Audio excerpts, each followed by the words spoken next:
1 2 1 2.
Good morning, everyone. Good morning. I know it's a little cold, but I expect a bit of love. Good morning. It's lovely to see you all. Thank you all for making it here bright and early. We will start in just a moment. We've got some technical issues we're dealing with, and once that is sorted out, we will kick off. Meanwhile, I'd like to ask those of you who are at the back, please come and join us. There's so much space at the front. It's easier to see faces and chairs. So if you're at the back, please try and make your way up front so that those who come in later will also have a place to sit.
put their hand up, who are the champions, and then everyone else knows to go and talk to them. So, Philip, I can see you. You can put your hand up. Yeah. And Ilias, yes, look, here you go. All of our champions in the room. So do go and have a talk to them if you want to know a bit more. But we are here now to talk about what is happening on the ground. We had the 2-day events from the European Commission, this EU Innovation Agenda, a stakeholder event that was yesterday. And that was very much looking at policies and road mapping and what the governments can do to help support innovation to grow. That was a great event. We've had a lot of really good discussions, but today is going to be looking at, okay, how do we take these policies, these roadmaps, all of the conversations that were yesterday, and how do we turn that into tangible impacts and achievements on the ground in your local areas? How do we help that? So we've got a full program, lots of different expert conversations. We'll be having startups speaking from their perspective. What are they doing? What do they need? How can we best support them? But also our champions talking about what is it like to be an incubator accelerator? What do they need? What is their experience? We also have some investors that will be here. They will be talking from a financial perspective in terms of funding. What are they looking for? The ecosystem, how does this all work? And finally, we'll be looking at the EU project. So actually, what is the European Commission and the African Union doing? How are the European projects that are already running and delivering programs in Africa? What do these look like? What are the different aspects that they're dealing with? How are they different? How are they similar? So some really interesting dynamics that we'll be covering. So what we really want to do today is hear from the ecosystem. We know that you guys here are from the ecosystem of Europe and Africa, and we really want to talk together. So this should be an interactive day when the speakers are speaking, listen, then respond, ask your questions, let's engage. And all of this then is to help us move forward.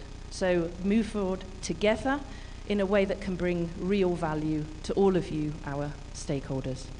So thank you very much. I now want to hand over to our keynote speaker for the day, Dr. Vincenzo LaRusso. If you'd like to come to the stage.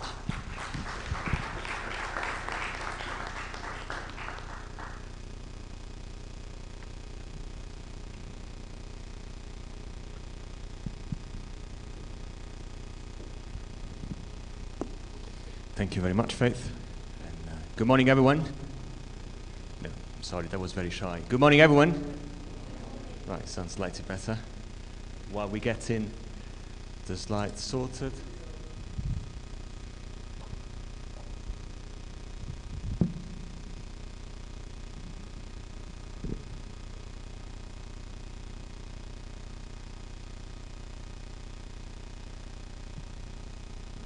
So yeah, perhaps I can do a little bit of a census, because I heard the question and I saw the hands about the champions and incubators.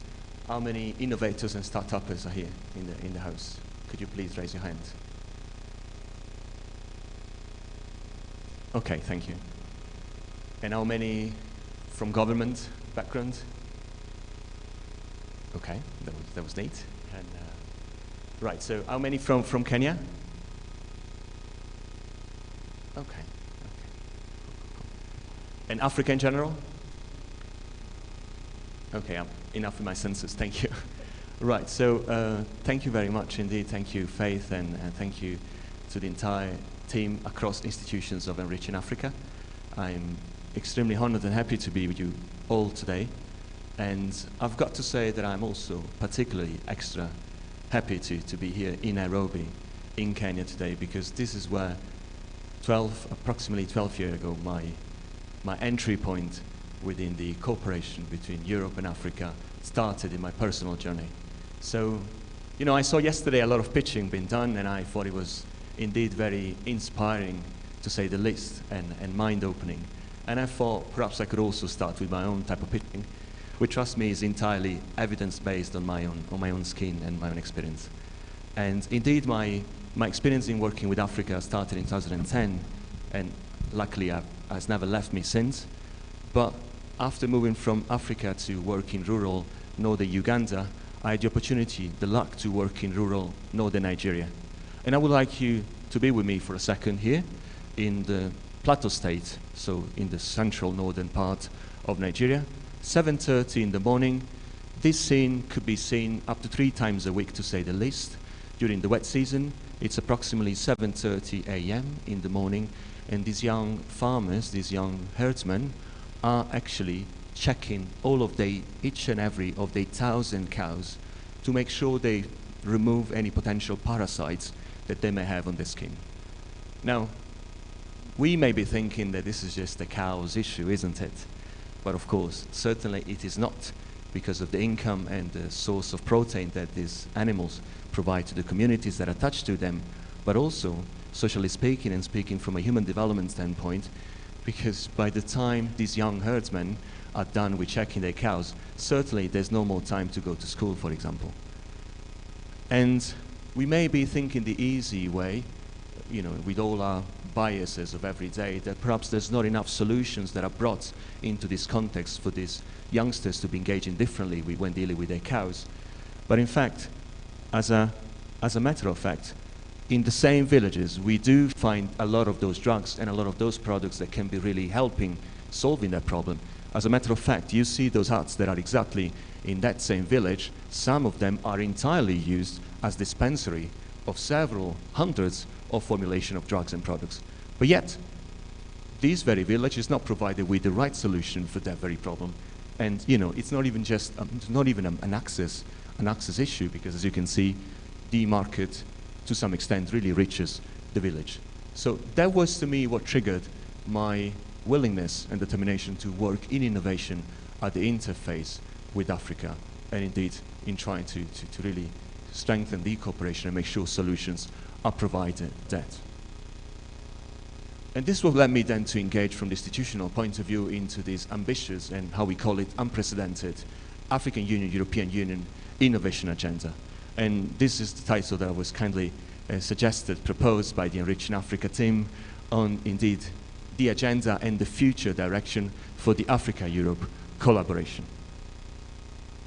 And some of you, or perhaps most of you, have heard from our presentation, our joint presentation with my colleague, Lukoviseke from the AUDA-NEPAD agency of the African Union. This African Union, European Union Innovation Agenda is a brand new and in the making initiative that really stems from the first ever Research and Innovation Ministerial of July 2020, when ministers of science, technology and innovation of the African Union and the European Union got together for the first time and realized that yes, innovation ecosystems have been growing at an unprecedented pace in both Africa and Europe over the past decade. But yet, more needs to be done to really make sure we foster effectively the translation of research and innovation into, as Faith was into with regards to the topic of today's discussion, tangible positive impact on the ground. So namely, jobs, products, services, opportunities really, enduring ones, in Africa as much as in Europe. Now, of course, that's perhaps more easily said than done, and what I would like to focus a part of my presentation on today is indeed some proposals, some suggestions on how we can make this happen indeed. Now, from a political point of view, this initiative not only is a joint African Union, European Union initiative indeed, but it's also something that has been acknowledged in the final declaration of the 6th EU-AU summit that took place earlier on this year. And that, of course, charges this mission of an important additional political responsibility for us as a Team Europe-Africa to deliver on. And from a EU organizational instruments point of view, this initiative falls into the broader Global Gateway Africa-Europe investment package, which entails an investment of approximately 150 billion euros, which are deployed across different sectors with special regards to enhancing capacity and socio-economic development of the African continent. And that's really the structure of the draft agenda, which was published on 14th of February this year, is available online.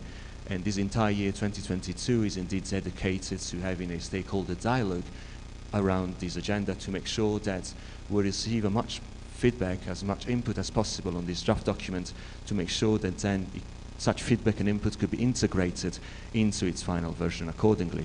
And that final version needs to be ready by beginning of next year.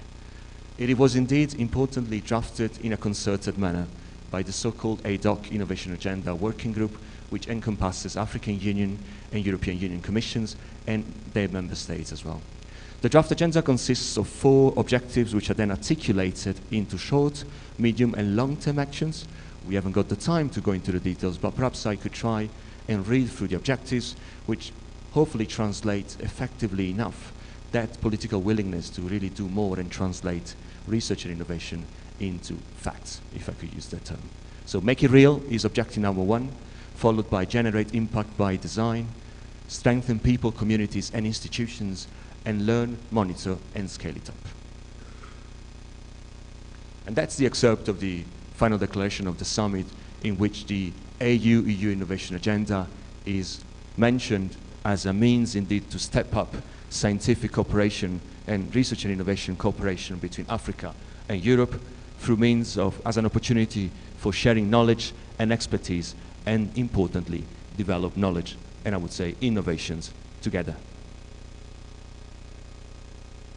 And that's the political background, and here I believe it rather be the case to put more emphasis into the actions rather than the policy, because as Faith was hinting to, we indeed discussed about the roadmaps more in the past 2 days, and of course there's still a lot of time to digest all those discussions and the outcome.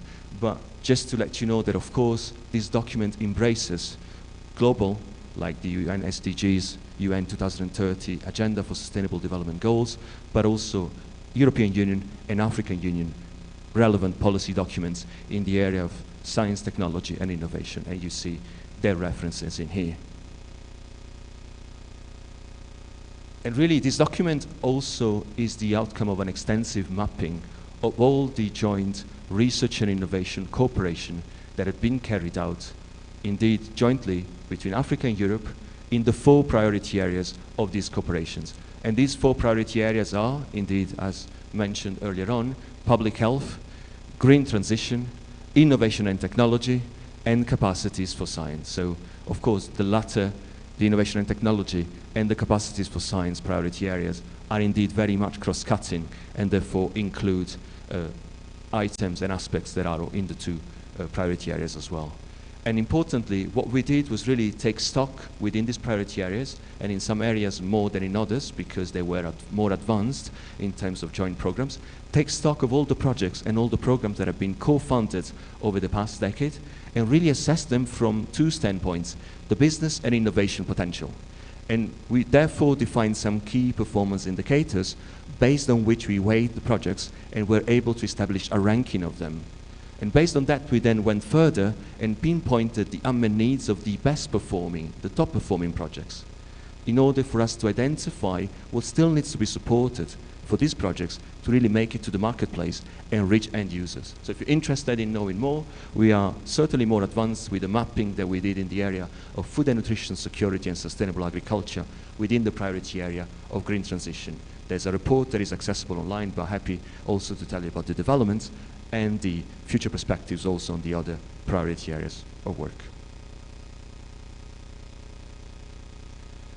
And what is very much unprecedented of this African Union, European Union Innovation Agenda is the types and the background of stakeholders that are expected to be involved and that are already involved in this process.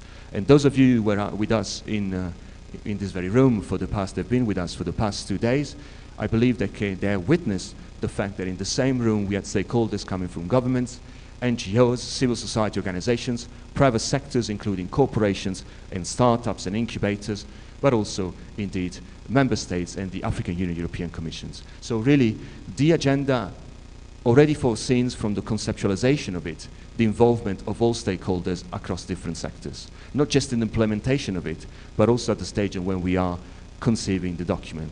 And indeed, in the public consultation process that we had in this agenda online between mid-February and end of June, we had several inputs coming across the spectrum of these sectors. And this has been continued until the end of this year. So really, what we like to say in a nutshell is that working in silos is not going to be an option at all in this African Union, European Union innovation agenda.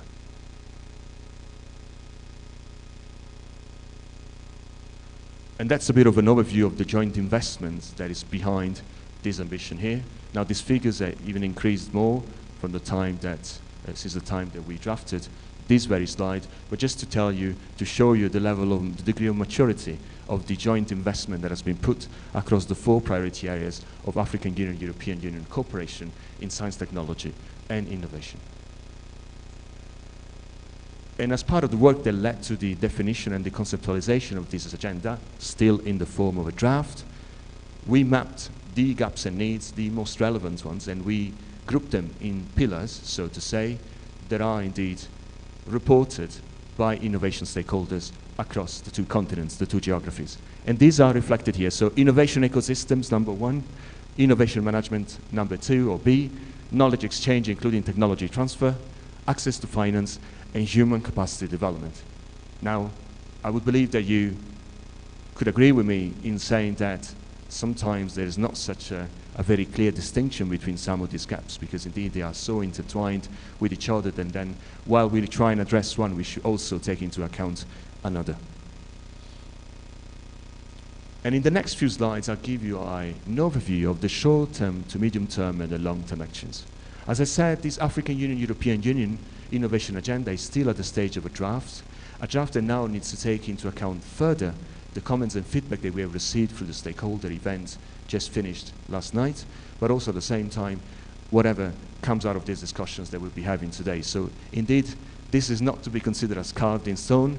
These are proposals for the time being that needs to be now consolidated in the next few months. So all feedback in any form, written, oral, would be very much appreciated. And of course, if you go into the draft document, you will see that the actions are articulated, are elaborated much more than in the schematic way that you see them displayed here. That's of course for practical reasons. But what I would like to draw your attention on is that the actions are grouped according to the priority areas of the AU-EU cooperation, and at the same time you will find an additional area, which is the one of cross-cutting issues, because indeed we felt that some of the actions that are proposed could not just be ascribed, could not just be defined within one of the other 4 areas, because indeed they are cross-cutting, they are really going across the spectrum. And I tried and do this exercise last night on thinking what actions could be of greatest interest to you as an audience here today. What actions could be most relevant for startuppers, for incubators, for hubs, for really innovators working at the grassroots level of initiatives. And I thought of highlighting them. So you see, for example, in the area of innovation and technology, that's an easy take. That would be the one of supporting research and innovation cooperation between AU and EU research organizations and companies, in particular SMEs, from low-tech to high-tech. Because one thing I like to highlight within this concept of AU-EU innovation agenda, the wording innovation in this case includes also simple innovations that yet can be groundbreaking because they still have not been deployed in certain contexts. One example that I'm particularly fond of, and apologies if that sounds really banal to innovators in the room, is the one of transformative value chains. Perhaps in some contexts, including in the African one, in certain parts of Africa, transformative value chains of vegetable and fruits is not necessarily very developed. In some areas there's a lot of tomato production, and yet there is not such an industry to develop locally tomato paste or tomato sauce. So that transformative enhancement of value chain could also be considered as the outcome of the implementation of the AU-EU innovation agenda. So it could be existing solutions applied into a context where they're not available yet or where they've not been yet scaled up. That's also to be considered within the concept of innovation, within the innovation agenda. And then as a second point, not to take it longer, supporting tech innovation hubs, networks and operations and of accelerators and incubators. So really, your missions is at the core, certainly of the short-term actions of the agenda. And then I went through the medium-term actions of the agenda, and I realized something that I was aware, that I was certainly made aware of through the online public consultation, and is the fact that in the medium term, you see there is not explicitly an action that is dedicated to the cross-cutting area, to the broad, so to say, the cross-spectrum area of innovation and technology. That's too bad, isn't it? But at the same time, if we, and of course, there's still time to amend that. While we still go through that, you will see that inevitably, the wording and the concepts and the notions of innovation and technologies are still very much embedded in the actions that are foreseen for the other priority areas. And I believe, and certainly from the startuppers that we heard yesterday pitching and saw at the Innovation Fair, that the application of their solutions very much applies indeed for these areas as well. So for public health, for example, ensuring tech transfer and affordable, available, accessible, and quality vaccines, medicines, and health technologies and production. Or for the green transition, fostering digital applications and green technologies for agroecological production, healthy and sustainable food processing and consumption. Or number 2, developing in Africa renewable fuels in a changing world for climate change mitigation. As we move then to capacities for science, creating enabling STI environment for sustainable innovation ecosystem. So, of course, these definitions are rather broad, but I believe they do include the notions and the applications of innovation and technologies in the way, hopefully, you mean it as well, but in the way in which I would say, undoubtedly, you apply it in your everyday professional life. And then we move to the long-term actions where we see coming back explicitly the labeling of innovation and technology. And in this case, I think that what is at stake for innovators, SMEs, and hub and incubators, I think goes far beyond the area of innovation and technologies, but really includes also the other ones. As you can see here, from public health, promoting precision medicines and design, implementation of new methods and tools for counteracting future health threats, to green transition, improving the agricultural innovation ecosystems, to co-invest in startups and agro SMEs, just to mention a few examples really. So innovation, from the way perhaps you mean it as well, I believe is at the core of all the actions, essentially.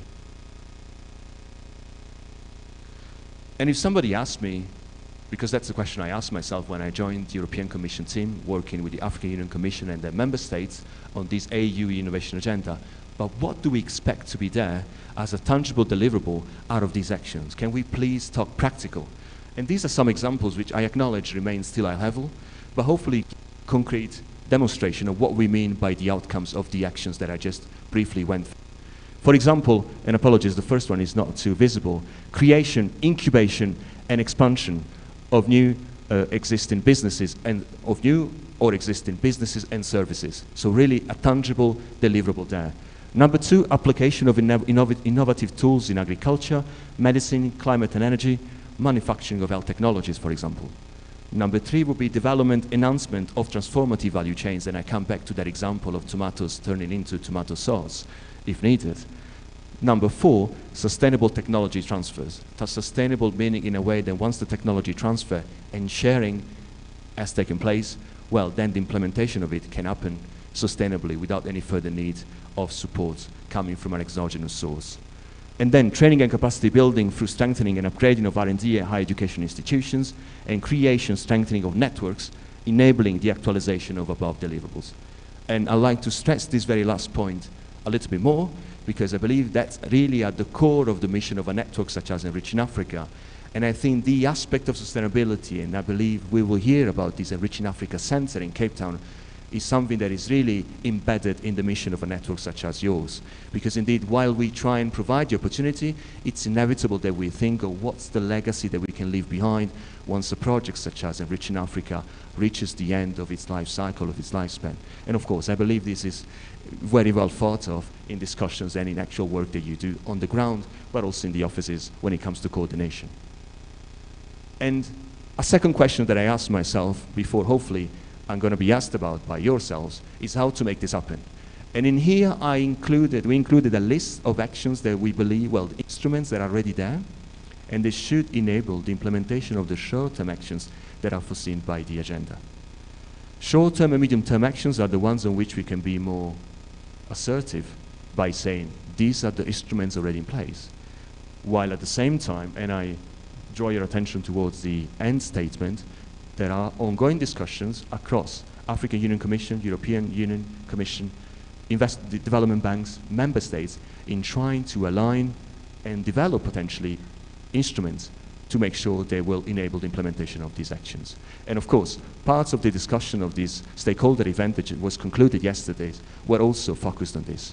And I also took the liberty, updating this table from what we presented on Wednesday, I took the liberty, I must say, without really consulting with the Enriching Africa coordination team, because I would like to stimulate this discussion, but having now understood better what they do, to include Enriching Africa, which will run, as I understand it, certainly until the end of next year, but then they will see what the sustainability brings, in already actualizing the implementation of the short-term actions foreseen by the agenda in light of what I've just shown today. And of course, happy to hear your thoughts on that.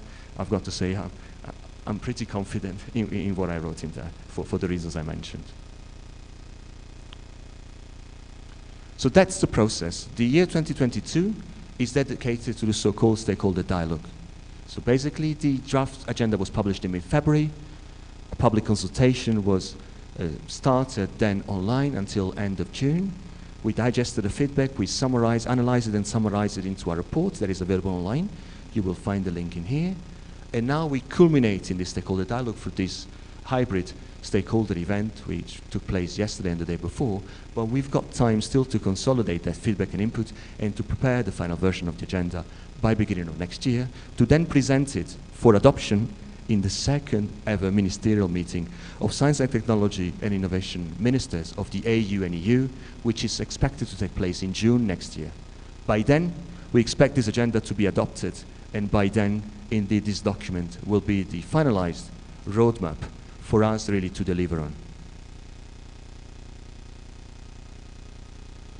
I was saying we carried out a public consultation, and the feedback in the input digested is really extensively elaborated on in this report that I mentioned. Here are the main takeaways, and perhaps I'd like to say that overall, stakeholders endorsed the objectives and the actions that are proposed in the agenda. Some important proposals were made in there, especially in terms of actions, and I will stress this out in a second. And importantly, the aspect of working across sectors was also evoked several times by respondents. And the aspects such as enhancing capacities, research and research and innovation capacities is also something that was reported, indeed, very frequently, involving youth, women, diaspora, also persons with vulnerabilities, persons with disabilities, vulnerable individuals, indeed. An aspect that I think is also important to share with you today is the fact that when we look at the backgrounds of the 303 stakeholders that took part in the public consultation on the draft agenda online, well, these startups, incubators and technology hubs that contributed to the agenda, they all had a legal headquarters venue based in Africa. So at least those that also self-define themselves are startups, incubators and technology hubs. There may be a few that are Europeans, and perhaps they tick the box of private sectors because we had a slight different option in there, but I thought this was interesting to see. As you can see, the yellow bar refers to that, and we got 7 startups or business or incubators coming from Africa that took part in the consultation. So perhaps that translates somehow the vibrant ecosystem that is indeed hosted in the African continent when it comes to innovation and technology as well. And in terms of action, some concrete proposals also came from the consultation, such as those that you see in here, a suggestion to include within the short-term and the medium-term actions, specific actions that are focused on agriculture, food security and water, including access and waste management as well. And when it comes to waste management of post-harvesting crops, this is something that we also heard yesterday among the pitches of the innovators, for example. And when it comes to innovation and technology, also including a suggestion to include an explicit medium-term actions around manufacturing capacity and infrastructure enhancement, which, of course, by its nature, is not a short-term action, so perhaps indeed needs to give given explicit justice as a medium-term one. The next 3 slides are just giving charts, and I haven't got any time nor willingness to bore you with that, but just to show you that this is the overall appreciations of stakeholders from the public consultation of the actions, and to highlight that the actions in innovation and technologies are most of the times, nearly all the times, the top runners in terms of being appreciated as very important or highly important. So it is the case for the short-term actions. 2 out of 2 actions of innovation and technologies, they are top runners. In the case of medium-term, well, there was no explicitly mentioned as innovation and technology, as I said, but of course, innovation and technology is still embedded in the other ones. And when we come back to the long-term actions, well, you see that the top runner is the innovation and technology number 1, and then followed by the second one running as last. Again, still with very high percentages of appreciation by stakeholders. And that's the report and the link to where to find it online. Again, it's a comprehensive assessment of this feedback that I just showed you. And if you were interested about this entire process and how this, what's the story behind this agenda and what's the way forward, and I'm going to talk to you about this in the next 2 minutes, there's also a preprint of a commentary paper that we put together with joint co-authorship with colleagues also from the African Union Commission, again, accessible online.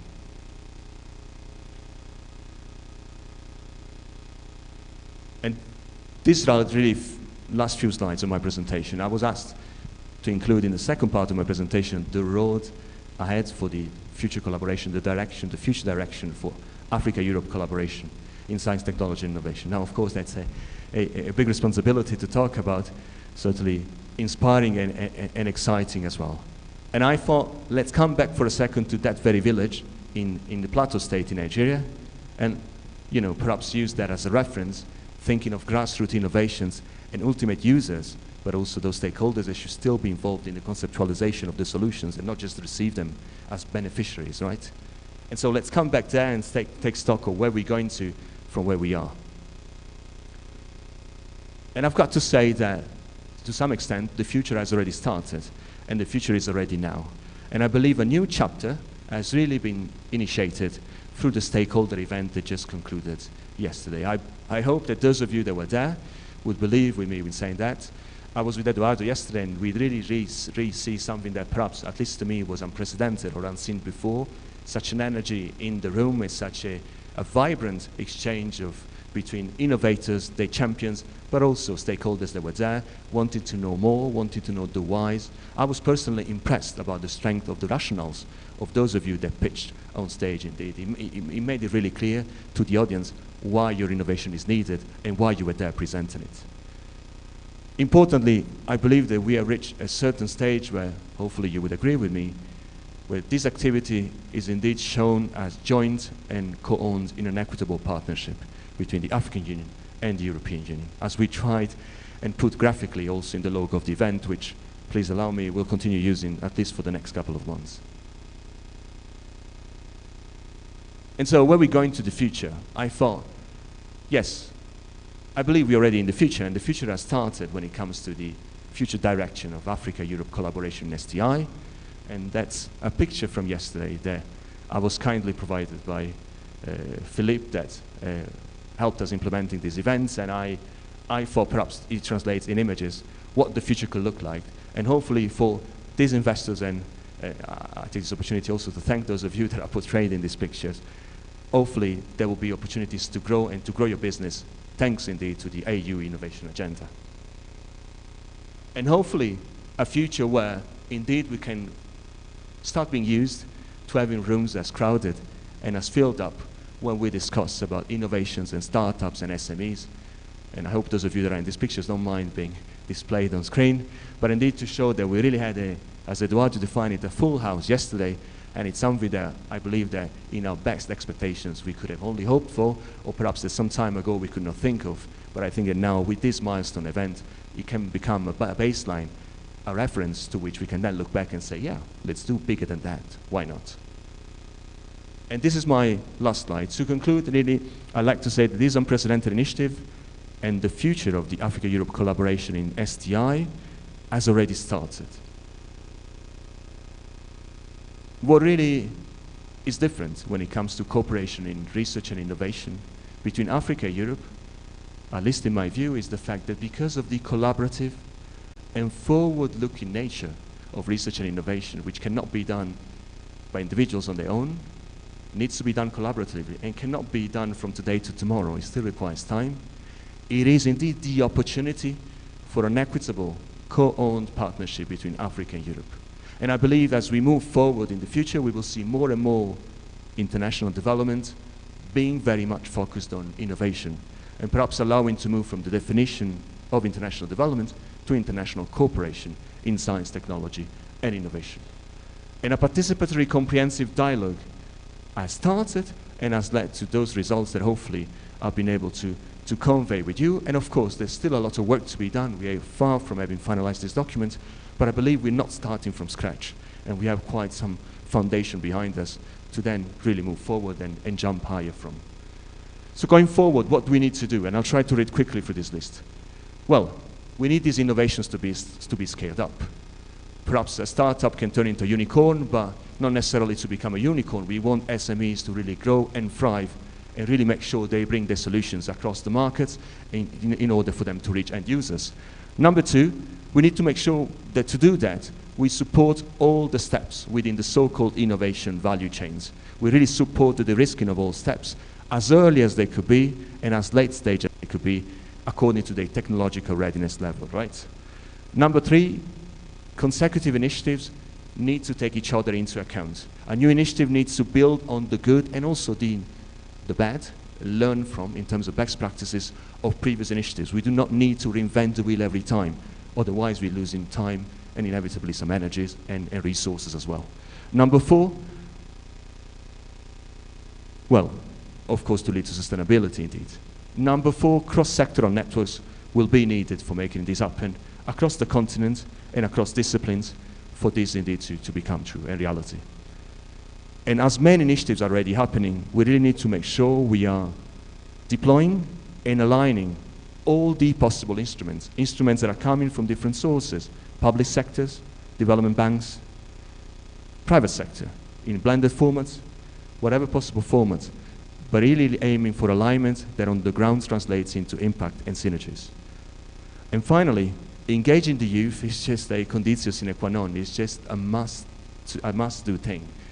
Not only because indeed the creativity and the innovations are coming for youth, but simply because we cannot do without it, and we need to secure that opportunity seized fully, because there's no innovation that translates into impact on the ground otherwise. Sorry.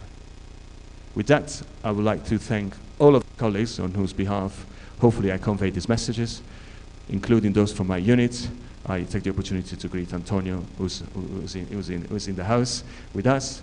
Piero, I don't know if he's there, and who's our science counselor to Addis, and Blen, also working for my EU delegation to Addis, and all the colleagues in Brussels, colleagues from the European Commission across DGs, in DG RTD, Research and Innovation, and DG International Partnerships, colleagues from the African Union, Africa, other NEPA development banks, and the other EU and AU member states that have worked and are working on this ambitious program. And importantly, all of the stakeholders that have been engaging, that are engaging, including the Enriching Africa Network members that are indeed with us in this journey, because indeed we cannot do this in silos, we can certainly not do it on our own, and we're not doing it on third parties' behalf. We're doing it indeed together. And with that, I thank you for your patience and attention. Thank you.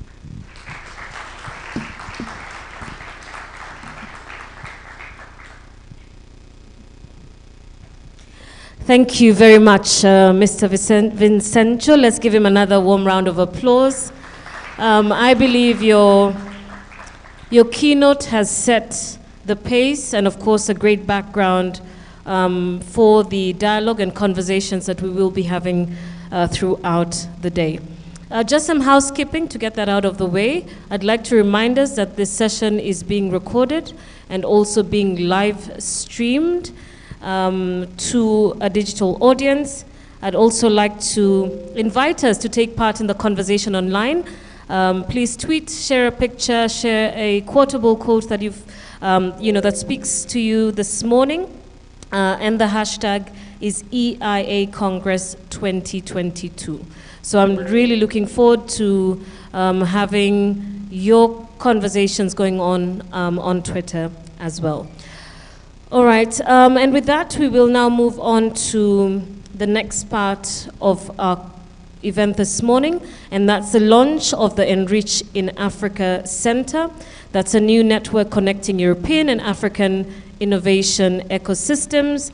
And for this, I'd like to invite up on stage Eduardo Herman.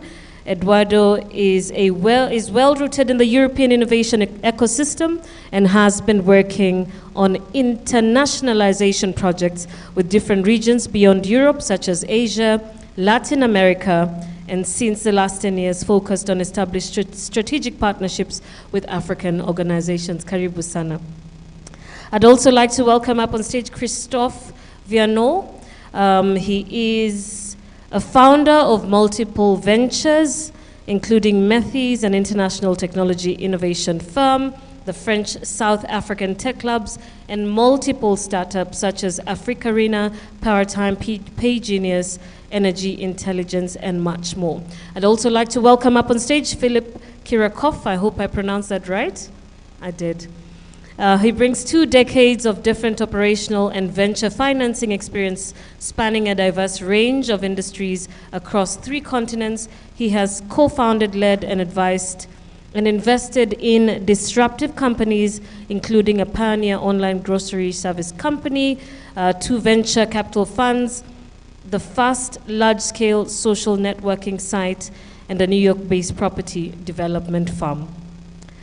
I'd also like to welcome Dr. Sarah Medina to join us up on stage. She's a member of the board of SPI, an international consulting group with offices in Europe, North America, Asia, and SPI Ventures that promotes activities related with entrepreneurship and startups. Let's give them a warm round of applause as we hand it over to them to launch the Enrich in Africa Center. Karibuni.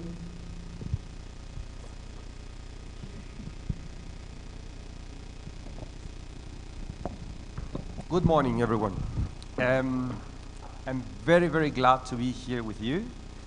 This is today for us, for me, a day of joy, a day of celebration, not a day for formalities, a little bit.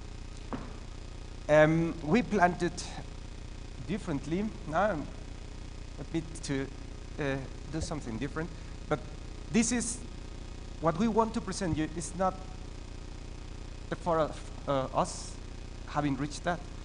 It's a joint effort. And I would like to ask the people behind this to join us, to stay with us, because this is Enriching Africa.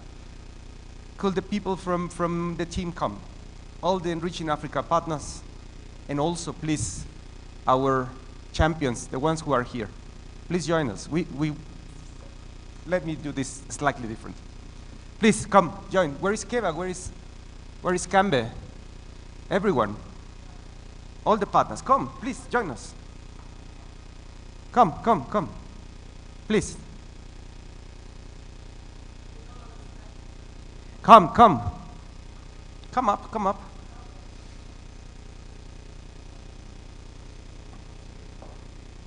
Please. Yes.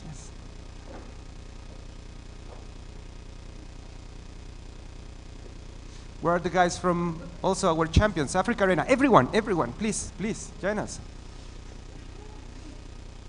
Yes, Katarina, please come. Everyone. So, there you go. Please. Everyone, come. That's another champion. Yes, join us. All right. Okay, this is getting better. All right, so here we go.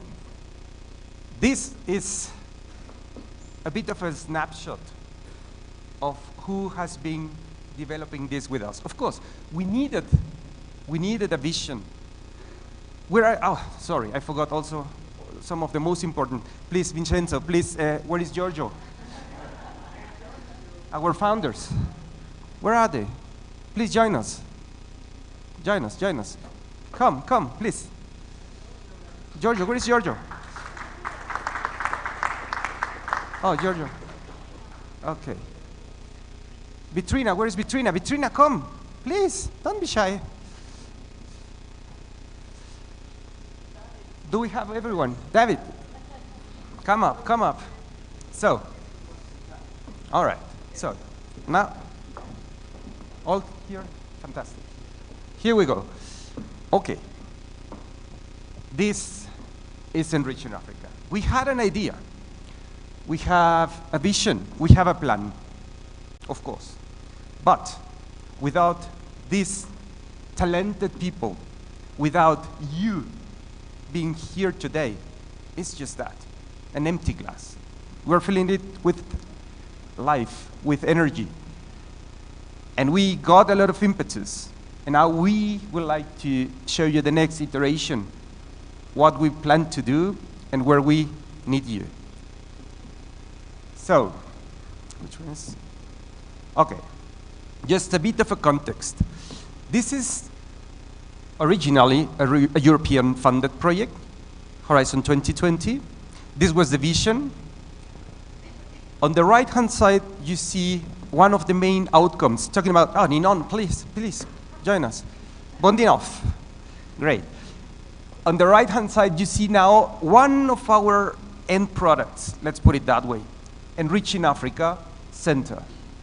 And this is the legacy of what we have been working very hard over the last 2 years, and what we expect to become a consolidated actor in the Europe-Africa innovation ecosystem.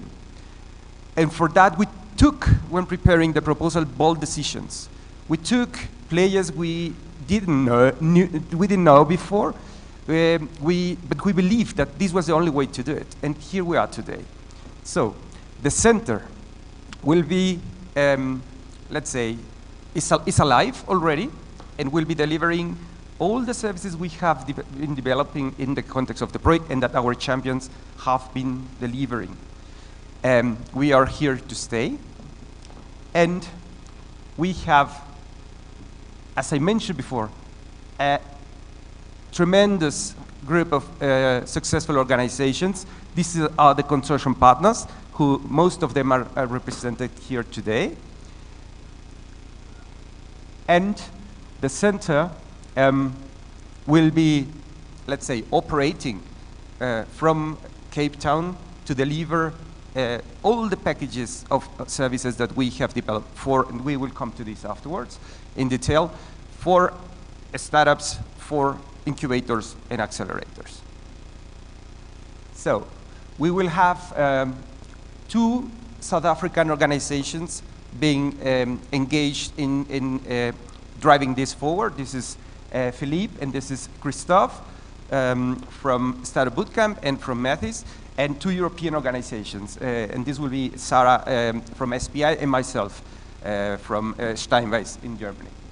But still, all partners will stay with us. We have, what we are doing is, we are creating a startup, a spin-off out of this project, and we will be piloting next year. We will see how and what we need to pivot. We will run experiments, and we want you to join us. So, now, Christophe, the floor is yours. Thank you, Eduardo, and I really love the fact that you put everyone on stage. Maybe to go back on the why we're doing this, why is the European Commission getting involved with this, you know, to reference the great presentation of Vincenzo that we had earlier. I mean, the keynote was clear. This is about the innovators. This is about the fantastic tech entrepreneurs that we have on the African continent that are going to create the jobs of the future, the innovation that will solve the fundamental problem that we have on the continent around food security, energy, education, and so forth. So to support the innovators, we need great organization of incubators, accelerators, champions, to help the innovators scale and build their innovation to the next level, and so also to get funding for these innovations and to get support to market those innovations. And the bridges of innovation between Europe and Africa are fundamental to the success of innovators on the continent. That's our core belief, and that's why we're here. The Enriching Africa Center is going to be a physical and digital platform for you to engage with and to find a bunch of services that you're going to be able to leverage from to get to the next level. So as Eduardo mentioned, the center is a physical place in Cape Town, South Africa. So Cape Town, as we know, is one of the big hubs of the tech space on the continent in terms of number of organization presence and also a number of investors present. So we have, together with Startup Bootcamp and Métis, spaces of innovation, and you can see some pictures here of what the Enriching Africa Center looks in Cape Town. But more importantly, it's a Pan-African service-oriented organization. So we have teams across the continent, so you can find a champions near you.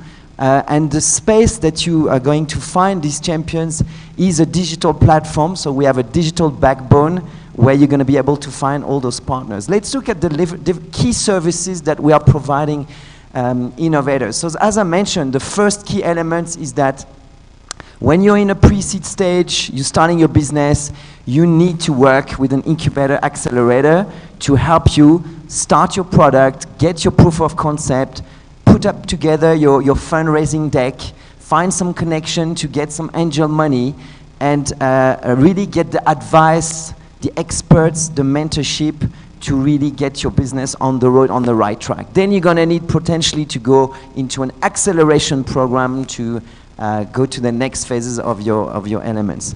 We also have, so the first service that you can find you have a lot of calls for applications from incubators, accelerators. So if you want to work with Bondinov, if you want to work with Startup Bootcamp, if you want to work with any of the Impact Hub organization, you can find all of that on the Enrich in Africa Center platform.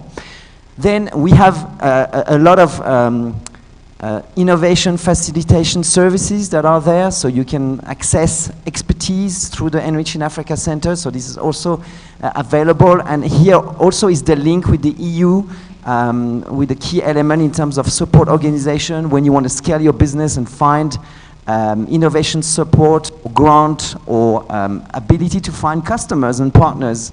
There is a space for you there.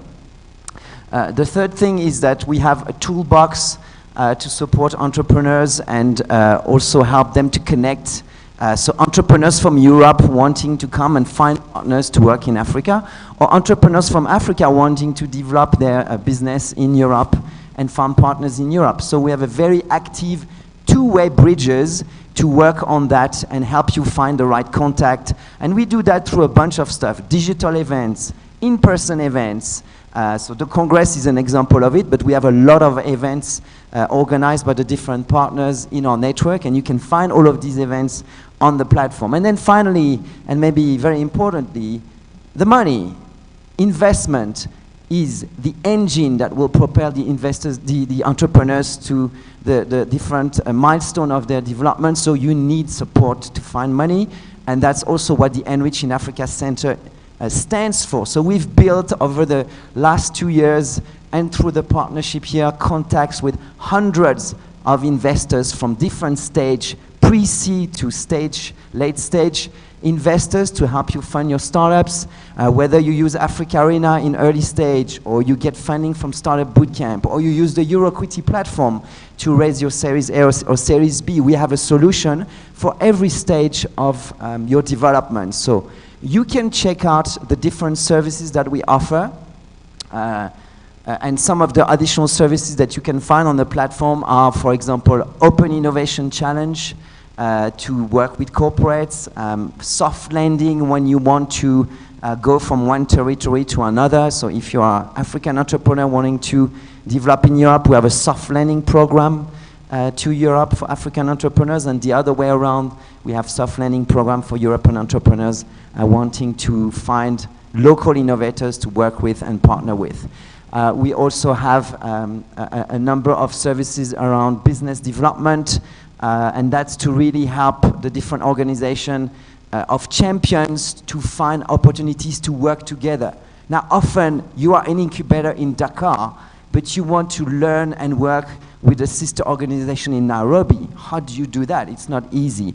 Well, one of the goals of the Enrich in Africa platform is to connect organizations that do similar work so that they can, for example, have a sistership program and exchange knowledge, or run common programs, or answer calls from the European Commission or African Development Bank or any corporate organization that is going to enable some opportunity. So see the Enrich in Africa platform as a marketplace of opportunity, whether you are an entrepreneur or a champion. It's really going to be the place to go for partnership between Europe and Africa. And you know, I was giving you this example of open innovation. Open innovation is one of the key things that we do. And it's a great way to connect innovators with corporates. When you are an innovator, you need two things: access to capital, so I talked about that, and access to market opportunity. Open Innovation Challenge are a great way to access market opportunity. So we are working with a number of corporate partners, a lot of European corporate partners, to build in the next few years great Open Innovation Challenge to ensure that there's going to be call for application for African innovators to find ways to take innovation that they're building and find a market access for those, and working with corporates, get some contracts, sometimes some funding. We have some corporate VC that are attached to that, and again, a marketplace where through this innovation, Open Innovation Challenge, you'll have opportunity. All of that is on the platform that you can see here. There's a snapshot. You can see on top there the different section on the website. This website is live. It's open for business. We're going to have a team that is going to be powering this together with the champions here. And I encourage you after this session to go on this platform and start exploring. But you know, a lot of things are going to happen in the next few months with content being developed. So this is the digital space for Enriching Africa Center. And I'll hand over to Sarah to talk about more specifically on the champion side. Sarah.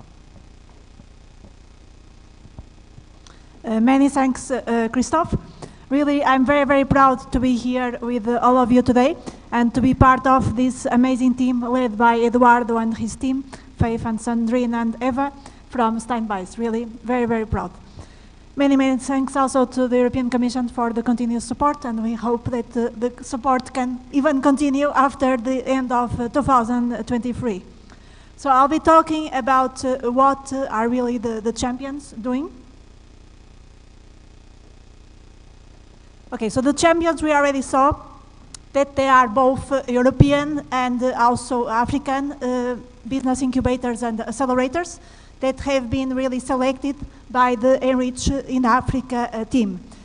You can still apply, so if you have really an incubator and accelerator, you are able still to become a champion, and you can go into the website and really make the application. And if you have any doubt, you can also contact us. So here you can see really the type of support that is provided by the champions. And we have really services that support the capacity development, including also boot camp trainings and also virtual academy, and also the continuous support. We have also the community that is raising the level of services to their client companies.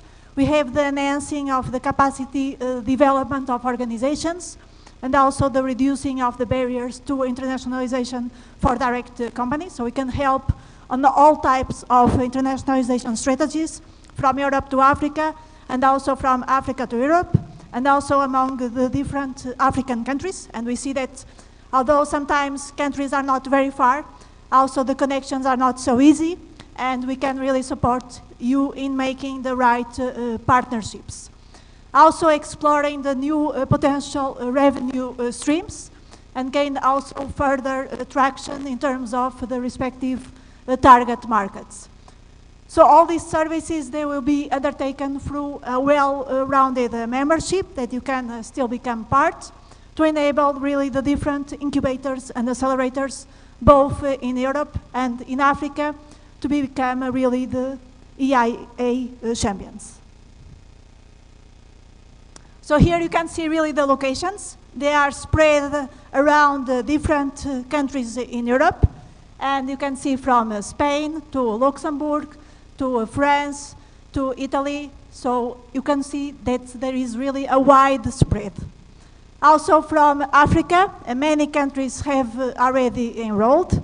Of course, Kenya, and we are very proud to have High Hub with us, and also other centers here from Kenya, Tanzania, South Africa, of course, where our physical center is going to be located. So feel free to contact us if you want to become one of the future champions. Here are some examples with concrete names that are already accredited champions. So you can see the network of impact hubs, both in Europe and also in Africa. And we are also very proud to have Impact Hub as a partner in this initiative. You can also see, of course, Bondinov, that is also with us. Africa Arena, that organizes a huge event every year. And also the Zintec, Growth Africa, so really very well-known names that we are very proud to have with us. In terms of the services that Enriching Africa can provide to innovators and entrepreneurs, they are complementing really the work of the Enriching Africa champions, including all types of open innovation challenges, the advisory support services, all the access to investors, so that I think this is a very, very important point, that we can really assist all the startups. And I have talked with quite a number of you in the past days and today in the morning during the registration. So we can give you access also to funding, access to investors. Also soft landing. We know that the links between Europe and Africa are much easier if we are connecting face-to-face and have this type of events and be able really to talk in person. And you are going to be able to have also soft landing opportunities through the Enriching Africa and stay here in Africa for different time periods and go also to Europe and be located under the different countries. And also the incubation and the acceleration programs that we provide on a very regular basis that you can stay tuned in our website and get all that information. And more than 200 innovators have been already supported by Enriching Africa. Many thanks again, and I'll pass the word now to my colleague, Philip. Thank you again.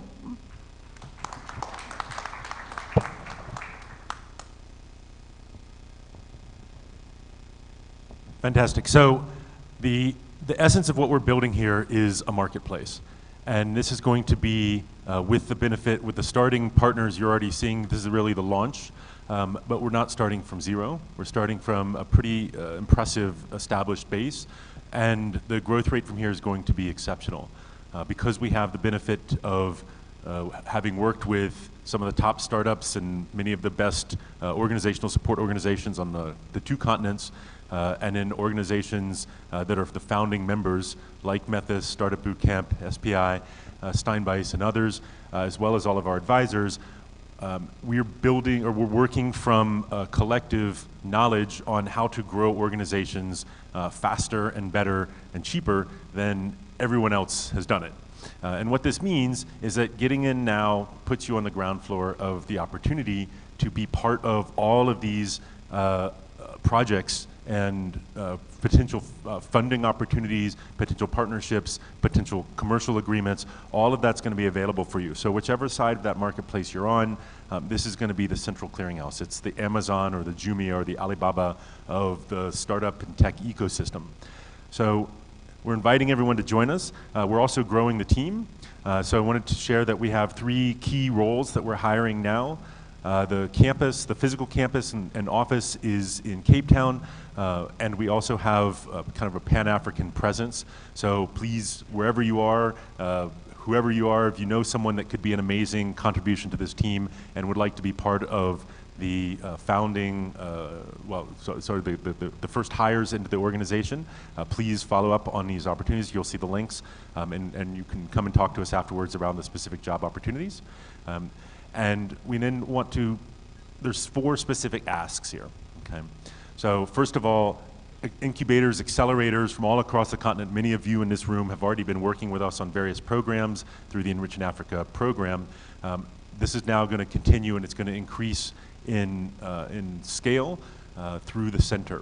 So if you would like to be part of this network, to upskill yourselves and also get access to improving or more startups that are looking for your types of services, then please come in and find out more about the service and how you can join and how you can benefit.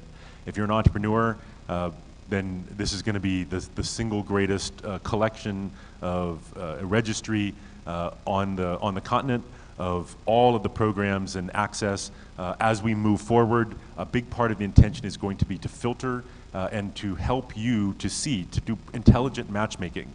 One of the frustrations we've heard over time and also over the last couple days is that there's an enormous set of opportunities that are out there, and for founders and entrepreneurs that are trying to navigate this huge labyrinth, it's nearly impossible to find what is the best program for you. We're solving that. So please join now, and you'll be able to access all of these new programs as they come on board. Obviously, we're super, super keen to connect with investors and corporate partners. So let me address the corporate partners first. We've heard the feedback loud and clear that many of them want to work with startups, but there's a big gulf between wanting to work with startups and knowing how to work with startups and how to make those relationships highly effective and to de-risk that process. We do that. That is our bread and butter. That is baked into the DNA of the founding partners of the Enrich in Africa Center. So if you are a corporate partner looking to work with anyone in the innovation space anywhere on the continent, we should be your first stop. For investors, it's a similar virtuous circle in that we help de-risk the investment process for startups because we're connecting them with resources that they need. So instead of you having to invest money for the startup to go out and spend their money inefficiently and struggle to buy stuff or acquire stuff or to market, we connect them with channels, we connect them with resources, we connect them with all the support that they need in order to grow much, much faster. Therefore, your investment is highly leveraged and more and less risky. Finally, for the development financing institutions, donors, all the government organizations that are here, again, you'll hopefully appreciate that by bringing all of this together into one central resource and one central marketplace, that we can now help you to identify the best place to connect with your target audience. You have your mandates, you have the goals that you're trying to achieve, you have certain partners that you want to connect into, investments that you would like to make. We can help ensure that you get the greatest return on investment, whether it's a financial or an impact or other metric. So, in short, come join us, be part of the amazing new future, and to borrow a Startup Bootcamp phrase, but one that we are openly sharing, help make Africa the cradle of disruption for all of its participants. Please find our social networks.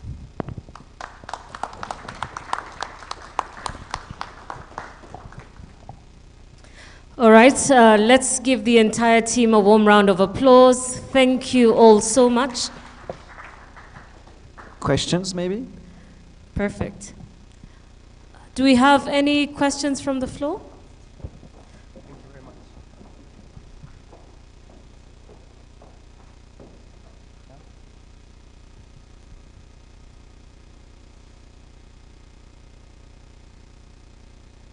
Yes, please.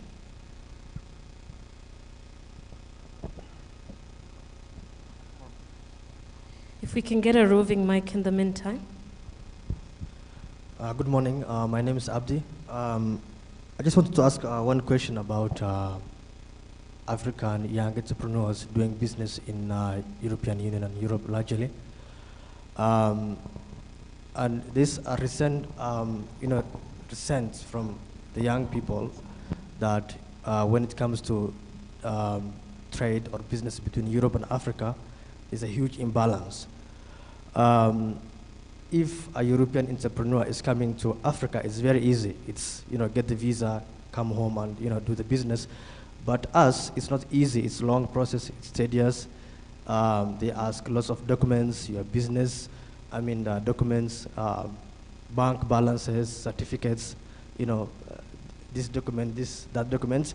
So as Enrich in Africa, do you have any dialogue with authority in the European Union to make that easier so that when we are opening branches or opening companies in Europe, it becomes easier, the way the Europeans, it's easy for them to come and do business here? Thank you, Abdi. Yeah, I think it's exactly to the point. The fact that we now have this two-way bridge is about ensuring that it works both ways. So for example, to the question you just asked, as you've seen on the slide, a large part of the organization that are in the consortium are European-based, right?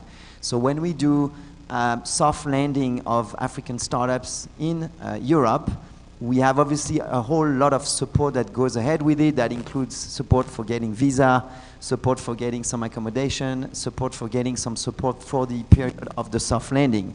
Now, each of the organization with their respective country leadership and program can work on providing specific additional support. So for example, I'm French. We work with the French Tech Network. BPI France is part of the consortium. So, you know, there's a program for French Tech called French Tech Visa that actually enables African innovators to go and develop their business for a year in Europe, in France, getting a Schengen visa, but work in France, getting paid expenses to be at an incubator in the country for a period of time. So I think in the Enriching Africa network, our job is also going to be working with the respective governments to try to push the agenda in terms of supporting the scaling up of African startups in Europe. The same way, you know, for European innovators that are interested to invest in the African market, so that the local African organization that you've seen can help them doing that, you know. We just run a very successful soft landing program in Cape Town for 10 European startups. And what was really amazing output of that, for example, was the partnership between these startups and local counterparts that they were doing partnership with and so forth. So this is why we're really excited and that, you know, it's going to be also enabling further support. And I think the fact that the program is funded by the European Commission is also testament to the fact that there's a really strong political will. I mean, I think if you were here the last 2 days, as Vincenzo mentioned, it's a top strategic objective for the European Commission. So we are really committed on delivering, but it's also a commercial business. We have to get funding from other partners than just the European Commission. And in fact, you have investors, corporates, and innovators from all over. You know, it's an ecosystem we're building, okay? Do you want to complement? Just to complement, I think that this is the power of the network, because all of us are well-rooted in the local regional ecosystems, and together we can offer this, let's say, full package of support. For instance, in our case, my company is very, very, let's say, well connected to the regional ministries, in particular, one of the most powerful in the region where we are, Baden-Württemberg in Germany, the most innovative one in Germany, with the Ministry of Economics. And these guys, the environment is changing. The openness to get to embrace startups from everywhere this is changing dramatically, much faster than I expected. This is very good, and we are talking to them, and we are letting them know what exactly the needs are, these barriers or impediments, and we are articulating with them also, and with the actors in our region, for the programs that we would like to offer.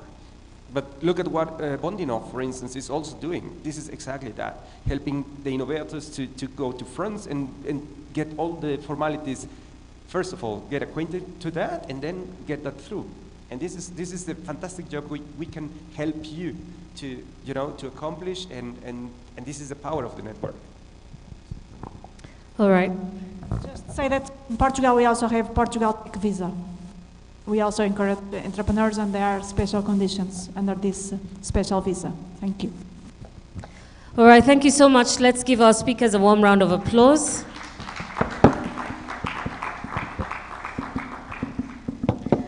So we are now coming to a quick coffee break. We're running behind on time by about 30 minutes. So we were to have about 40 minutes of tea break, but I want to ask us to have about 15, 20 minutes max so we can catch up on time and give ample time to the other conversations that we will also be taking place.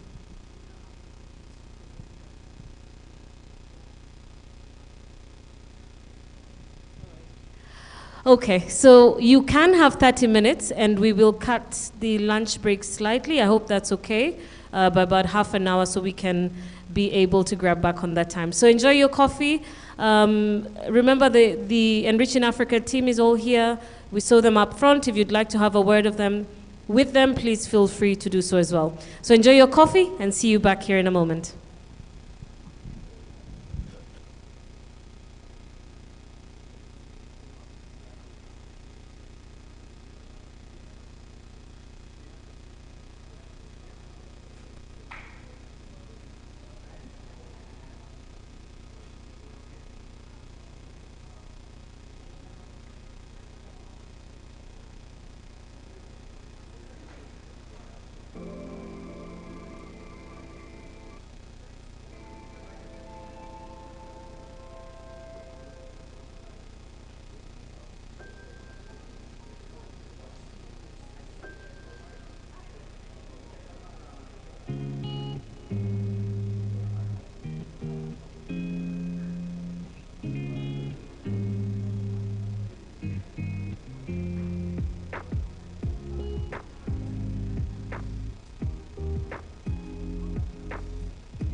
right, welcome back. Kindly take your seats so we can kick off. I'd like to ask those that are still outside, please join us in. We'd like to get into the next part of our forum this morning.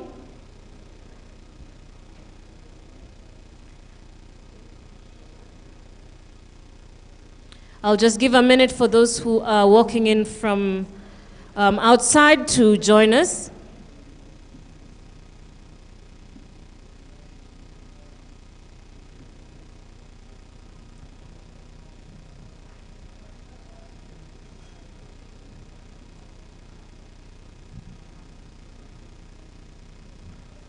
All right, welcome back.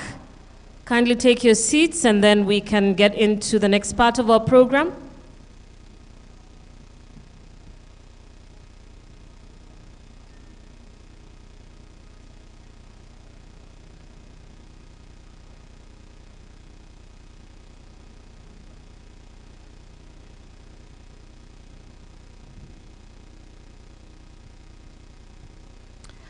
I just want to ensure that we've got our speakers for the next panel. So if you may, just by show of hands, show me that you're here. Takudzwa Ashley, are you here with us? Perfect. Alois Lavan, are you here? Perfect, thank you. Are Abdul Hafiz, perfect. Sarah Odiabvara. Sarah, are you here with us? All right.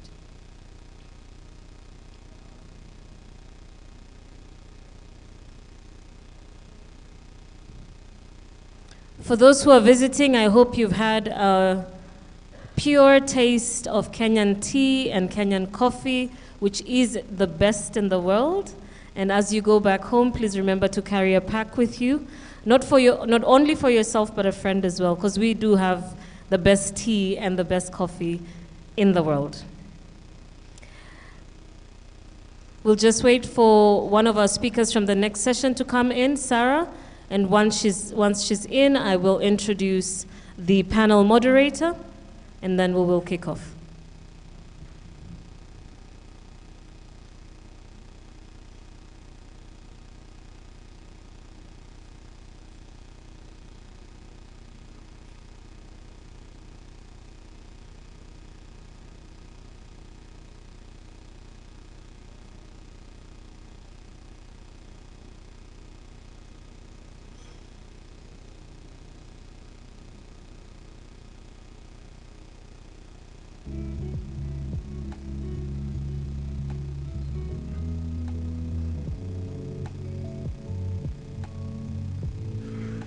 All right, we'll just give another 5 minutes and then we will kick off.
right. Once again, welcome back. I hope you had a good tea break. I saw there's quite lots of networking and making of new friends. During the lunch break, you will also have some time to do that as well. All right, so for the next session, we will be looking at a deep dive into the experience of European and African collaborating entrepreneurs. Some of the questions that will be asked: what are the benefits and what are the challenges that they have faced or continue to face? This session will be moderated by Ilyas Kuki. I would like to welcome Ilyas on stage, who will invite his panel. Dr. Are Abdul Hafiz, please join us on stage. Sarah Odiavbara, Takudzwa Ashley, and Alois Levan. Please come and join us on stage, and I will now hand over to Ilyas, the moderator for the session.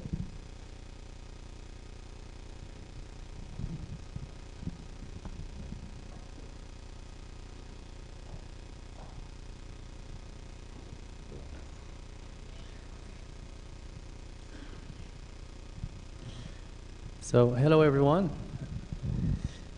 I'm very glad to be moderating this session, putting on stage our lovely entrepreneurs.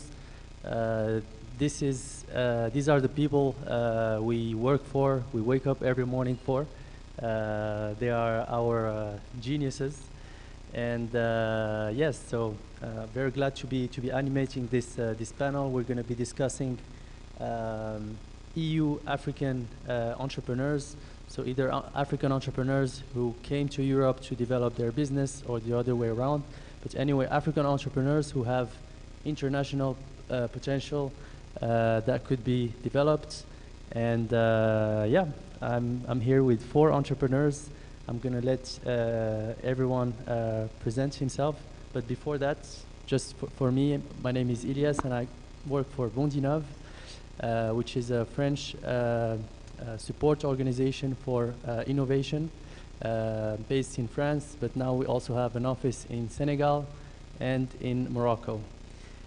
And so I'm joined here by Sarah and also Dr. Are, who are 2 of the Bondinov startups that came out of Enriching Africa soft landing program.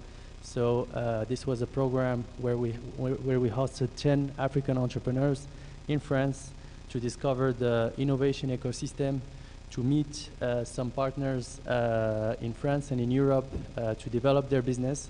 And I'm very glad that they made it through the Mediterranean Sea and that they have been able to develop their activities. We also have 2 other entrepreneurs that I know only by email, but I'm sure I'm going to be able to know more you now.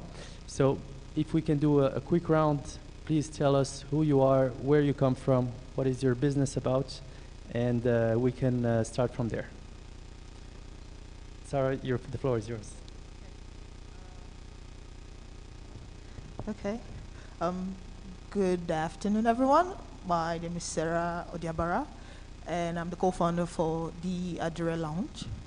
So the Adire Lounge is a sustainable fashion tech startup that creates premium dyed fabrics and fashion products by using organic plants, organic cottons, and natural dyes. We ensure our production goes through a closed-loop production system that ensures there's little or no waste. We've been able to create a technique that helps us reduce our production in such a way that we use 90% less water, 40% less energy than the conventional dyeing process known.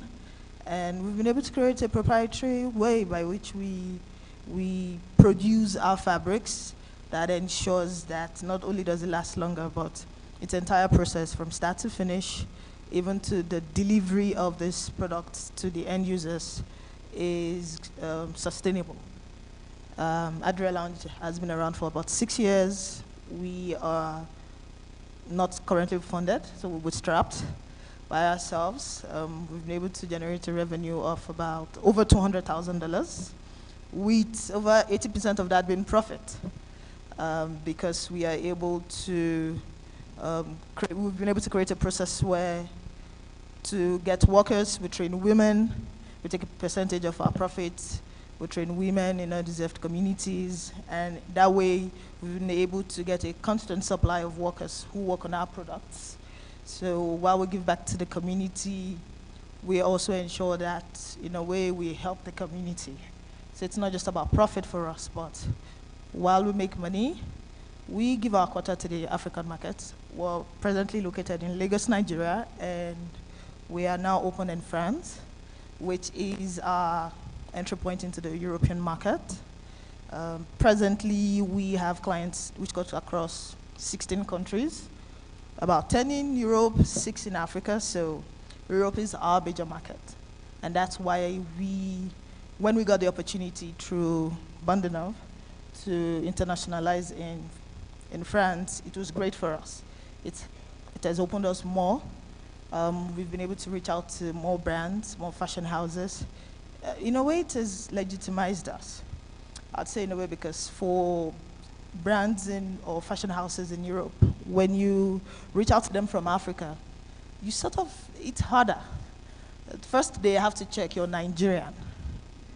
Are you for real? Do you exist? People don't say it, but it's something we have to fight.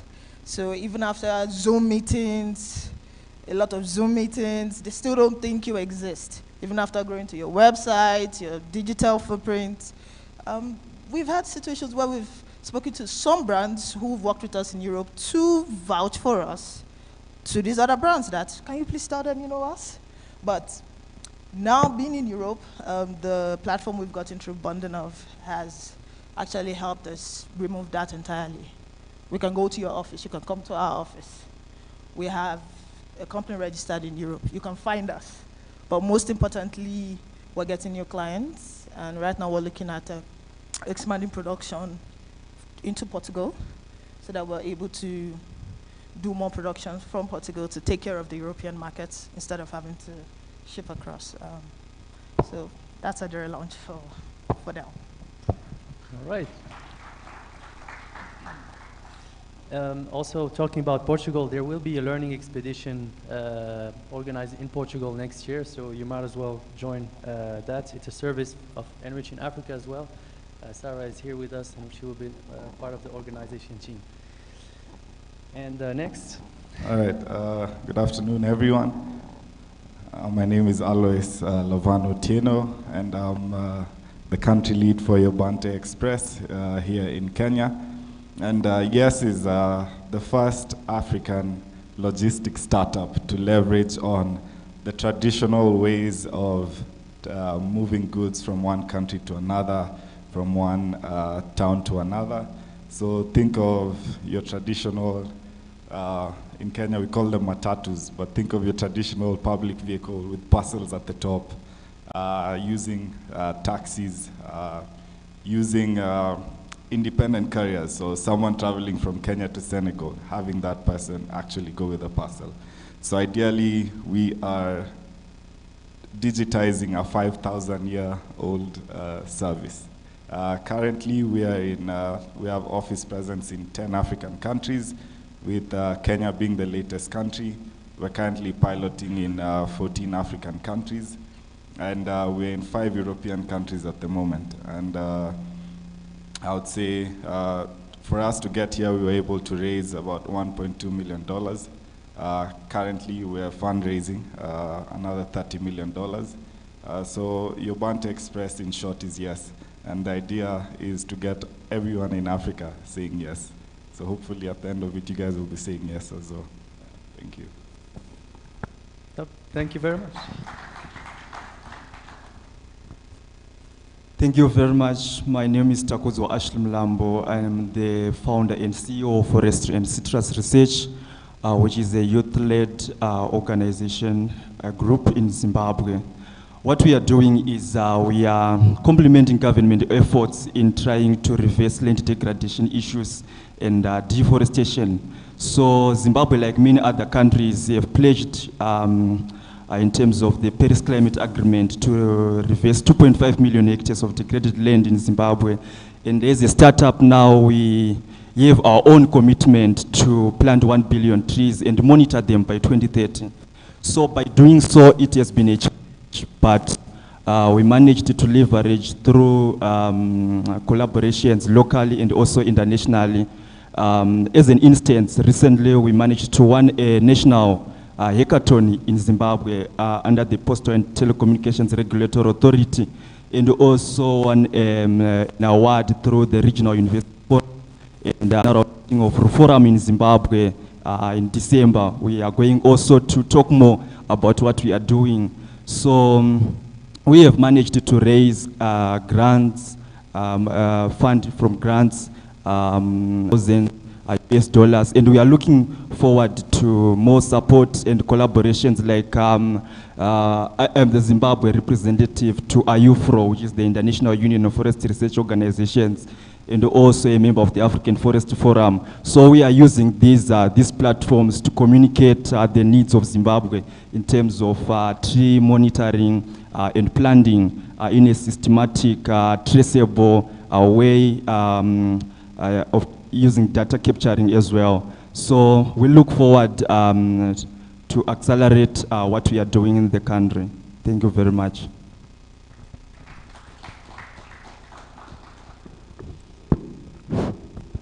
All right, good morning everyone. I think it's afternoon, so good afternoon for those that, we're in the same place. So my name is Dr. Are, and at least for today, I'm not going to, it's not a pitch, so I feel better now.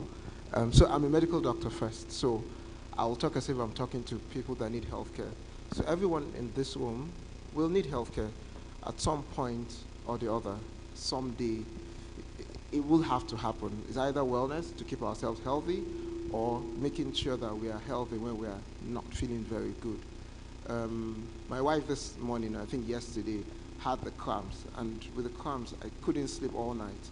And then I knew that we needed just Felvin, but we're in Nairobi, and it's our first time in Nairobi. And I was like, how do we get Felvin? And we never got Felvin. So of course we did not sleep very well, and then you called us to come for a meeting, and we have to still be here. Now that's what a lot of us face, but we can't tell anybody. We have to come and smile and look good, and yes, nobody knows what we're all facing. That's the story that made me leave clinical medicine in 2010. And then in 2011, I moved to health informatics, that's eHealth. And the plan was that in Africa, we can't keep keeping our medical records on paper, number one. Number two, we can't always keep allowing our patients or ourselves as individuals not even have access to our records. So I think 10% of the people in this room probably have access to, if I ask you, sir, even Mr. Elias, what's your last blood pressure, you probably will not know. And even if you remember, there's no place to digitally record it. So this is what made us start this journey. It's a big journey, it's a long one, but we're getting there. So what we really wanted to do was that each one of us in this room, when you need healthcare, that means you have a back pain, you can go on your mobile phone or whatever device that you have, or walk into any hospital that is close by, and then ask that you want that back pain to go. You don't care who is going to see it, without having to queue, without having to be pushed to go here and there and there, and that's where the smart clinic that we brought in came in.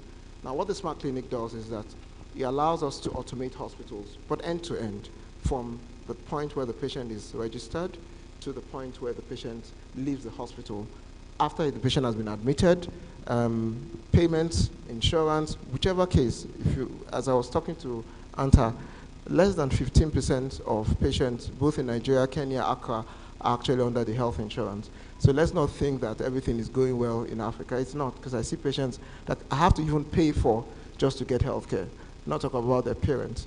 So this is what drives us to start with the hospital. So we started with the hospital. So it's B2B. So Primed provides automated services for hospitals. We can do both private and public hospitals, but we chose to do public hospitals. We made our money and never raised money. So I'm going to confess that Baobab Network in Kenya was the first VC that would decide to invest in a company back home in Nigeria. So I agree with you that even our Nigerian investors will say, it's healthcare, are we going to make money? We might not make money, and they run away from it. So, but some of us will have to keep using our small money bootstrap because we believe in it. So Baobab was the first VC that invested in us from Nairobi, and that allowed us to believe that we can actually scale what we have done. So as of today, we have over 50 public hospitals in Nigeria now that are completely automated from end to end, inpatient management, laboratory management, everything on just one PC. Now, what did we do next? We then focused on the patient. So every patient now, starting from February, it was February 2022, we launched what we call the patient smart cards. So with the smart card is connected to the hospital information system, which we also design and own. So it means that with your card, the card now has a QR code. Now when you scan the QR code, it takes you to your own personal mobile app. So on your phone, you can now see, you can book an appointment, and when you book an appointment, it's not just telemedicine. It won't stay on your app. You actually go straight to the hospital you selected because we have gone through the pains to automate that hospital. In other words, we do B2B to C and still have to do B2C. So at the end of the day, in the next 6 months, we hope that everyone in this room, irrespective of which country you are, will be able to touch your phone and book an appointment. You will see a list of hospitals that actually already have a platform that can accept your appointment. You can make payments through insurance, you can make payments through cash, you can make payments through whatever model. These hospitals will be able to receive those payments. In other words, when you get to the hospital, you don't need to go to a human being. You don't need to queue. You can just check in. So we're installing self-service kiosks like tablets that also can recognize your card. So once you scan your card, they will see that you had made an appointment. You can go to the dental unit. And now that's for people that want to go in hospital. If you decide that you want your care to be at home, like me when I was in this hotel, and I don't want to go to the hospital at night, then you can now choose some of the virtual doctors or virtual hospitals. And then even the hospitals we now give them the virtual platform that the doctors can now tell you, okay, I think you need to get Felvin. That's what I needed yesterday. And then send a prescription. And then what we need to do is to now onboard all the pharmacists, the small chemists around us. When they have the platform, the pharmacy, you can go to any pharmacy and they check the system and say, oh, you're supposed to get Felvin, and they give you the Felvin. You either pay on your app or you pay in hospital or in pharmacy, it doesn't matter. We will give commission to the pharmacies. We give commission to the doctor that saw, we give commission to the hospital. At the end of the day, it's one single connected healthcare where the patients are king. So in other words, all of us, I used to say in healthcare, and this is where I'll stop. We used to say that when we went to clerk, we'll say that the patient was apparently well until yesterday. We think we're all well, but there's something, because it's the human body, it's an organic system. There's something that is not 100%. Others could be 100%. The only way you can know it is if you can find a way to access healthcare, find what the problem is, and solve it. And that's what we're doing. And it's a long journey, but I think we'll get there. Thank you so much.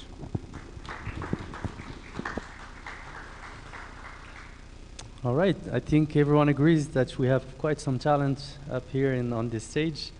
And Dr. EiA and Sarah were parts of the B Soft Landing program powered by Enriching Africa. But how about you guys? Which incubation or acceleration program have you been part of, be it Enriching Africa or not? And how did it benefit you in your journey? Thank you very much. So I come from Impact Hub Harare. So this is in partnership with Enriching Africa on a climate program that we are currently working with, an incubation program currently going on. So I'd really first like to appreciate the support that we have been given with both Impact Hub and Enriching Africa, especially in attending online workshops and trainings, especially in refining our business models. As a startups, we need something tangible to present to our customers, to present to the investors, to present to our stakeholders. So they are supporting us in that particular way. So it is really my appreciation, and through their support, we have managed to gain even more traction, like in our collaborative efforts in Zimbabwe. I really appreciate that. Thank you. For us, I'd say Startup Bootcamp Africa, we've been part of the program. And right from the beginning, after we'd set up the company, when it comes to training, how do you go out and fundraise, a little startup to get you started as well.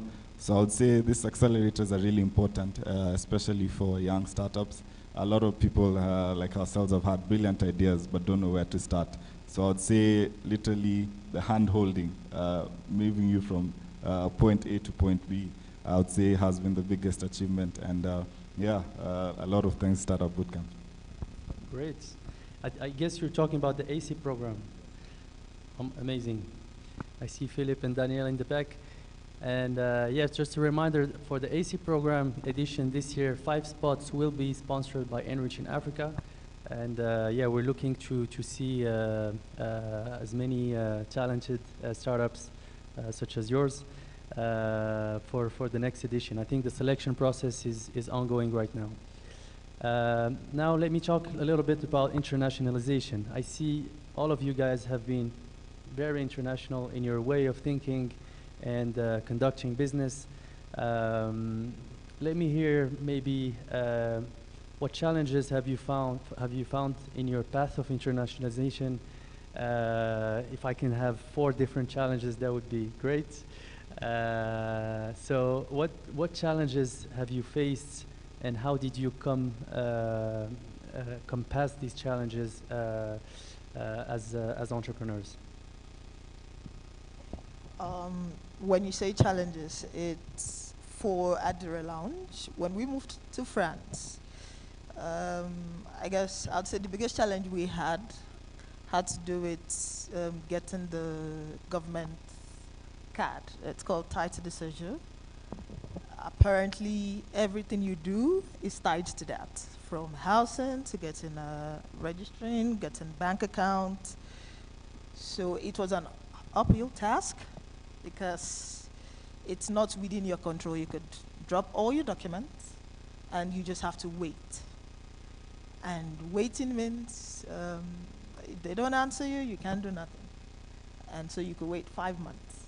You're not earning, you're working in Africa, but the place where you really need to be able to expand, you're talking to new clients, and you're like, okay, so what's your company? And you're like, so we're still, it's, in a way, you could do the work, but you cannot legitimize any work you do until you're registered. It was out of our control. I don't think it was Bondino's issue also. It was just a government thing.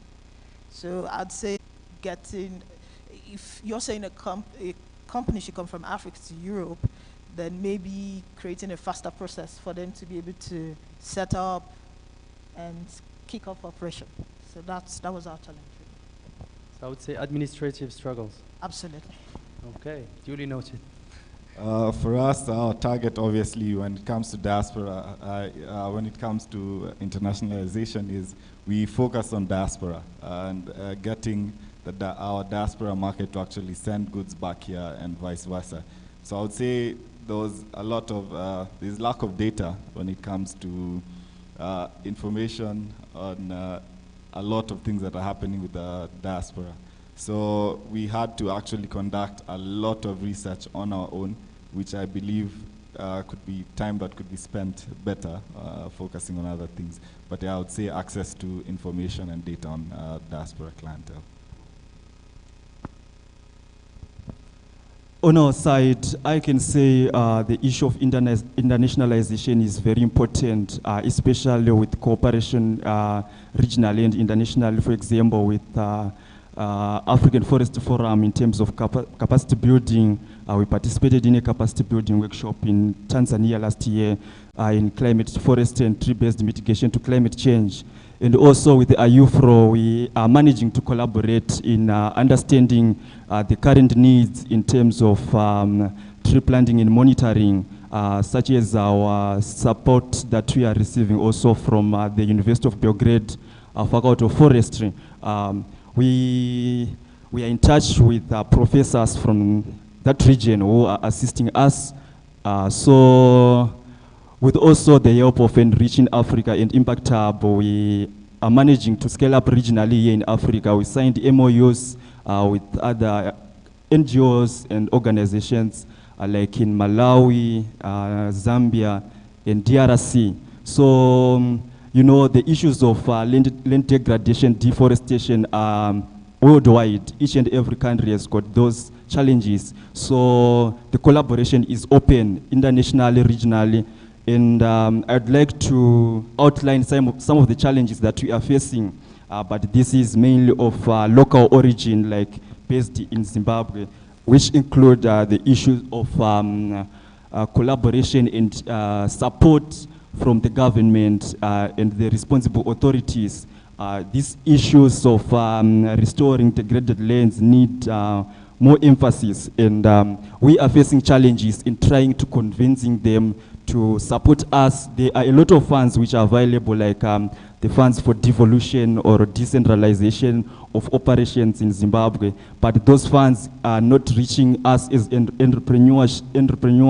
So we need to find a way of convincing them to assist us as entrepreneurs, and also the issue of outreach to reach the marginalized communities to participate in nurseries. Though we are using software, Plantmaster, to monitor those trees, the issue of nurseries, like I can give example here in Kenya, someone who is having a tree nursery in Mombasa, if you want to plant a tree here in Nairobi, you don't have to buy trees from Mombasa. You have to find a nursery near here in Nairobi, and also trees which adapt to the climatic conditions in that particular area. So the issue of outreach is very important to collaborate with local stakeholders, and that is a challenge. We need more support to be able to reach those marginalized communities and document all the nurseries across the countries, and I think that can also be even scaled up in other countries.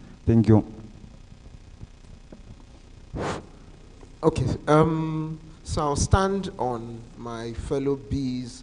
So when we say B, that's rounding off, yeah, soft landing, what you said. So administrative problems always, it's probably one of the encumbrances when you get to Europe. As at now, we still, even though we've submitted all the documents for the fintech, for everything, we still haven't gotten that response that we need. And that's why when we now have to pitch to investors that want to globally scale the products that we have, especially when it's healthcare, we just decided to focus. We came back to Africa and focused on Uganda, Kenya, and Nigeria. Even though what the product we wanted to launch at that time was a cross-border payment. I was just talking to Anta. A cross-border payment that allows my cousin send money to me while I was in Kenya. So yes, I said I wanted to buy Felvin, but what happens when I go to my app and I check my wallet, I see $0, I cannot buy it, or 0 Kenyan shillings, nothing is there. So I still can't get it, and I don't have insurance because it's going to take a few days, a couple of days to get insurance. Sometimes I have insurance, but like in Lagos, the insurance do not actually copy the best drugs. So they know how to do it, so I'm used to them. So it won't cover what it needs to cover, but that's the drug the doctor wanted me to get. So I'm still stuck. So all I could do was I can do a WhatsApp message and say, oh, Ibrahim, how are you? Can you send me just $50? I only want to buy Felvin. And he says, okay, you know what? I'm not going to send it through Remitly because I don't want to use it for any other thing. I'll send it through Smart Clinic Wallet. So if he sends it, I get it on my wallet because it's just platform. And the $50 I show, they scan and I can get my medication. But that needs that international, that cross-border system where you want international payment systems to actually power. So I think for us, the most important thing is to reduce the administrative bottlenecks, maybe have some, an intermediary, like an agent that, I know Funding of Thai doing that, but that can do the follow-up for these startups, because at the end of the day, it takes a lot to build, especially for those that are doing social impact-driven entrepreneurs. So you want to spend more time on the clients and the customers, so you don't want to spend all the time trying to follow up. So having like a liaison that can do follow-ups with them in Europe or in France or in the UK makes it a bit easier for us to focus on making money. Then we can make money for the investors. I have no problem making money because we have people who pay for healthcare, people who pay for clothes, people who pay for, I don't know if they'll pay for trees, but I think they will pay not to lose a tree or not to lose something like this. They will shall pay something, or the government will probably pay. And for, of course, for goods, they will pay for it. So making the money might not be the problem, but ensuring that the right papers have been filed and then we get responses a bit faster will also ease that process of internationalization. Thank you. All right, thank you for sharing. My next question, I guess I would like to hear about the impact you have and here some figures. So what impacts have you been able to make, each one of you? So when you say impact, social impact? Well, for Adira Lounge, like I said earlier, we dedicate some of our money in training women in undeserved communities. At first, it started as a way to get workers. But over time, we saw the impact it was having on these women, because most of them were just housewives or just mothers who are at home, no education, nothing, and we realized by the time we gave them these skills, in a way, they're able to reproduce something that helps them earn. And over time, we expanded that into also collaborating with the Lagos State government and the banks. And so when we train them, we help them get things like bank accounts, set up things that, a little bit of financial literacy goes along with what we teach them, so that they are able to manage and be better at themselves. We started this training 3 years ago. We partnered with a community in Aja, Lagos. They gave us space for our factory, and in turn, every 3 months, we run a program where we train these women for free. We've gotten grants that have supported us from Lagos State government, from GTB Bank in Lagos, Nigeria, that supported us in this. And we've trained close to 3,000 women. And in our own way, when it comes to that community, we can say we are doing good. We're doing some good. All right. One impact also I would see is expanding the power of fashion, of Nigerian fashion in Europe. I mean, that's we're trying to bring color to Europe. I mean, I've been in Europe since March, and I was just telling someone, all I see is black, gray, and deep blue. And I'm like, what happened to color? So we're bringing some African color to Europe. Let's brighten up Europe a bit. And I know it's winter now, so we're also creating designs that also meet up with the color system in Europe. Not so dark, but we bring some color to your lives. All right. How about you? So for us, I think the first thing is to always mention is that we've been able to successfully deliver about 3 million parcels to different Africans around the globe. Secondly, we have 3,000 independent hubs or relay points. So these are 3,000 people who've got access to jobs, and a further 2,500 young people who are independent carriers. So I would say so far I've been able to create employment for about 6,000 people in Africa, and I think that's the greatest impact you can have. Yeah, and that's amazing. And Philippe said yesterday, I guess, you have one of the lowest rates of lost parcels. How do you ensure that? Like I said, we're trying to digitize our 5,000 business, and how we've done that is we have tested, proven tracking system where you can, on your own, print a tracking device, put it on the parcel, and through that, then you don't lose your parcel. You can track it all the way, right from Nairobi to France. All right, next. Thank you. So when it comes to the project that we are undertaking, it has to be well planned. So we have a 3-phase reforestation framework that we are following. Like phase 1, we have the development of capacities and engagement of stakeholders relevant to what we are doing, which we have started since 2020 to 2022. So we are almost completing. Then phase 2 is to start tree nursery development and propagation of trees from 2023 up to 2025.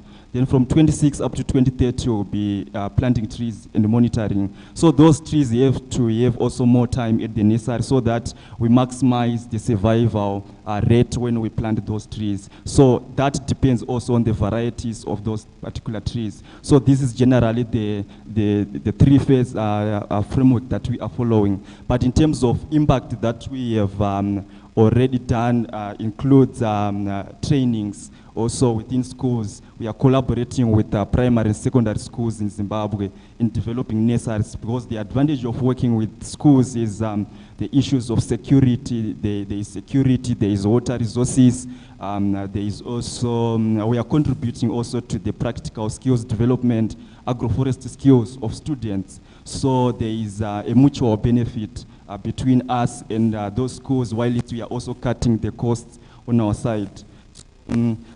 We have managed to train about 2,000 primary schools in Zimbabwe, and also we have managed to sell about 30,000 trees that we have developed on our side, on our nurseries. Yes, thank you. Okay, so what I can do is to bore you with data. Then I'll tell you the data that matters. In terms of data, it's healthcare, so it's clear. When we left bonding up, when we left France in November, we were already making, I think we were reaching about 1.5 million patients. When we went back to France in March, I think it was June, and then came back in August. Just between August and now, we've onboarded 5 new hospitals that have at least potential of 500 to 1,000 patients per day.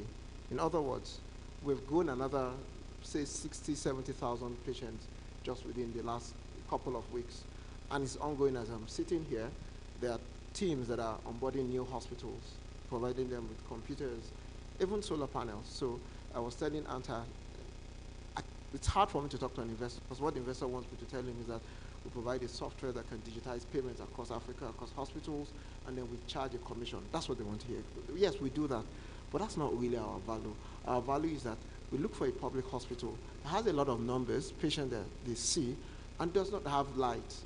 There are a lot of them, primary healthcare centers, secondary healthcare centers, and we select that one, have an agreement with them and say, look, we'll give you power. We'll put solar panels, we'll put inverters.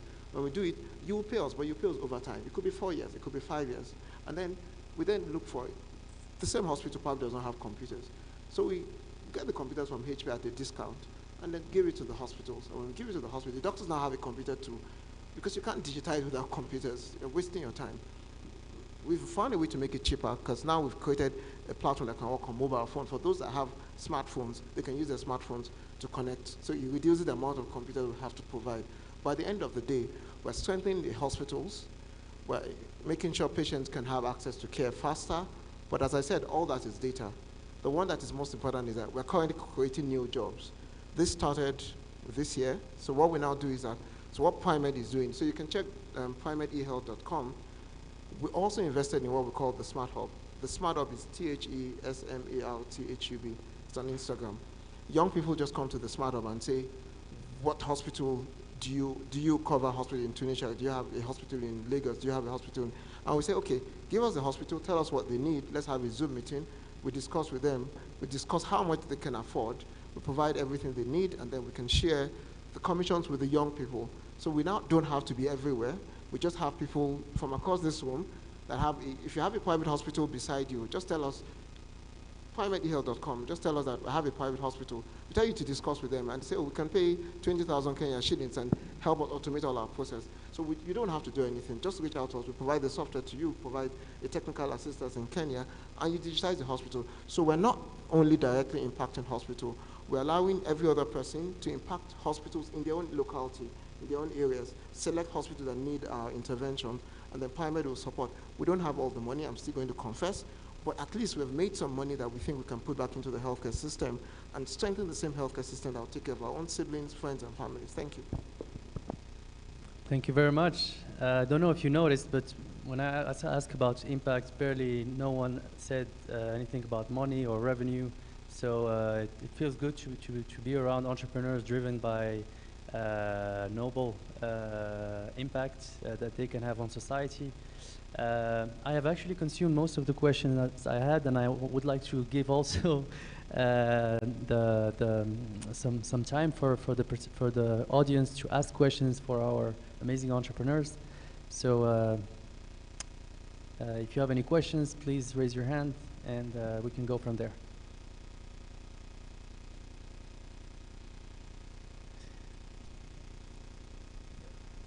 Okay.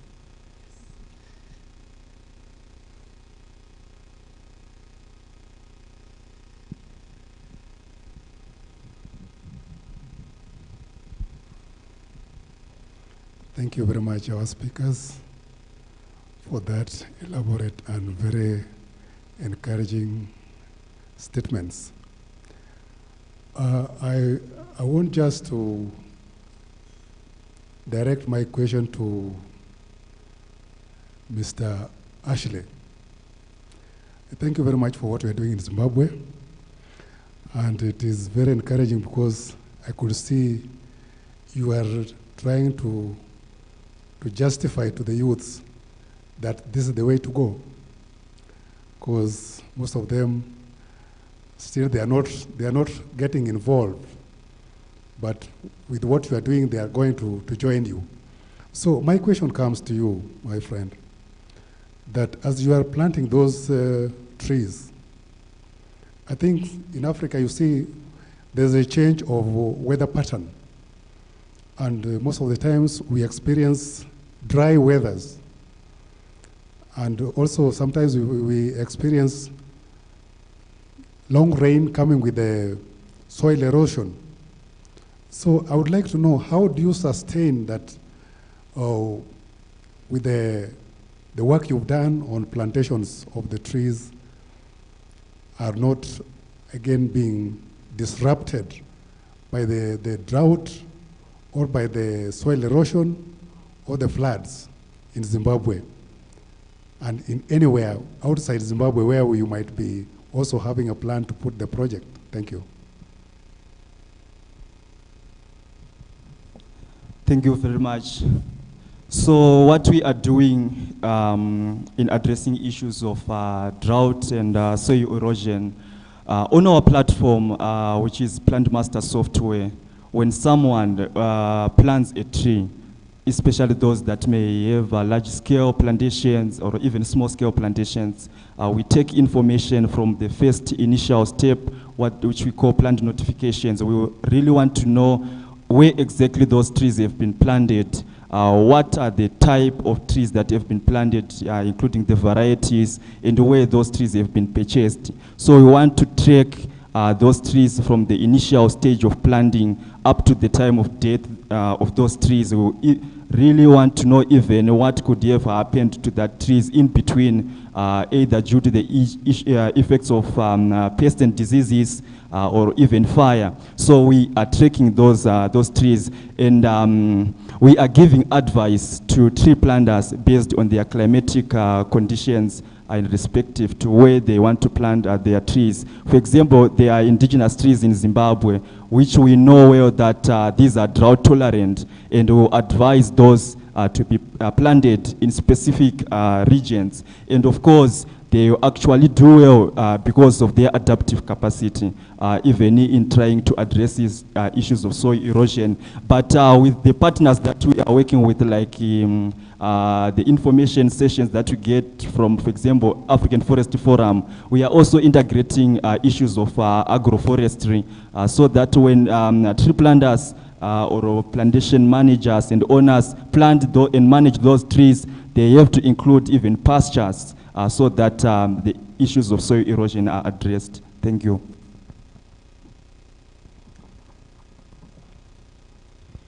Thank you. If you had the opportunity to do again a soft landing program, what kind of advice would you give us to even improve this kind of program, if it's possible? Thank you for that question. First of all, I would say the bundling of team did a very good work bringing us over. If there was any advice I would give, I'd say probably have an onboarding officer for every team that's internationalizing in France. A onboarding officer in the sense of once the company comes from start to finish. For example, I am new to France, so if I had someone who could say, okay, don't go to this prefecture, go to this prefecture, it's faster. You need an accountant person, I'd give you this person, not the most expensive one, but you're new, you know, just someone to help run it, make it faster. I think that would be the only thing. The incubation period was lovely, but after incubation, ensuring that soft landers are able to get into the system as fast as they can. Because for startups, every day counts. We are not rich. And so being able to get into the system and start earning as quickly as possible is important to us. I think that would be the only thing. Thank you.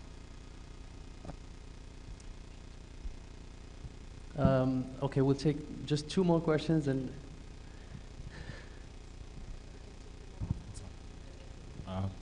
Good afternoon. My question is directed to Dr. Abdulafiz. So we know that patient medical data is critical and should be private by all means necessary. What are do you have any policy or legal frameworks governing or protecting your client's medical data or information? And if so, what are the policies that your company has? Thank you. Okay, so within just a minute. What we do is that for our hospitals, we recommend the hospitals to have a data privacy agreement with all their staffs that use the EMR or the EHR system, so that they sign that every staff that is going to come on the software or the computer will actually sign that they're going to keep all data private. That means that they can be liable and the hospital can sue the staff themselves, not the hospital, if such information goes out. That's number one.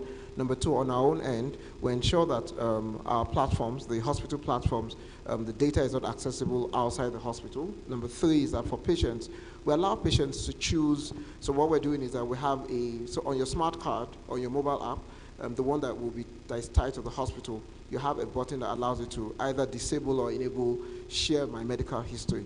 So if you do not want to view your medical history on your app, you can disable it. The moment you click on enable, it's going to tell you that note that you are the one that is giving access to this medical history to be shared, and the company will not be liable for an external or third party having access to it. So we allow the patients to decide whether they want to view it or not. Remember that the medical history on the mobile app is actually connected. It's basically what you have in that particular hospital you selected. So that's basically how we've been able to address that.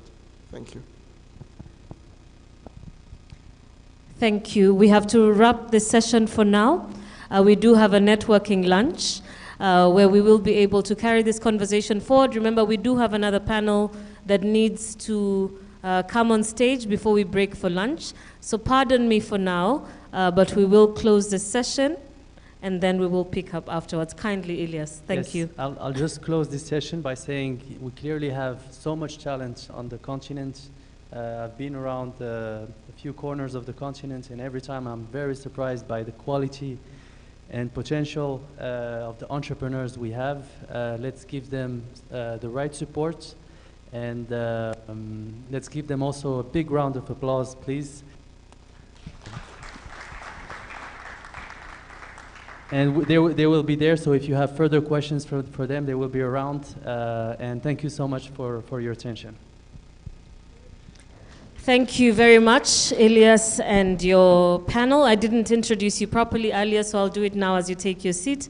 Ilyas is a civil engineer with an extensive experience in the management consulting industry, and he did tell us a little bit in his introduction about what he's currently doing with Bond Innov. So thank you so much, Ilyas, for expertly moderating that panel.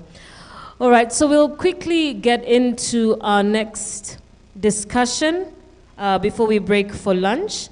And this particular session will be looking at tales from the innovation ecosystem. How have EiA champions been supporting the innovation ecosystem of both Europe and Africa? The session will be moderated by Kiva Richardson. Kiva, please make your way up on stage as I introduce you. Let's give her a warm round of applause. Kiva is a program manager at Impact Hub, where she manages programs aimed at supporting startups and entrepreneurs, supporting organizations in Africa and Europe to deploy innovative and transformative business solutions and programs in their respective regions. So I'll hand it over to to Kiva as she welcomes her panel, which includes Ninon Duval, Akinwande Akinsure, and Philip Kirikov and Abdur Rahim. Please make your way up on stage, and I'll hand it over to our moderator. You're welcome. Oh, thank you so much for the introduction. My name is Keva Richardson. I'm with Impact Hub, the global team. So Impact Hub is part of the Enrich in Africa network, the Champion Network. And we have 4 other champions that will be joining me on stage right now. So I'd like to call Ninon to the stage. Ninon Duval, please, from Bondinov. Okay. Akinwande Asluri from CCH Hub. Philip Kirikov from Startup Bootcamp. And Abdur Rahim, please.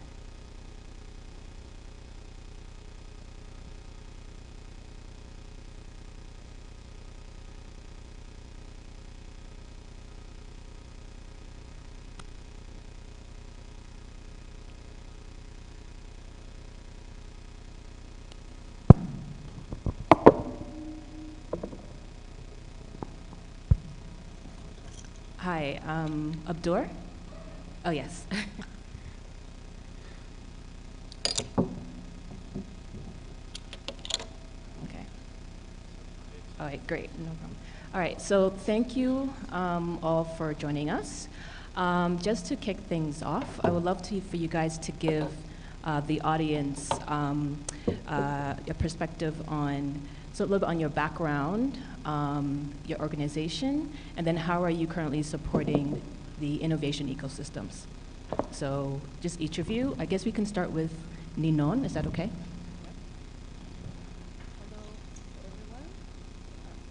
Hello everyone, thank you Keva. So my name is Ninon Duval and I'm a Bondinov director. And Bondinov is supporting the ecosystem in different ways. First, we support startups. This is our job for more than 10 years now. So startups in France, in Europe, and startups in Africa, and between both continents. We also support those who work with startups, so incubators, and all those who works in this ecosystem. So we also support the ecosystem as we do with Enrich in Africa. We also finance some of the startups, and we also work with research to make connections between entrepreneurship and science. Thank you. Okay. Hello everyone, Akinwande Akinsulire from Co-Creation Hub and High Hub. So Co-Creation Hub started out in 2011 as the premier innovation hub in Nigeria. And you know, the basic idea behind founding it, as the name is Co-Creation Hub, was to create a space where individuals with innovative ideas could come together and co-design, you know, with designers, technologists, developers come together to co-create solutions, right? So our focus really is accelerating the application of social capital and technology to creating prosperity on the African continent. And since we've started, we've physically expanded into different locations. So the High Hub in Kenya, you know, it's part of the CCF family. We have the design lab in Rwanda, you know, and we're launching a new center in Namibia, you know, early next year. So what we do literally is working with innovators, supporting them with pre-incubation, you know, intervention to help them properly design the ideas that they have such a way that it aligns, you know, and meeting social needs. So we have different practices, right? So we've developed technical expertise in different areas. So we have expertise in solving public health solutions. We have design for health practice. We have the creative economy practice that focuses on, you know, harnessing the young, energetic, creative minds in Africa. We have the technology and governance practice, which provides support in using technology to drive civil engagement, you know, in governance. We have the syndicates, via which we provide, initial, seed support, pre-seed support, as you may call it, to startups. So over the years, we've been working with partners just to help create innovative solutions to solve, different problems. And I'm happy to be part of the Enriching Africa family, representing Co-Creation Hub and HiHub, and been working together for the last 2 years, building some amazing things together. And I'm looking forward to sharing more insights on some of those things that we're doing together. Thank you. Thanks so much, Kevin. My name is Philip Kirikoff. I'm CEO of Startup Bootcamp Afritech. I'm one of the co-founders. We're a global network of accelerator programs, and we bring so comparable to the Techstars 500 startups, Y Combinators of the world, but we run accelerator programs in key cities all around the world. I'm fortunate enough to be the co-founder of SBC Afritech. So we are physically operating in the African continent. Our first campus was in Cape Town. We currently run a campus in Dakar, where we have 3 full-time folks there. And during the program, we ramp up to a full team to support the startups. So over the last 6 years, we've accelerated 50 African startups. We have a 90% success rate, and the startups that have raised funding have collectively raised about $120 million. The aggregate valuation of all the startups in the portfolio that are still operating is close to $800 million. So it's a pretty good track record of taking earlier stage African startups and helping them go through this trajectory or go through this very rapid growth curve. Typically, we say we help startups achieve 18 to 24 months worth of growth compressed into like a 3-month time frame, which is our program. I myself am American. You'll notice from the accent. I say I'm American by birth, but African by choice. I live in Cape Town. My wife is South African. My 2 daughters are dual citizens. So, both for professional and personal reasons, I'm all in for Africa, and even wear the socks, right? But we, I've also gotten quite a bit of experience. I started in the .com era, so before some of you were probably born. The early or the mid to late 90s was the first .com boom and bust in the U.S. Well, globally, but Silicon Valley was the epicenter of that. But I was in Silicon Alley. I was in New York City. So in many ways, that was like the first, we'll say, emerging market for the tech ecosystem, because it was the first ecosystem outside of Silicon Valley. And I've subsequently been involved with a US India fund, and eventually moved to Africa starting in 2011 and moved in 2013. So I've had the benefit of going through several of these boom and bust cycles, both in the tech sector, the real estate sector, the financial sector, and am able to help our startups to navigate through uncertain times. And the one thing I guess I'll say, if there's any consolation for you, is that whereas the funding environment certainly gets harder, it's actually in these times of great upheaval where startups thrive the most. So when you look back at some of the most valuable startups in the marketplace today, they all started during one of the bust cycles, because that's when there's the greatest set of opportunities. So don't be disheartened. Rather look at the problems that you're solving and look at the organizations and the companies and the corporates and government services that need to be, that need support, need help, and know that there are a lot of opportunities to get in now. So thanks.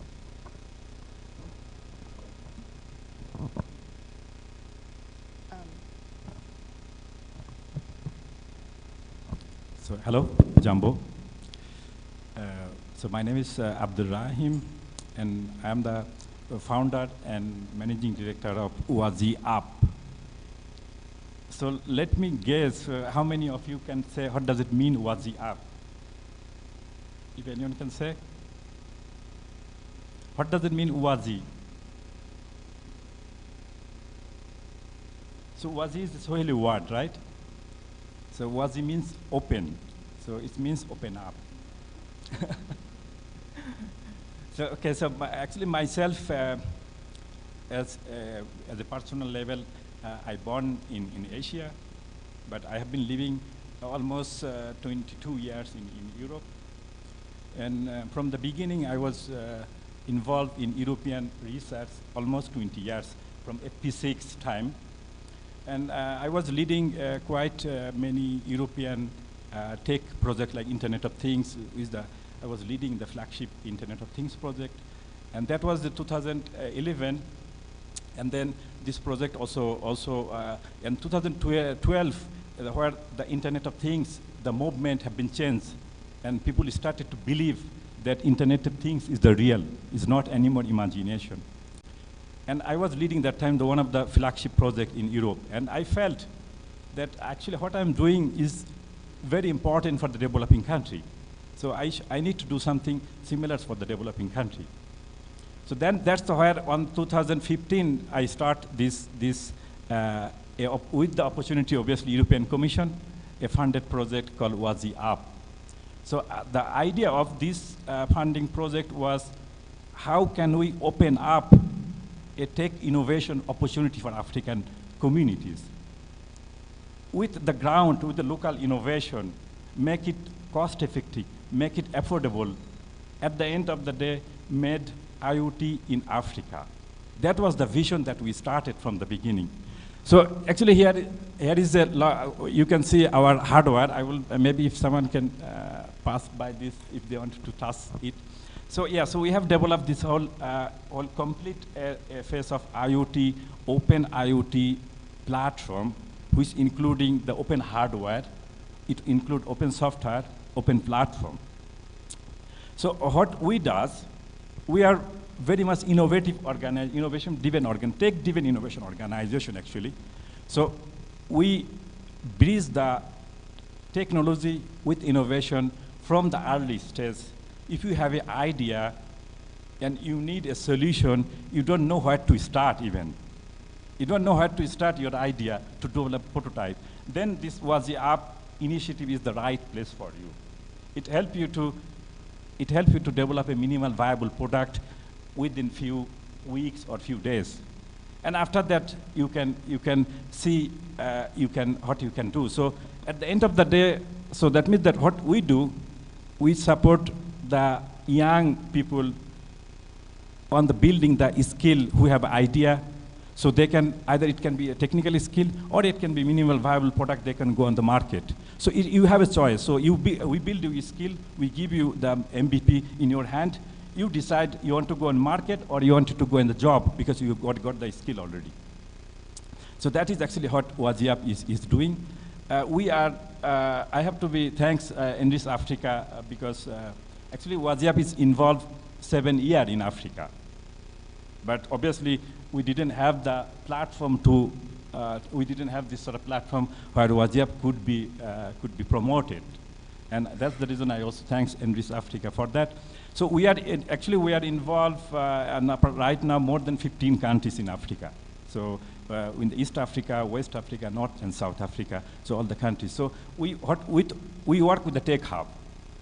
So we are the tech-driven organization. We work with the Tech Hub, who have a in-house technical skill, who want to provide the technical services for their community. For example, if you wanted to provide development services or test for investment services, skill development services, then we are the right people to you need to. So I think maybe I will stop here because I can talk a long time, but maybe we can discuss on the board more on the panel discussion. Okay, thank you very much. Okay, thank you. So my next question, so we often hear the word innovation ecosystem, right? It's in our mission statement. It's a term you hear often in our industry. My question to you guys, and I'm very curious to know, what does it mean to you? What does innovation ecosystem mean to you? And how is it essential for startups, not only in Europe, but also in Africa as well? So if you each take maybe 1 or 2 minutes and just give your perspective to the audience on that. So, Nino. Yeah. Well, for me, an ecosystem is a place where you have different actors from different profile, and they all need one from each other. So let's say in innovation, you would have a startup who needs bankers to be able to accelerate, for instance. The banker would need the startups to become richer. The scientist will need the startups to send the prototype into the market. And so this compose an ecosystem.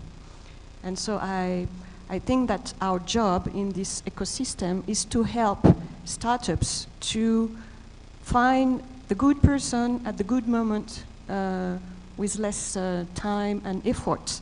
It has been said this morning by Sarah that we are all running out of time and money.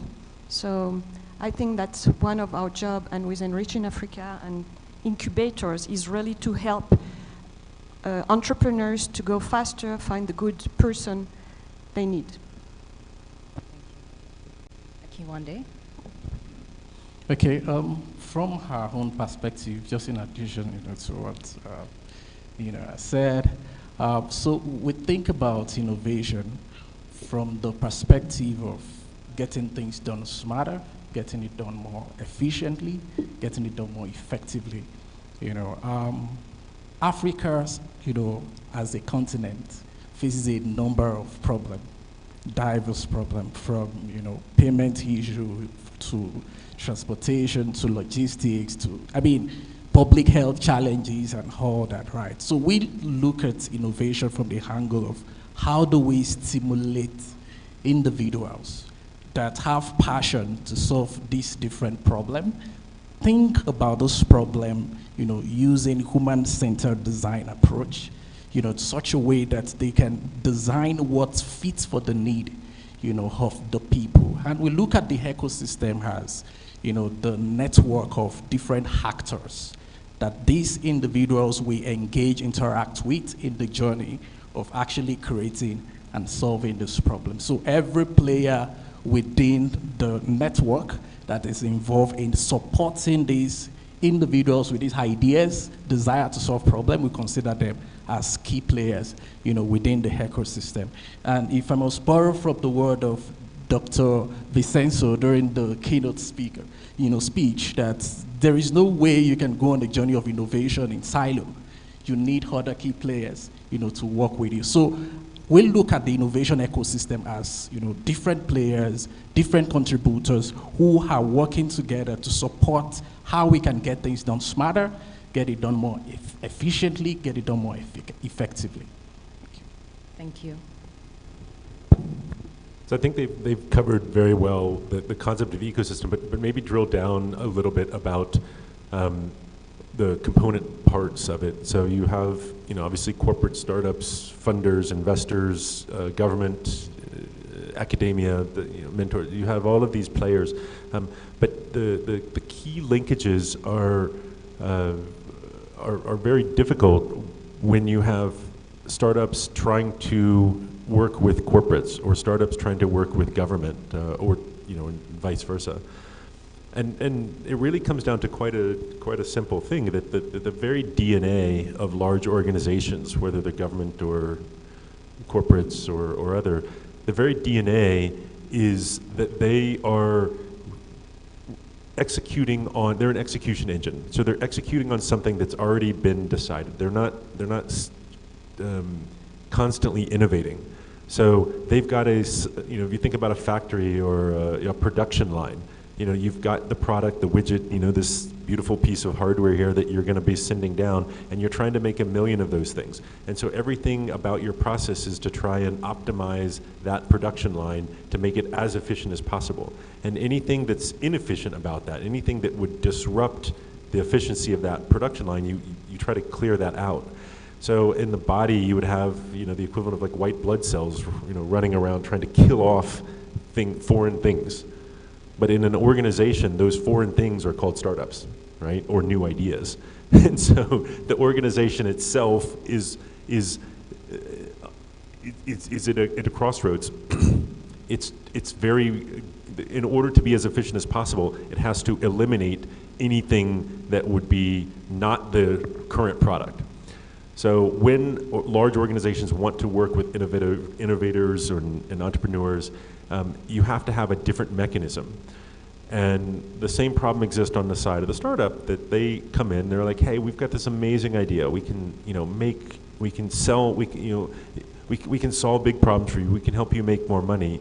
But the startups don't understand all of the things that are required to move from small scale to large scale execution. And so they're really speaking entirely different languages. They're coming from entirely different backgrounds, the context. And so what's needed in the middle is the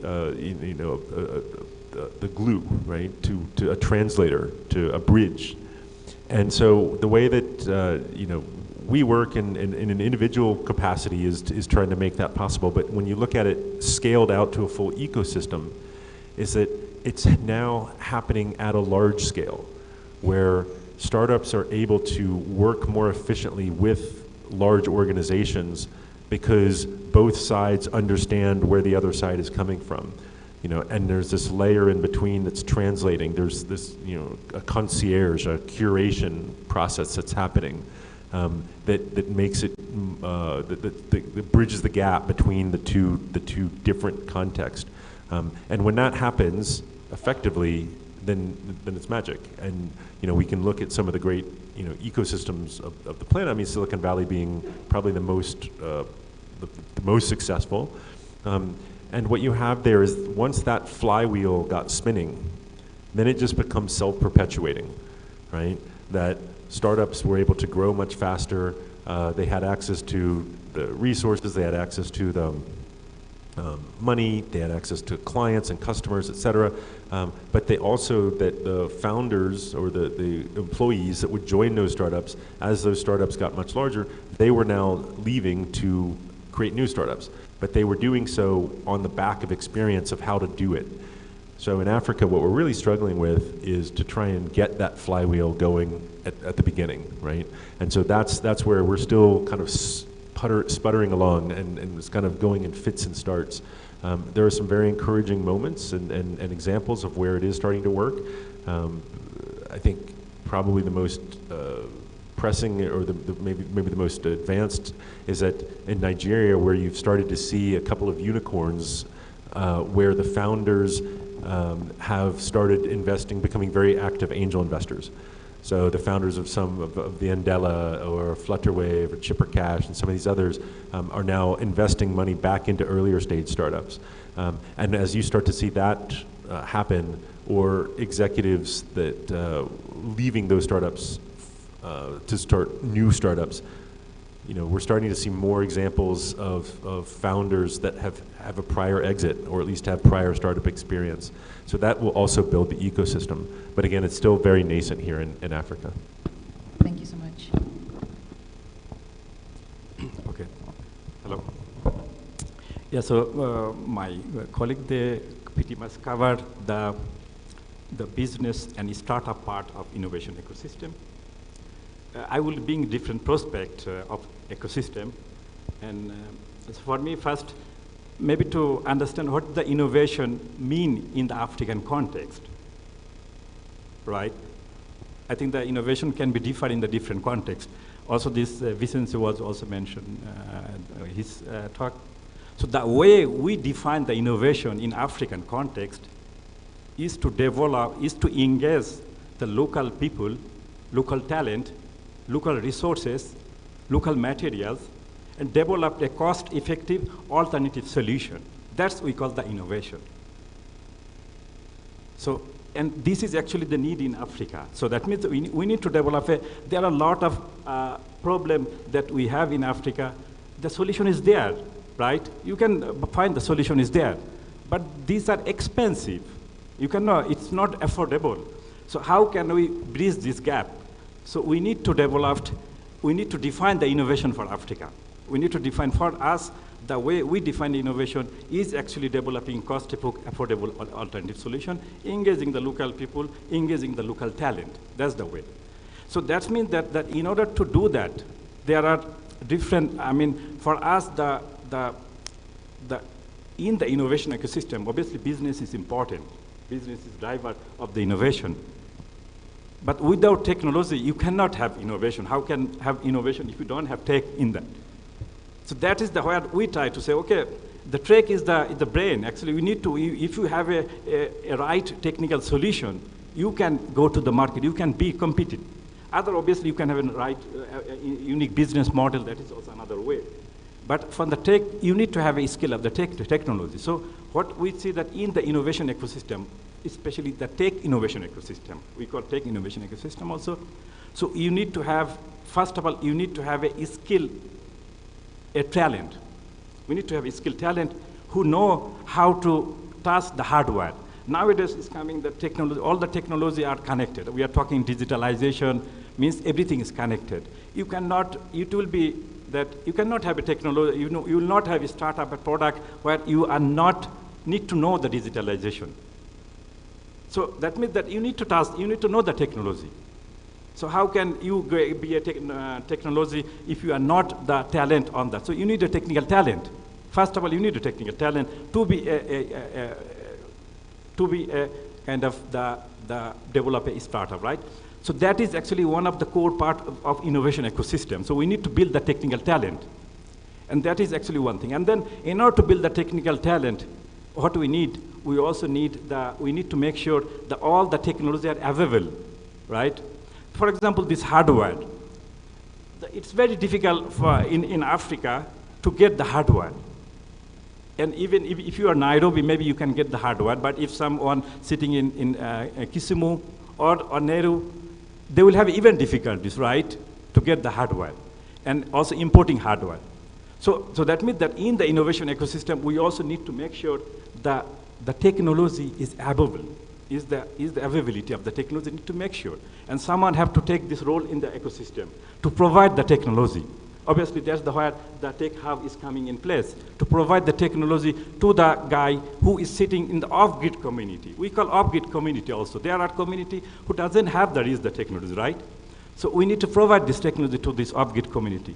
So what we are doing, you cannot, maybe you will not believe that these all the manufactured in Kenya.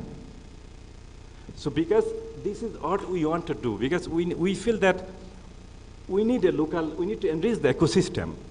As I said, the tech ecosystem, we are called, if the tech ecosystem enriches, the startup ecosystem, innovation ecosystem will be empowered. So that's what we are putting. So everything is available. So we make this technology available. Now another thing is that the hardware is not the only thing. In Africa, you know that the internet is a big problem. You are developing a programming application, suddenly your internet is gone. You cannot have how can you develop a solution where you don't have a reliability internet connection? So what we are doing, we have developed a platform, open platform, which can work even without internet connection. So you can, if you are off-grid community, you're sitting in off-grid, you can have all the setup infrastructure, you can program it. We don't need internet connection. But if you have internet connection, it's great. You can use our online environment, it's great. So it need to be also this infrastructure. So that means that we need to develop the open, affordable, accessible tech infrastructure. So this infrastructure, if you want to develop a solution, before going to even market business, you need to test it, right? Test before investment. You need to test it. You need to validate it. So how you can do the validation testing if you don't have infrastructure, if you don't have the possibility of this thing? So that's what we are doing. We are called tech ecosystem. So we are also working on different way to provide this infrastructure, open infrastructure, where innovator can come and test the idea, quickly test the idea that yes, it's working. And then after that, you can go on the business and develop a business model. So that's the hottest way. So that means in the tech ecosystem, so what is the important is the talent, is the skill, is the important. So we wanted to empower the skill, tech skill. Even, you know, that there are a lot of startups have been, they quickly, they have a nice product, they're showing it, and after that they are struggling to develop the technology because this guy few in the business developer, and they started, and then they don't find the right technical people to quickly develop this product. So they are spending 2 years just on the business side, and then but they don't have right technology, right people to help them to quickly solve this technical prototype. So that's so that means that we are the talent. Obviously, we need intermediate or like a tech hub who also need to be bridge this talent to the innovator. So we also need you need to also hire the user. So user where you can also test your idea. We have also worked in Senegal where we have built called smart village infrastructure. So smart village infrastructure is actually what we did. We built the disable gateway in coverage internet, the coverage for IoT. And if you have idea, and if you have idea on the agricultural idea, you can go there. You can put your sensor, and there is a farm there. You can test your idea. That is your technology working. So that's actually what we said. So for us, is the tech ecosystem is the brain. And I personally still believe that I know that in Africa, a lot of discussion is going in the business. I know is very important. But I think that what we are doing is very important for Africa now. Thank you so much. For my next question, so we just talked about innovation ecosystem, the different actors, some of the challenges that entrepreneurs face as they're innovating. My question is to Ninon. What challenges do you as an incubator, meaning Bond Enough, face? And how can the AU innovation agenda that we just attended yesterday and policy making best support Bond Enough in the future? Yes, I think that the challenges we face, we are quite similar to startups. We are always running after time, after money. We have to build a strategy, a business model, and have talents. We can't have just people coming in the incubator and then leaving after a program. So what we need is, like startups, we need time and trust. For Europe, we were born thanks to the support of Europe. We continue to grow up thanks to the support of Europe and the African Union with the Enriching Africa. So we need them, yes, of course. What could be improved maybe is to have programs which are longer. Programs are quite very good, encouraging, but sometimes we have the impression that with €1, for instance, we spend 50% in track evaluation, administrative part, and so on. And also we are in innovation, so we build new services, new relationships, and so on. It takes time. And it's very frustrating at the end of the program to say, okay, goodbye. It's the end of the program, we can't do more. And at that time, the team that have been running with us for the program, well, we have no money to keep them. So what we have built, it disappears a little bit. So yeah, what could be done better is more trust, so less administrative part, I would say, if it's possible, and more time. And also, for instance, for Enriching Africa, we were discussing about what is the next step after this program with 12 stakeholders. It takes very much time to know each other. I think we have a good team. So I hope that we will have the opportunity to continue with the Enriching Africa Center. It's the goal, but it might take also effort and time. So if we have the support from our sponsors, that would help a lot, and avoid that all the effort disappears a little bit with the team that have to separate at the end of a program. Thank you. I see a lot of head nodding. You agree with me, Philippe? You agree? Totally. Anybody wants to add to that, or any other challenges that you guys face? Well, just to re-echo, what Nira said, it's about building trust, right? Building trust with partners who are able to entrust you with funds to run these incubation and acceleration programs, and also be able to trust you that you have the capabilities, to deliver, right? So speaking for the Nigeria and Kenya ecosystem,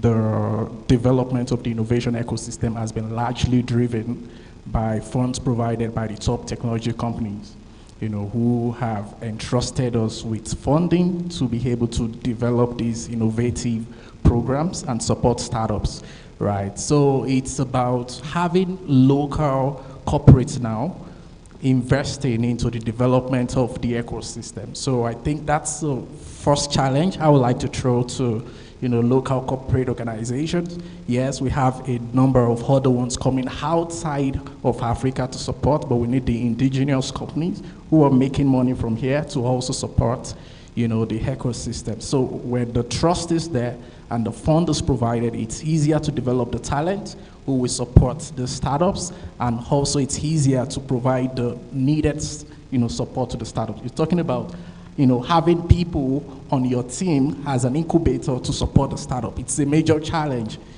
So you see people wanting to embrace online jobs that pay them in, foreign currency, then working locally, with an entity, right? That's part of the challenge that we're facing now, in Nigeria. But with more support in terms of funding from partner organizations, it's easier to be able to deliver this program smoothly because there's enough finance to run the program. So that's what I would just add to what I said.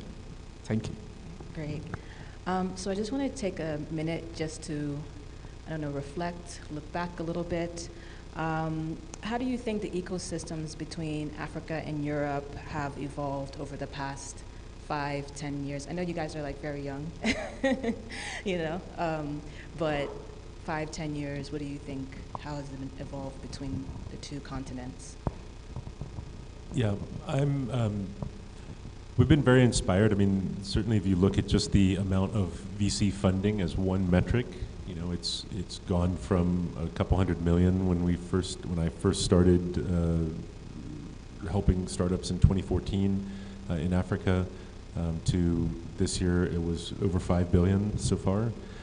So the amount of funding going into startups is one good indicator of the ecosystem improving, because it means that there's more fundable startups. It means that investors are finding what they need. It means that there's startups solving problems with, there's more customers that they can be working with, more corporate partners, B2B, et cetera. Everything's working. But I think it might also be helpful to just look at the things that are still, and we're always very delicate about this topic because it's really representative of where we ultimately need to get to, and that is African solutions for African challenges, African solutions for global challenges. So Africa can be a net exporter of technology and solutions. So whether it's hardware or innovation. And what we've too often seen is that the starting point is Africa as call centers or BPOs or even high-tech talent being pulled out of Africa and put into given up great, amazing opportunities with jobs overseas or outside the continent. More importantly, or sort of more recently, we've seen that there has started to be a real tangible shift towards this idea that we are trying to grow local ecosystems in Africa. I noted yesterday the InstaDeep, which is one of the top AI firms globally, is based in Tunisia. And so the opportunity for some of the top AI, core underlying AI talent, the people that are building AI engines themselves, is in Africa. And there's more and more examples of that. But what we continue to need to see is that the outputs of that stay in Africa, or that we can focus those onto Africa. And that definitely comes at the level of DFIs and large funding organizations and donors and corporate partners that are coming from overseas to ensure that they're supporting that. And that's not, it may sound like I'm advocating for not bridging the two, but it's actually very different. It's rather saying that with rather than taking raw materials out of Africa and creating value-added services in Europe, that Europe can also look at ways to help develop the capabilities in Africa so that the more value-added services are coming, like finished products are coming from Africa to Europe. And just a recognition that that actually helps everybody. That's, you know, that's a rising tide raises all ships approach. So we are seeing examples of that in more of the tenders and more of the funding, the calls for funding in the programs, that there is a recognition that we need to be developing, whether it's gender-based or local talent, but that the value-added services need to be created and kept here, and that the exported products can come across. So that's a very encouraging trend, I would say, in the ecosystem. Okay, great. Akiwande? Okay, Femi, just had to, you know, what Philip has said. So 10 years ago, right, the Africa startup ecosystem was still pretty young. In fact, in a place like Nigeria, innovation was in the buzzword. It wasn't in a mainstream thing, right, when CCUp started. And what we've witnessed over the years, pushing the innovation agenda in our own way, is to see a number of innovation hubs springing up, you know, first in the form of co-working space, just creating opportunity for people to have access to internet, have access to developers and all that, where they can come together and also see how they can solve common problem. And that has really evolved, right, over the years. So what you now see now is you see, like you said, Africans developing solutions for Africa. And you see the first kind of solutions that we begin to see evolve from this innovation ecosystem are just basic solutions, basic technology solution, like digitizing payment. You know, so, I mean, payment has always been done over the years. People go to bank, you know, queue, pass around checkbooks and all that. You know, it takes about, you know, 3 days for a check to clear. You know, you can't confirm payment, so you can't deliver good until after 3 business days. You know, but startups like Flutterwave, you know, have simply just digitized that way of making payment. So it means that at the click of a button, you can make payment, and that goes through, and that simplifies the whole transaction. I mean, now they process several, you know, billions, you know, of naira today on a daily basis, right? And some other startups have since emulated that, creating similar platform. Now, not even coming up with any special innovative addition or anything superficial, but just running through the same model, creating similar startups, and they are still making generating a lot of revenue. So in that same market, we have the Flutterwave, we have the WholePay, you know, they are both unicorns, right? We have InterSwitch, still in the same business, also a unicorn, right? So it's about seeing people coming up with how to use technology to create smarter solutions. I mean, we just heard from Ubante CEO, you know, how they've just digitized, just looking to digitize approach of doing logistics that's been around for over 5,000 years, right? Something as basic as that, you know, it's what we begin to see. Well, you know, while in Europe, yeah, maybe you can see some superficial, innovative idea, but for Africa, just, you know, optimizing, you know, improving effectiveness in delivery and all that. It's what you've seen as emerge over the years. And I think with the Enriching Africa program, that further drives the integration, you know, cross-sharing of ideas between innovators in the EU and in Africa. What we're going to see in the next couple of years is a significant increase, right, in the growth of this ecosystem.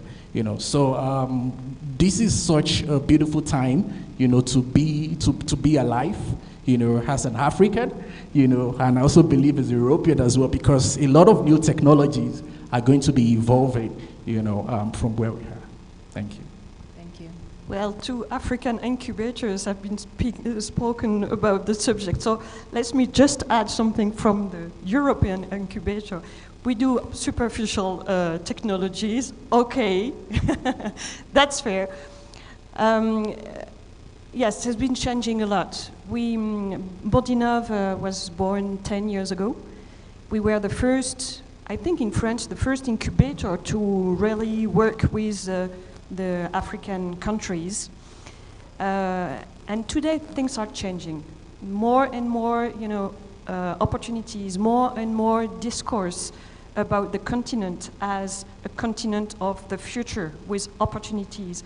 So now in incubators in Europe, I think that when we talk about internationalization of startups, I would say 10 years ago, everyone was thinking about the United States, China, and going abroad in those kind of countries. Now, African countries is seeing in another way, and with full of opportunities, and that's true, things are changing very, very, very quickly in this continent. Thank you so much. So yeah, as things are changing, this is my last question, and it's for each of you. How might the EiA champions work together to accelerate in-country and regional innovations? Being champions yourself, working now with, we have what, 40 plus champions in our network, and we're growing.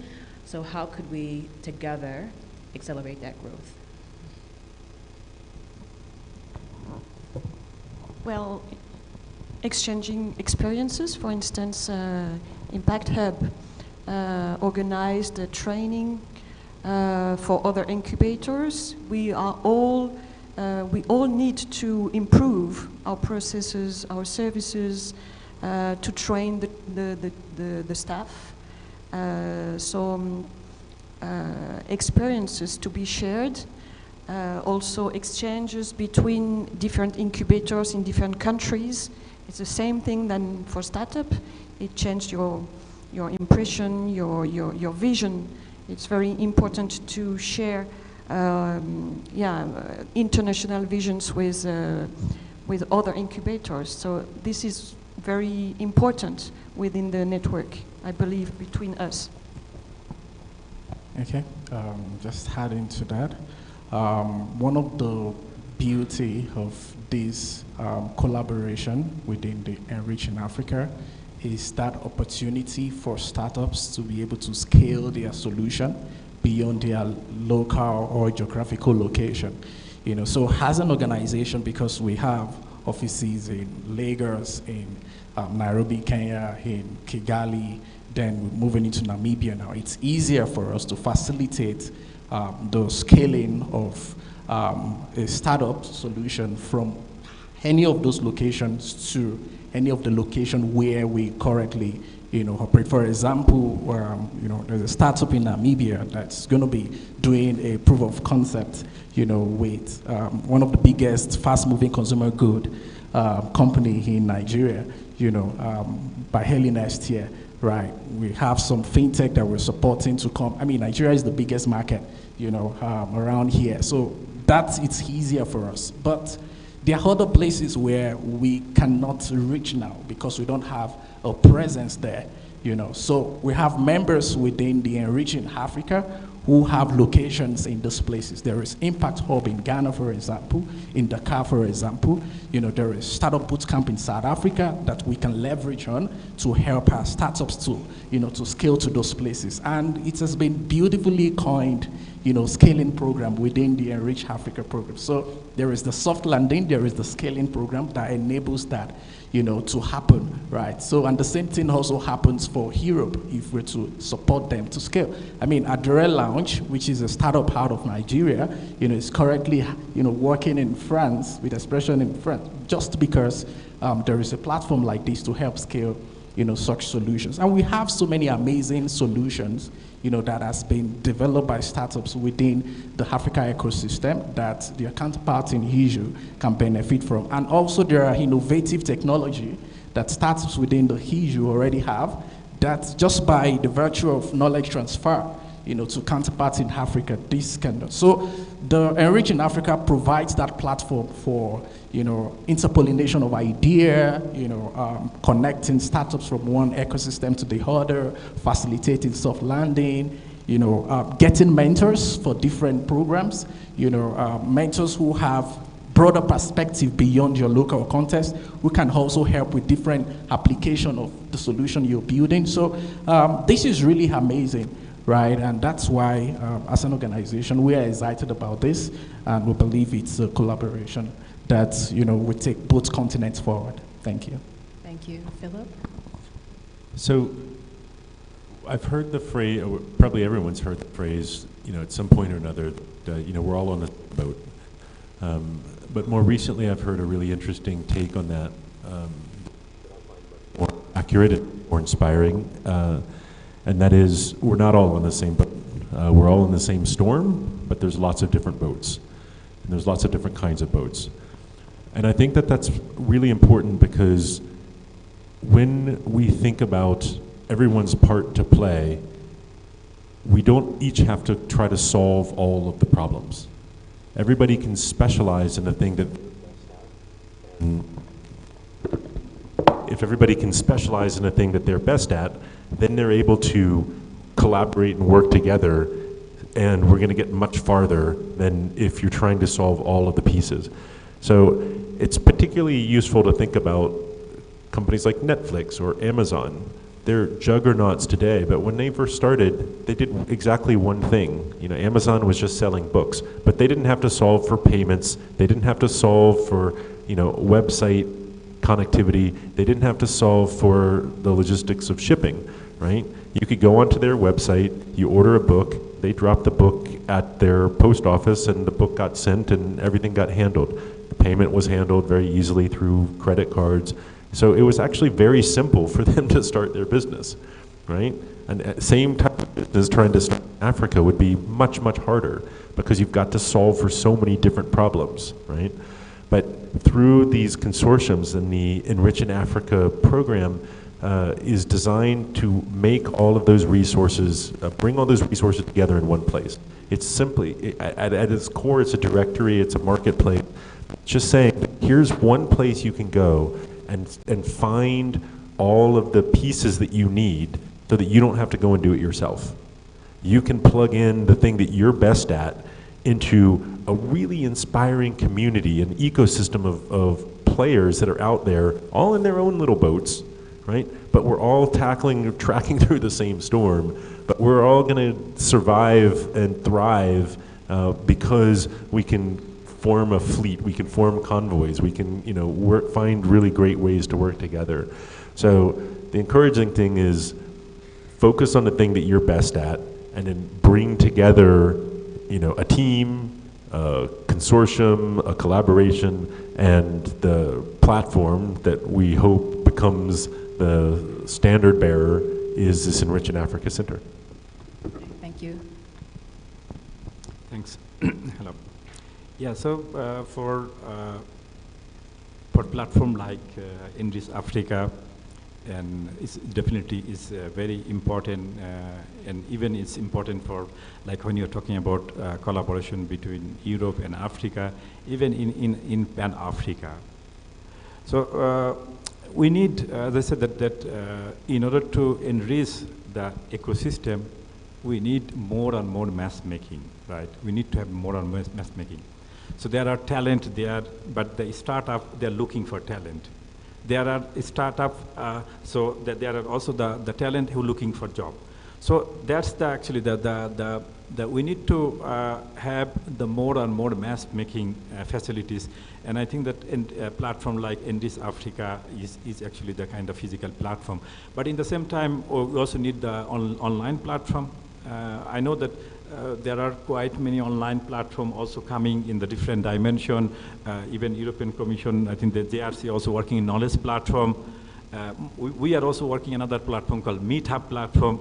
I know that so there are a lot of platforms. I think we should not be worried that, oh, there is another platform. We should not be maybe worried, because I think that every platform has a particular tailored need. And I think we cannot have a one platform covering everything. It is not possible. We need to have a tailored mass making. it needs to be tailored matchmaking, which is need-based matchmaking. And I think that's where it's not so easy. It's not so easy. How can you do that? So, sometimes I ask also myself, because we are active in almost 15 countries in Africa. I have been traveling quite many African countries, and I have seen so many startups, and they are developing same thing in Uganda, they're developing same thing in Rwanda. Sometimes I ask myself, they are doing the same thing, struggling. Both guys staying obviously in the same continent but different zone. They're struggling in the same thing. So is it they should just join up or they should just compete? So I ask myself many times that this is actually that so many things are happening. We need a Pan-African also platform where everyone can also come together. Maybe some cases is also competition is good.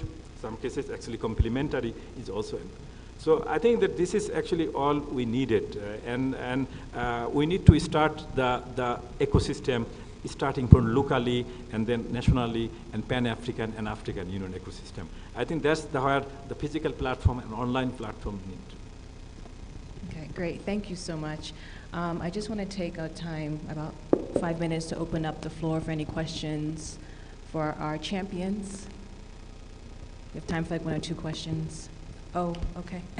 See lots of hands. Can we please get a mic?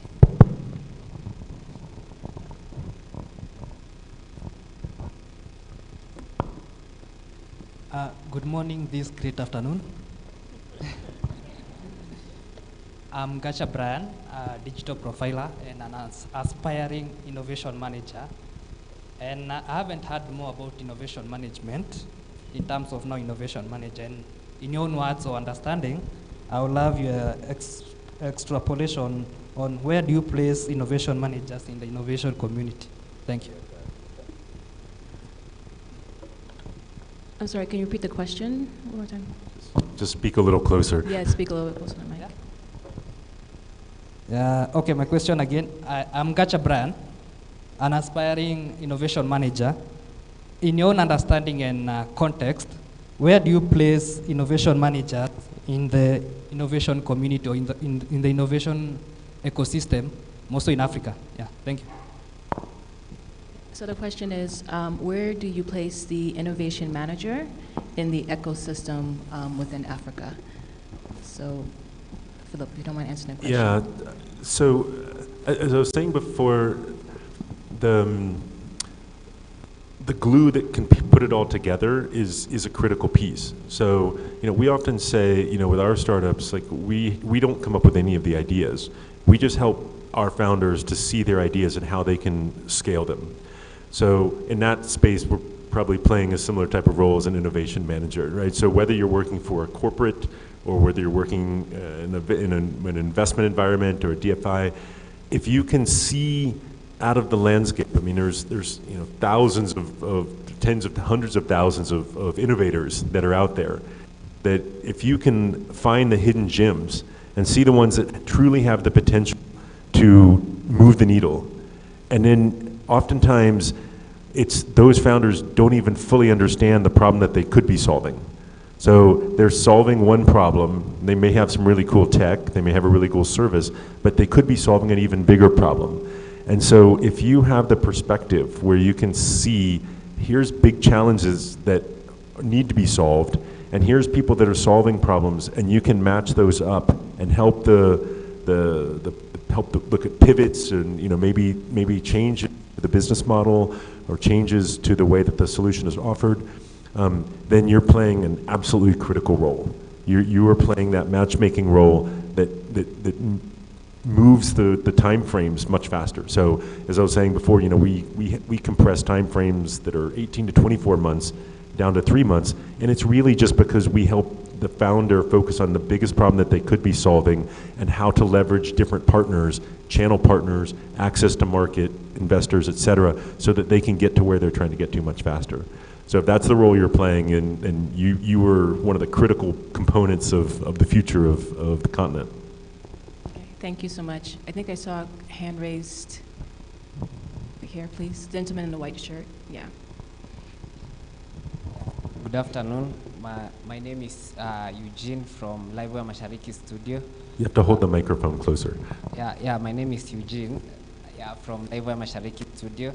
I wanted to ask if you have any initiative that directly targets the young entrepreneurs who recently formed companies but have not met the 10-year criteria requirement for the startup to be funded. Sorry, you said agro. Sorry, can you repeat the question? Just hold the mic like Okay. this. So I was asking if you have any initiative that directly targets the young entrepreneurs who recently formed companies but have not met the 10-year criteria to be funded for the startups. Okay, you're based here in Kenya, right? Yes. Okay, so I think the approach you should take, right, is to go online and search for incubation programs for early stage businesses, right? From our own hand, there's a program we run in collaboration with EIA. EIA is an international development organization that focuses on, agri-tech, but the circle has closed now.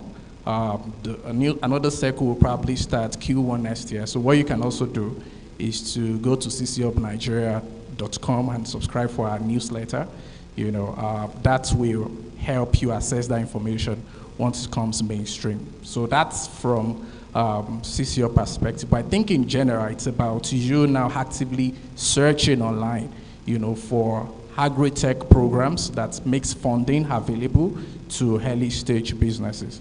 Over time, on Enriching Africa platform, you're going to have access to all these opportunities, but I think Google can really help you at this time.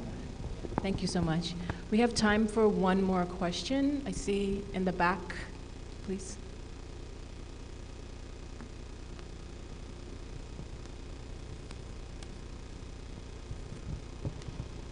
Good afternoon, I'm Kolola Alwindi. I'm one of the delegates from Zambia.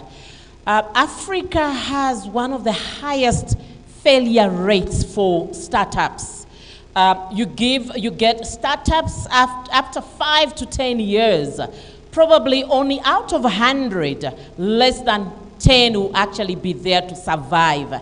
For a program like this, how are we going to ensure that these startups actually are there? We don't want to have a record of 1,000 startups in the last 5 years and only a few survive the next 10 years. Would rather focus on the few and make sure that these actually grow.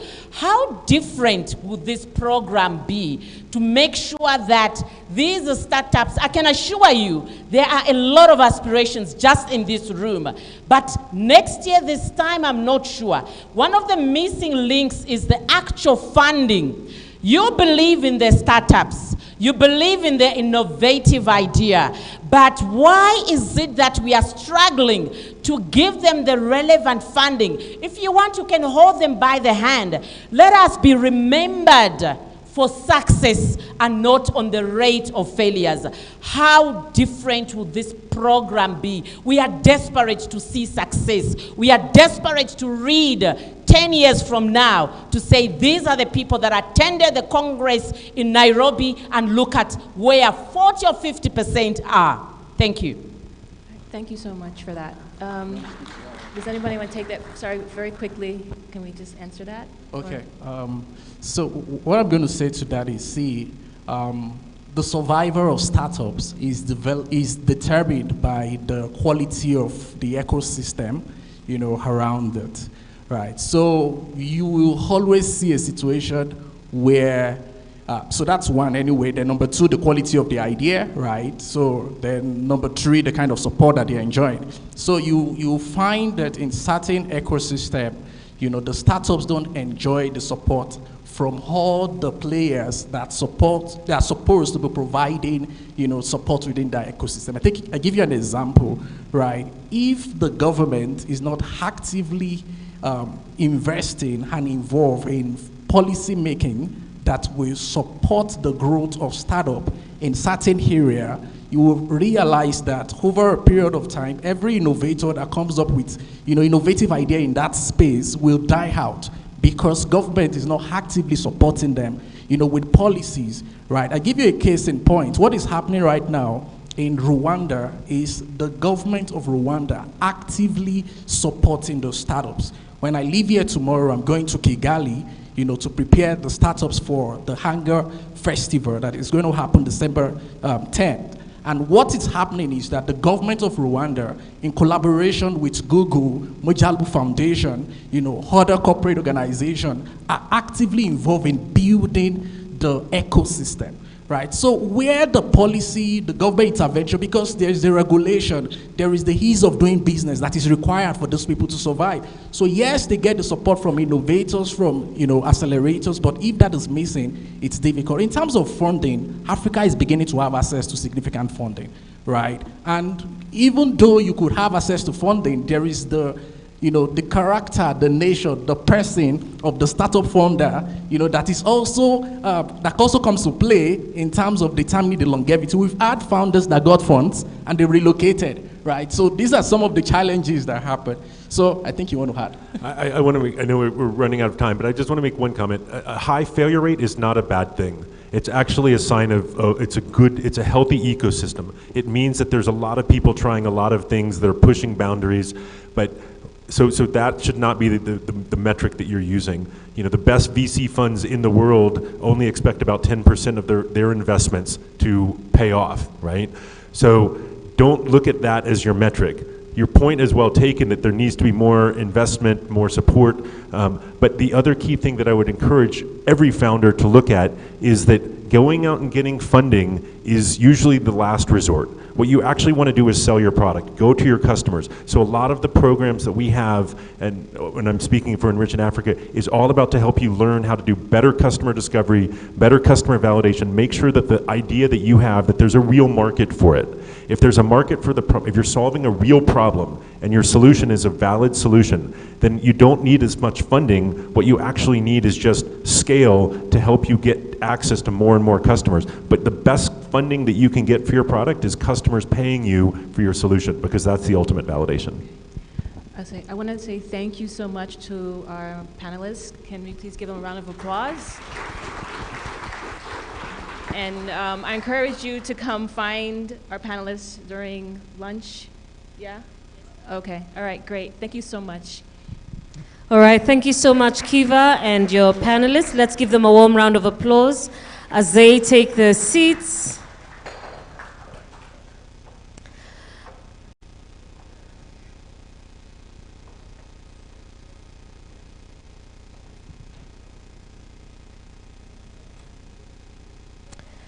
All right, so we are really doing badly on time. I'm hoping we will be able to catch up on some of the time we've lost during lunchtime and also in the afternoon. So I'd like you to take note of this. You would need to get a lunch voucher to be able to access lunch, and you can pick that right at the registration desk. Lunch will be served on the second floor. The restaurant is called Baluba Restaurant. So on your way out, please pass by the registration desk and pick your voucher. And of course, lunch will be a networking lunch, so please enjoy. Sit next to somebody you'd like to speak with.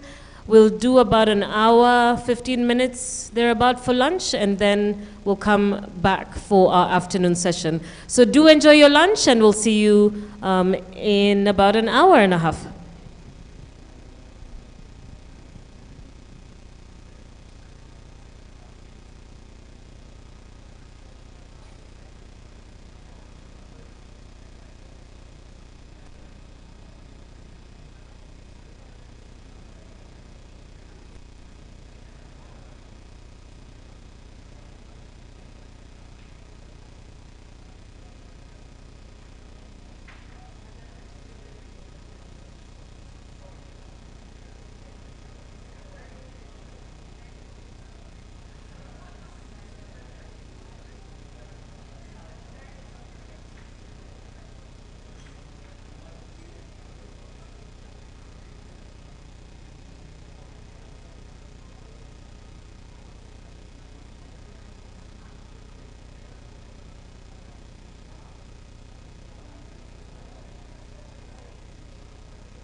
drown out the noise. Listen to the sound of my voice.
I'd like to request us to kindly leave the room. It needs to be used for one or two things. So kindly make your way out of the room.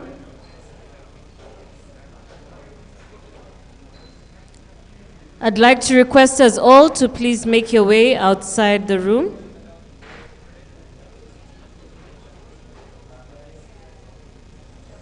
Let us continue our conversations outside, kindly.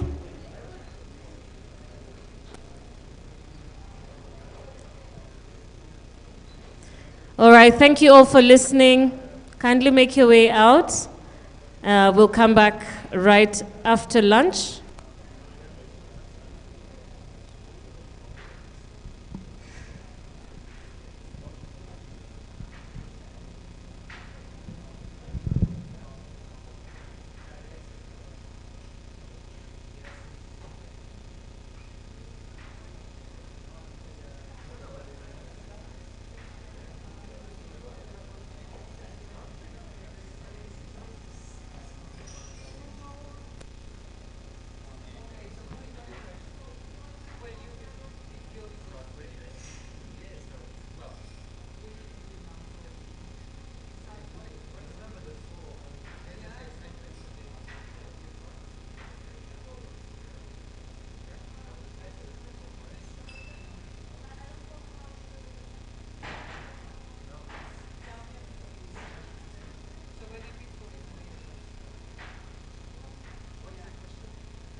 Your face, I mean the height. Okay?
just this person to is in the center and then, yeah, so another minute, less than a minute.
They will cut it. The assistant.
Yeah, for our campaign, like,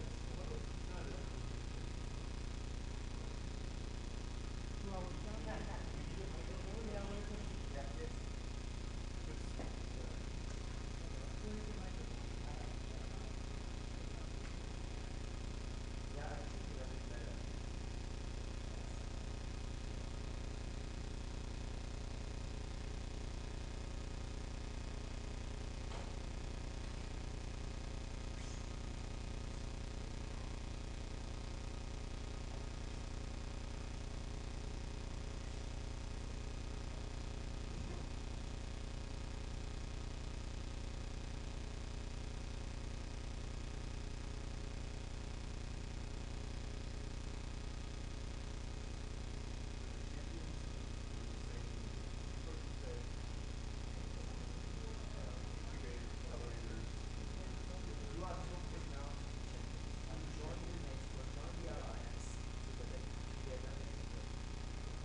Drown out the noise.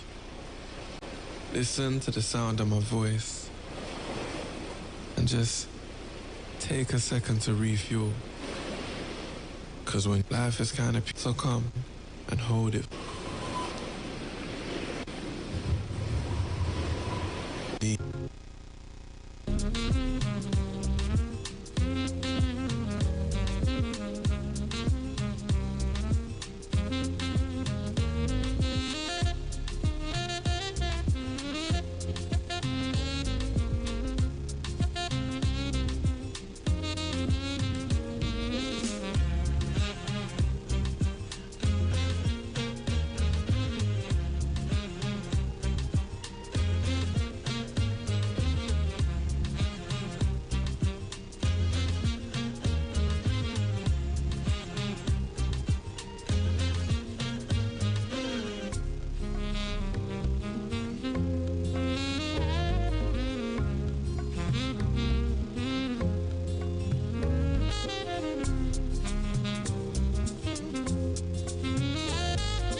Turn up the speakers. It's DJ Cypher Lead in the mix. The mix. The mix.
Put some respect when you mention my name.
1, 2.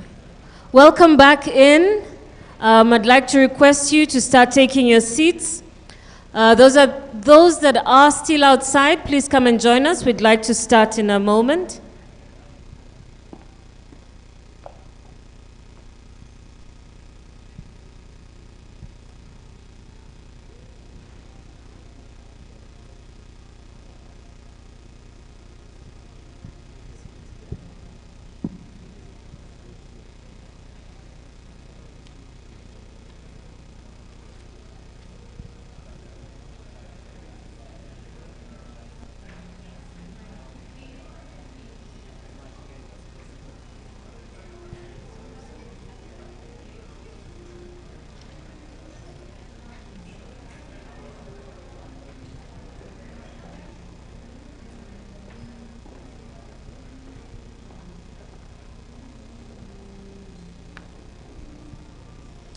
Welcome back. I hope you enjoyed your lunch. I'd like to request those of you that are standing, please take your seats. Those that are still outside, please come and join us.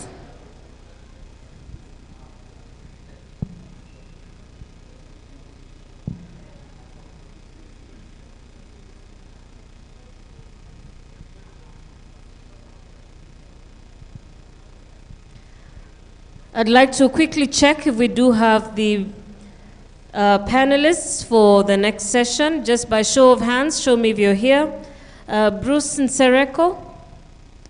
Perfect. Diana Mongare. Diana, are you here? Okay, great. Marie Nilsson. Is that the panel? Oh, perfect.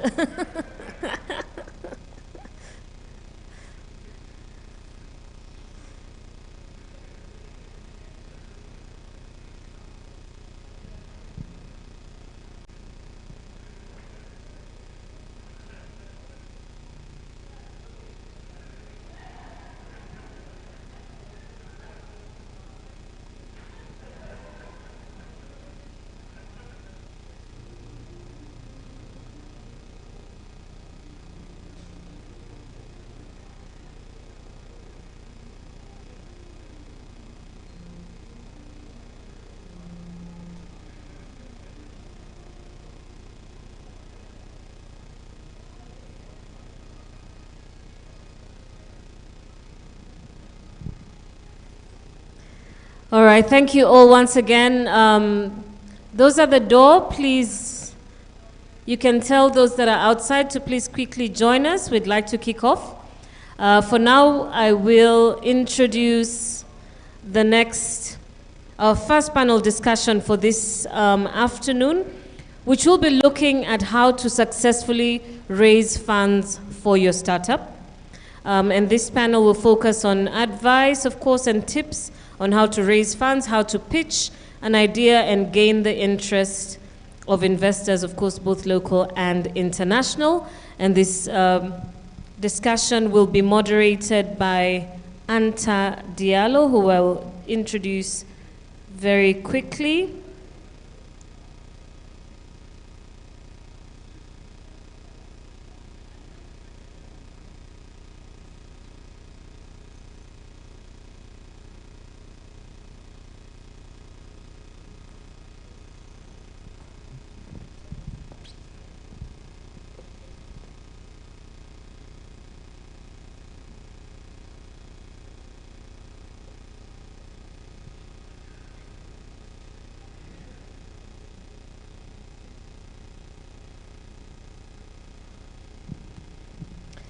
All right, Anta Diallo is our moderator for the next session on innovation funding.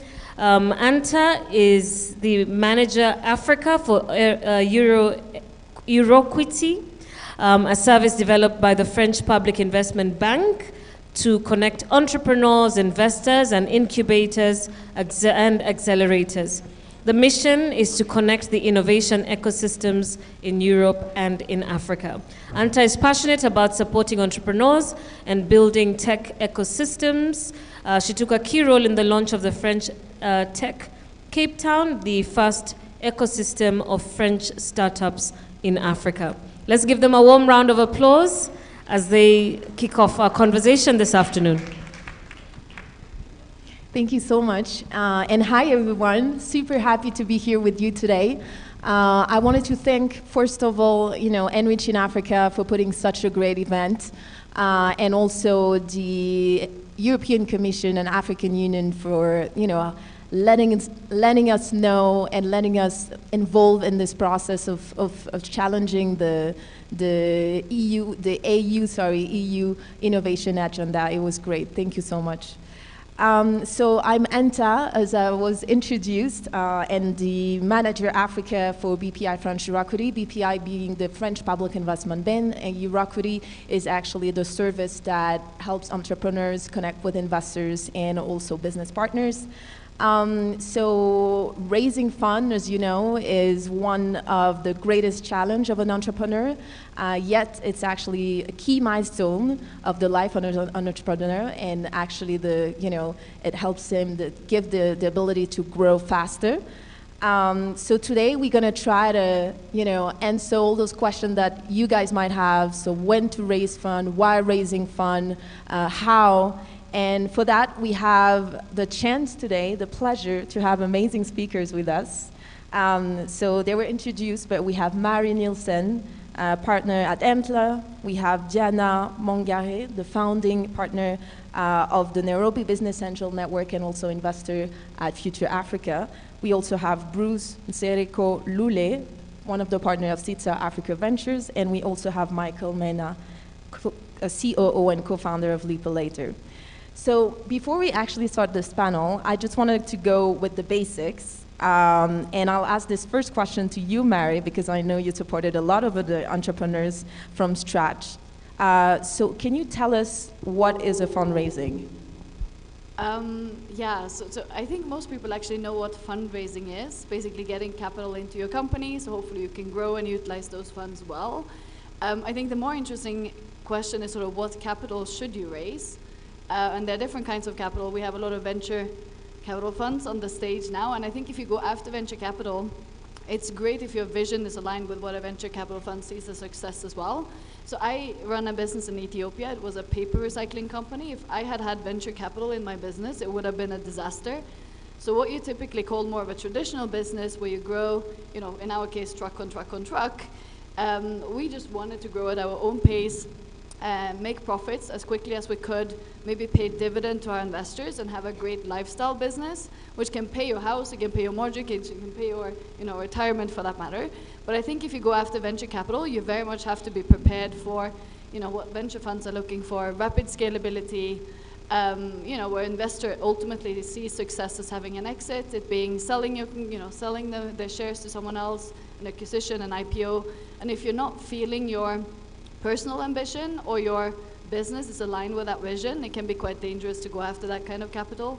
Fundraising can also mean grant funding. I've, in my career as an entrepreneur, raised a significant amount of grants, which can be great non-dilutive capital. And even if you have the ability to take debt, if your business model can handle that, you reach some level of profitability, can also be great. So I think the question is not so much fundraising, but like what kind of capital to fundraise, and how to be smart around that relative to what kind of business you're actually building. And that's an excellent point, Mary. And we're going to try to answer that question with each of those investors to tell us more what type of funding and what type of support also they provide. I wanted to kind of get back to one of the points that you said, that actually the when actually counts. So the timing, when you're actually going to raise fund. And it's interesting because when you look at the continent right now, so last year, Africa Tech Venture Capital is one of the fastest growing ecosystem. So $5.2 billion were actually raised last year. So it's 3 times more than what it was in 2020. We see that 85% of these fundings are actually coming out, 6 markets being Egypt, Senegal, Nigeria, South Africa, and also Ghana. And I think that more than 60% was actually raised by fintech startups. But now, things have changed, and we can see it, that there's this huge economic slowdown, and there's a huge also impact in terms of like the global venture capital investment that have been slowed down because of multiple reasons: the pandemic, highest interest, the rise of supply chain and food cost. So my question is, knowing that we can see this economic slowdown, how, first of all, have you seen that it has affected the ecosystem, and how should startups navigate through it, knowing when they specifically want to raise funds?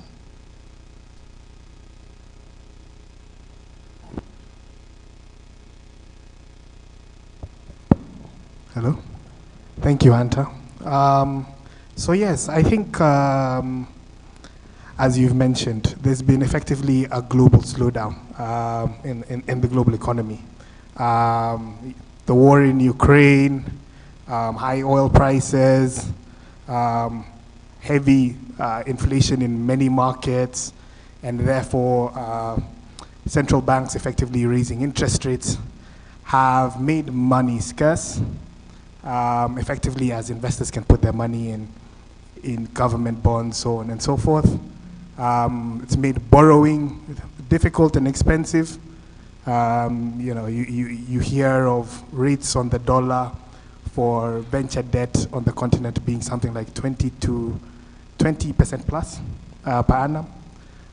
So definitely, I think the global environment has changed, and obviously Africa is part of that. And you always there is that phrase that when the West sneezes, we get a cold. However, I think what Africa showed towards the beginning of the year is that we're quite a resilient market. The rate of deployment of capital pretty much remained the same. And I think that was because I think across the world, Africa really stood out as a great place to invest, grow, and scale venture businesses. And the interest level was growing. But that didn't mean that the existing investors were as open as they were before. So what you found, I think, with regards to venture capital is investors are a bit more conservative, really looking at fundamentals when investing in a business, and really ensuring that they get in at the right price. And the key thing of venture capital is getting in at the right price, obviously, so you can build that company, scale it with the entrepreneur, and eventually exit. So what I'd say in Africa, I think we're in a fortunate position, whereas of today there's a lot of interest. So the level of venture capital financing is still relatively the same, but it's more difficult to raise. So you'll see at certain levels, so at the more later stage funding, be it Series B, Series C, they're taking longer to get that money on board. And a lot of that money typically comes from investors abroad. So we haven't heard of like big crazy deals like, for example, Wasoko at the beginning of the year raising 120 mil. We haven't heard of that many this year. That's kind of the reasoning why. I think towards Series A, so companies with a decent amount of traction and scaling, what we're finding is there are a lot of round extensions. So people are able to raise, but they're not able to raise at like a much higher multiple. And then I think towards the seed kind of levels, the market hasn't been too disrupted yet. So it's still, I guess, that effect of less capital being in the market. Not less capital, sorry. More stringent investment procedures hasn't really fed down to seed yet. But yeah, that's my perspective. Anyone want to add on anything else? Yeah, no, I think just to add on that, I think the other, how that's also evolved, what investors are doing is around the support that we provide portfolio companies. So I think more generally, we provided support around hiring or fundraising or helping them also kind of craft stories around either partnerships or crafting the storytelling for their business at an early stage, but then realizing then there's just need to be more hands-on with the portfolio companies that we're working with. So spending a lot more time reviewing how they're actually doing, either both on like a financial level, what's their burn rate at every month, and then getting to talk to the different CEOs and the CFOs of those companies to understand what is driving those different costs in the company, if there's things that we could advise them to change in terms of kind of like, the cost bearings, whether it's maybe subscriptions that don't really help them, or if it's looking through like the team structures and seeing what would be most efficient to us to achieve what the team's looking for, then that's also some bit of support that we're giving. And then the second bit is also in fundraising. I think previously it's been very much around doing general introductions, but then now we're able to go deeper in the sense that you do the introductions and then also kind of walk with the companies through the journey of, if they're thinking about a certain valuation, you then help them think through what's actually happening in the market now, how they can adapt that, how they can also target it's like different convertible loans. Even if they have a price round, for example, they still could work with a safe in the middle of the round in preparation for maybe basically the downturn to come to an end. But yeah, I think that's kind of what we've seen happening. And I think on the flip side, also for the companies, I think there's also just general advice around being more, because the venture capital model, as I said, is about scaling really quickly. I think 2 years ago, it was always about like failing fast and failing early, and there's more money to fail with. But then now it's about being more conservative, and then also trying as much as possible to get to a business model that actually brings in capital. So we're seeing a lot of, early stage companies having to think through basically either the unit economics or the fundamentals of the business, and seeing what kind of pivots can be done already to acquire paying customers much faster than would have otherwise been the case. So we've talked a lot about how the slowdown had an impact on the ecosystem, but like what advice would you give to those entrepreneurs currently raising funds? And maybe Michael, you have some insight on that. Yeah, thanks for that. Actually, from a real standpoint, which is being on the ground, we're looking at two things: the burn and the run. All right, what's your burn rate? What's your runway? As entrepreneurs, as companies, as startups, one of our jobs is actually to survive. And we all know the shelf life of a lot of startups in the market is maybe 2-3 years. And this year has been no different. We've seen a number of companies going down in terms of the runway, running out of the runway, right? So essentially, you have to really look deep down as an organization, look at optimization. I think Diana has really put it very, very candidly. Do you actually need to spend what you're spending? What are your operational costs looking like? Is there a way you can optimize on that? From a team perspective and an organizational perspective, is there a way you can optimize your team? If it's an amalgamation of certain departments, if it's an amalgamation of certain roles within the organization, right now it's really about survival. From the fundraising point of view, yeah, it's going to be very difficult to get priced rounds at the moment. So if you have an opportunity for a convertible note, take as much as you can. You might not be as bullish as you can be in terms of valuation. So take what you can in moderation in order to survive until when the markets are able to open up once again. Thank you so much for that. And so now I'm actually going to get back to the point of Mary that we mentioned at the beginning, to really understand, what type of funding each of you guys provide, what type of supports, so we can better know, what type of capital actually a startup would need in certain situations. Yeah, so at Antler, we're probably the earliest you can get as an investor on the venture side. We are almost a bit like an extended or an institutional friends and family. We bring together people that want to build a business, so you don't even need to have anything when you walk into Antler except yourself, your drive, your excitement about building a company. So we bring together people. We have a 3-month program at our office at ABC where entrepreneurs meet other entrepreneurs, teams form, ideas come up. It's kind of a little bit of a structured but still organic process. And after 3 months, the teams can pitch to our investment committee for funding. And although everything that's being said, I do agree it is a tough environment, but we also think it's a great time to build a company. I mean, if I don't know how many remember the 2008 crisis, but that created Airbnb, Uber, lots of other companies I'm sure you're using on a daily basis. So it is a good time to build a company. It's also good to have a tough environment because you become much more mindful on how you spend your resources.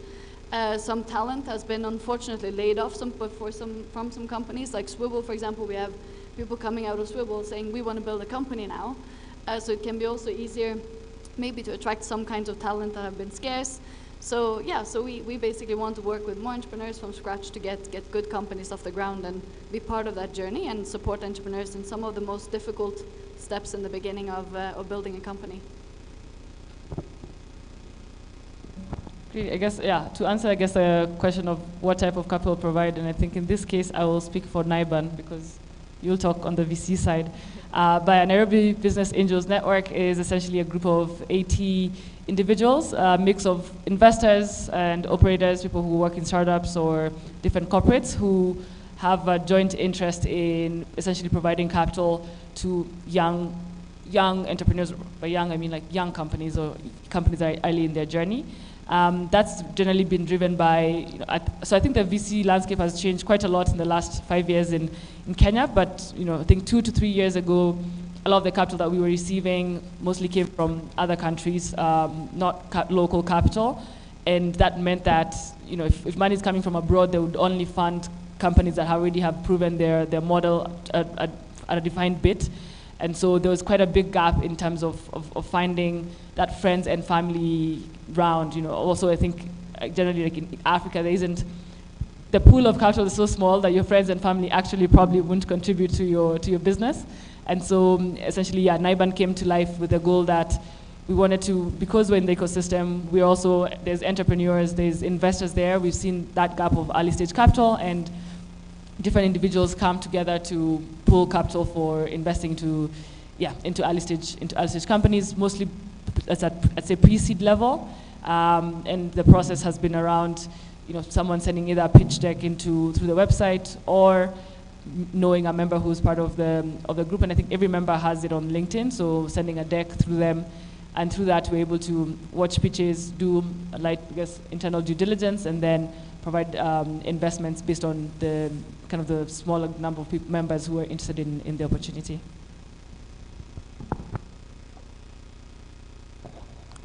Yeah, and at Seedstar Africa Ventures, we're effectively a growth venture capital fund. So typically we come in at pre-series A. So effectively companies that have proven product market fit, have significant traction, probably generating above, let's say, $15,000 monthly, and there's a clear opportunity to grow and scale the business. We are a lead investor, so we'd come in with a significant ticket for that stage. So we'd be investing about $250,000 up to $2 million. And then effectively, as a growth investor, we'd be looking to support the company through multiple series of financing all the way to Series B. So we provide up to $5 billion of additional financing so as to ensure that our investees, as they grow and scale, have sufficient financing to do so, and an entrepreneur basically does not find themselves in the perpetual cycle of fundraising. I think it is also important just to mention that, as Marie earlier said, there are multiple forms of financing. So yes, we are the venture side, but traditional businesses can also benefit from simple financing from banks, venture debt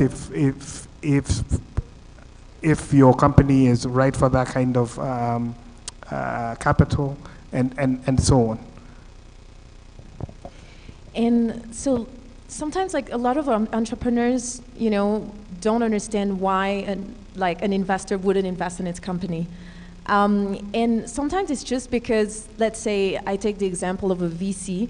When he look at the deal, he want to do 10x out of his investment, right?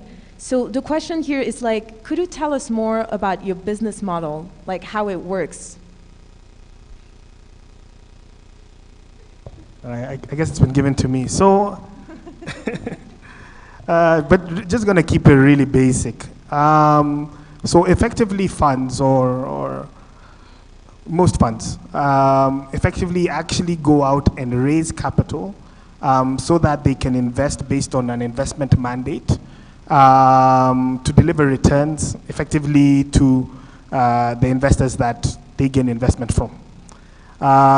So effectively, the investment teams create something that would be attractive to a certain group of investors and effectively collect capital from these investors and then deploy this capital.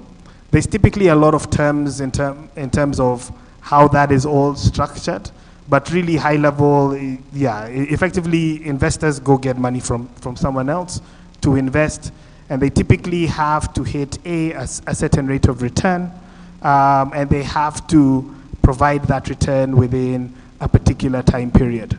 There are other funds where this does not exist, or this is not a problem, typically called evergreen.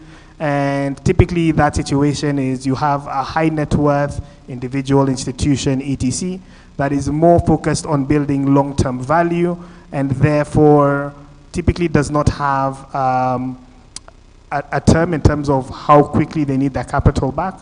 They may have a hurdle rate or a particular rate that they definitely aim for. So typically within venture,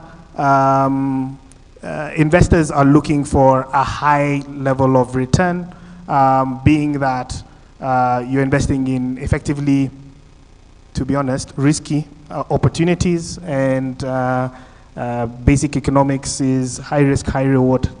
And effectively what they're looking for from the fund manager is to effectively structure their fund and their portfolio so as to ensure they get a good rate of return, even as it's expected that they will make some loss on a couple of the investees that they do.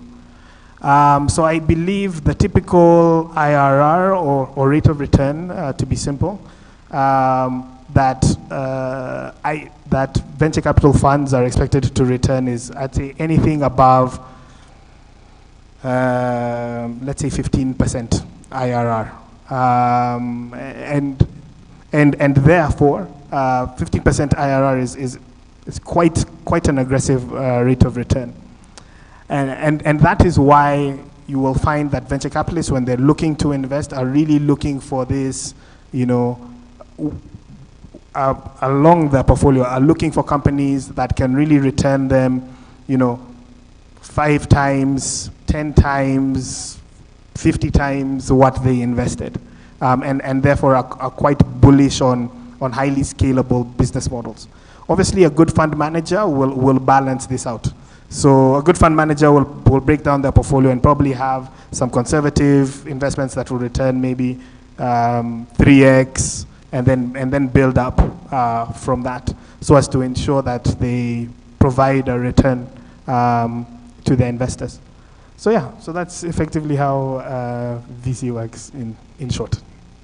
So now that we know how it works, what are you going to look at when you look at a company to make an investment? And that's also a question for sure for Maria and Diana. Sure. So I guess, yeah, at an angel level, I think a lot of the companies that we come across are, as I said, quite early stage. And so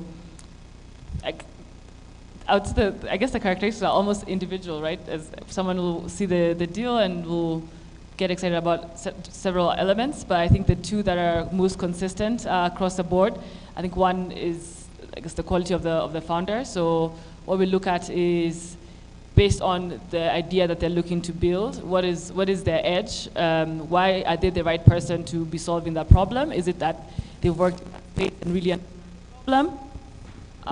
Or is it that they have networks that would tie them, that would give them other partnerships that other people would not have access to?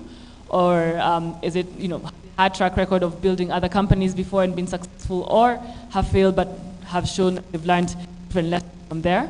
And so a big piece of the work that we look to do is getting to understand how well does this founder know the problem that they're looking to solve for, how in love are they with this problem, and looking to and solving it such that, you know, if it gets hard, they won't just be like, okay, oops, I'm going to now move on to the next. idea that I had. And so I think that's like one of the fundamentals that we look at least at an early stage for investing as an angel. I think the second is around the opportunity. So the opportunity size. Often I know that entrepreneurs do have their kind of the market size, and they've been able to show what they think the market is. But I think after we're doing diligence on the company, something that we tend to look at is essentially what is the size that they could possibly capture, and see how realistic that is, and then also put in just like a realistic mindset around the projections that they have of the market.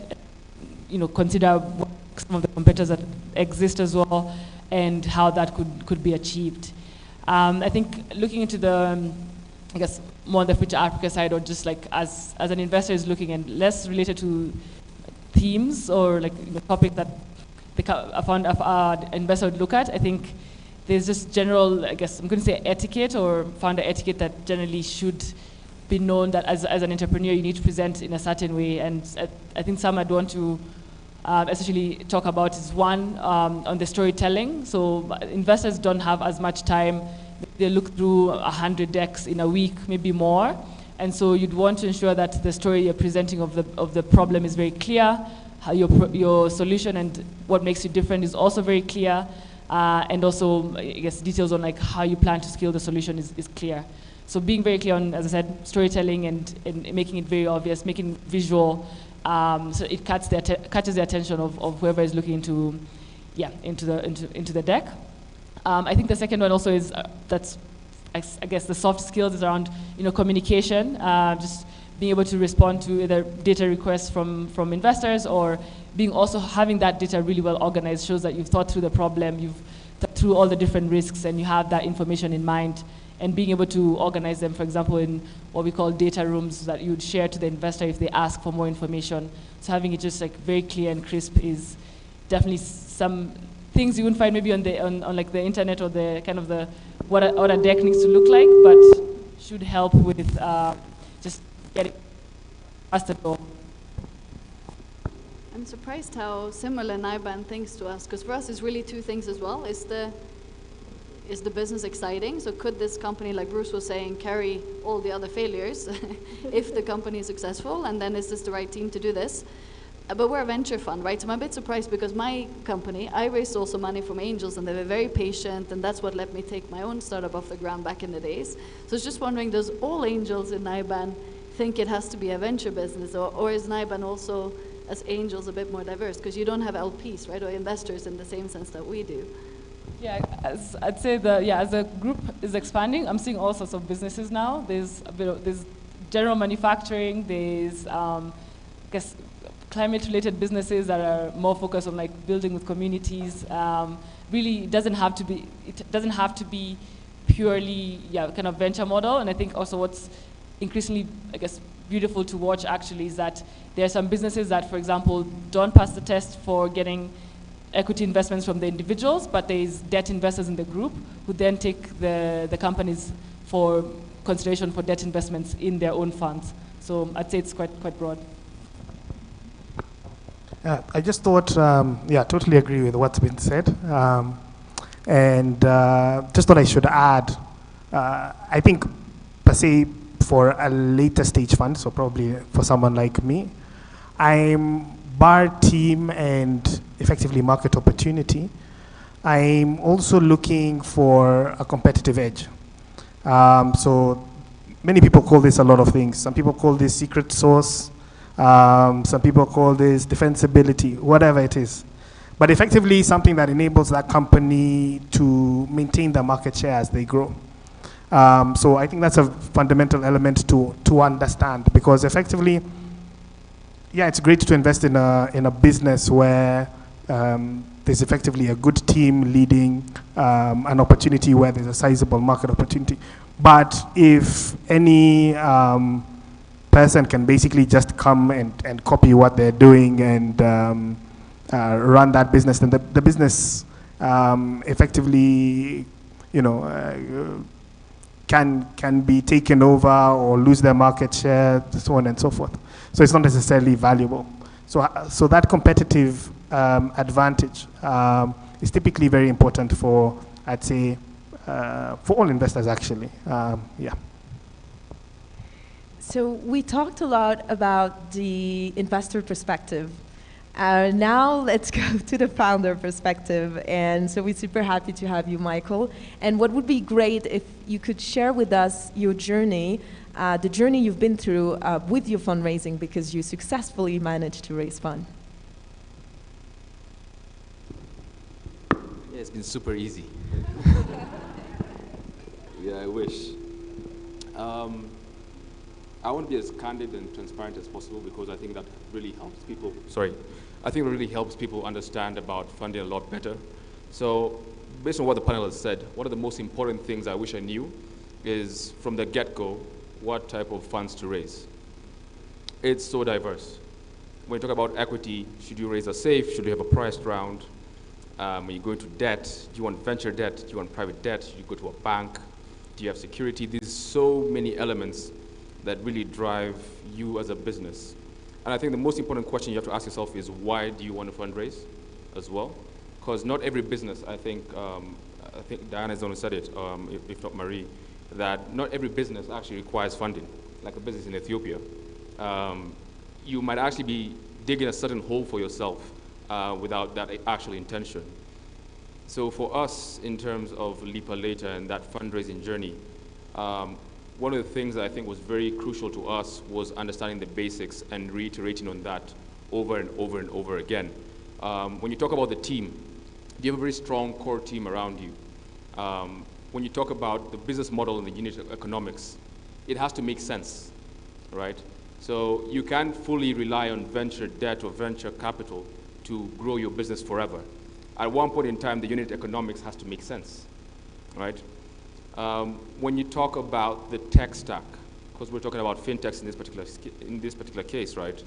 How strong, how robust, how many iterations of that tech stack are you putting out there to be able to, grab more market share, to ensure that your product is viable and continuously, developing? I think these are all some of the nitty-gritty that really set the foundation for us in terms of fundraising. And then when you have certain people that you can actually look at. So I have the privilege of having known Bruce for some time now. And the interesting thing is, it's not just about the money. Bruce will easily tell me, go back, that deck doesn't look really nice, guys. You think you need to really look at that deck. And this are some of the things that not a lot of people will tell you, right? How you build in your projections, how you build in your financial models. Those are very, very important and core stuff. Your nature of your data room. Is it easily accessible? Does it have all the data that you actually look at in terms of your product, in terms of your team, in terms of the legals? These are all the strong foundation that you must have to have a successful journey around fundraising. And I think this is grossly overlooked from a fundraising perspective. So you just think, okay, listen, I have a few clients here and there. I think my business model makes sense. It's time to go into the market. It's not that easy. And mentally, you have to be really prepared to hear a lot of no's. And you have to form that grit to understand that this no is not for no reason. Diana said it. There's 100 decks that, as investors, you guys are looking at. Everyone who walks up to you probably is like, hi, I have a deck, right? And you can imagine that's across multiple markets. We're not just talking about Kenya. We're talking about Africa in general. So how many people do you think, or how many emails do you think they get? And what makes you and your business so special? That differentiation in terms of your business, in terms of your team, those are the core aspects that will really set the tone or set the pace for you in terms of fundraising. So initially, when we went to the market, we started looking at local debt. Obviously, we're on lending from a fintech perspective, with buy now, pay later being the backdrop of that. So we got into understanding a bit about local debt and fundraising. And before we actually got into venture debt, which was the first thing that we actually looked at, we really had to now hone our skills in terms of the data rooms, in terms of the data sets, in terms of the decks that were required. We asked as many questions as we could. And we'll go to people like Diana and go to people like Marie and ask, what would it take for you to invest in a company like us? And we'll go look internally as a company and try and pick bits and pieces that make sense to us and make those changes and make those tweaks. So if you say you have to look like this, we'll come back 6 months later and we look like that, right? And someone will actually see that, listen, these guys, they have it. They have that grit, they have that determination, they have that hard work, and they're able to evolve and change, right? So you have to constantly have that as a backdrop so that you can be able to go through the fundraising process. Yeah, when you're able to get to the fundraising process from an angel perspective, I don't think when we first started out, there was many Evans and Antlers in the stage. I wish you guys were there when we were starting out. It'll have made things a lot easier. A lot of people we're talking to had never set foot in Africa or had barely set foot in Africa, to be honest. So you're really trying to convince someone to give you money and they've never been to Kenya.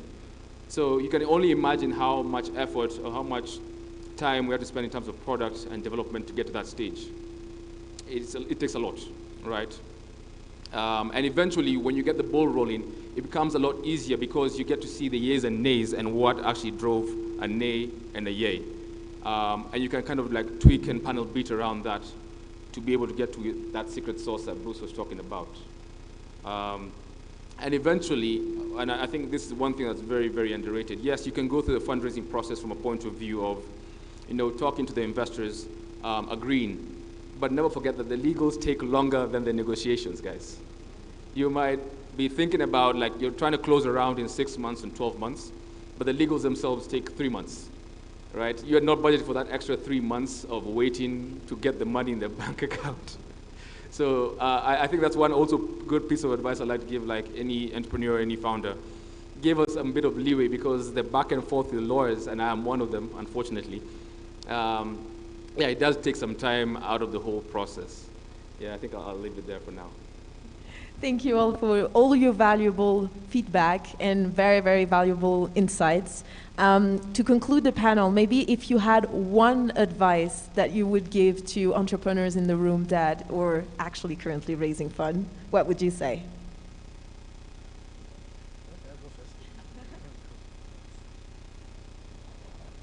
Yeah, I'd say probably don't give up. It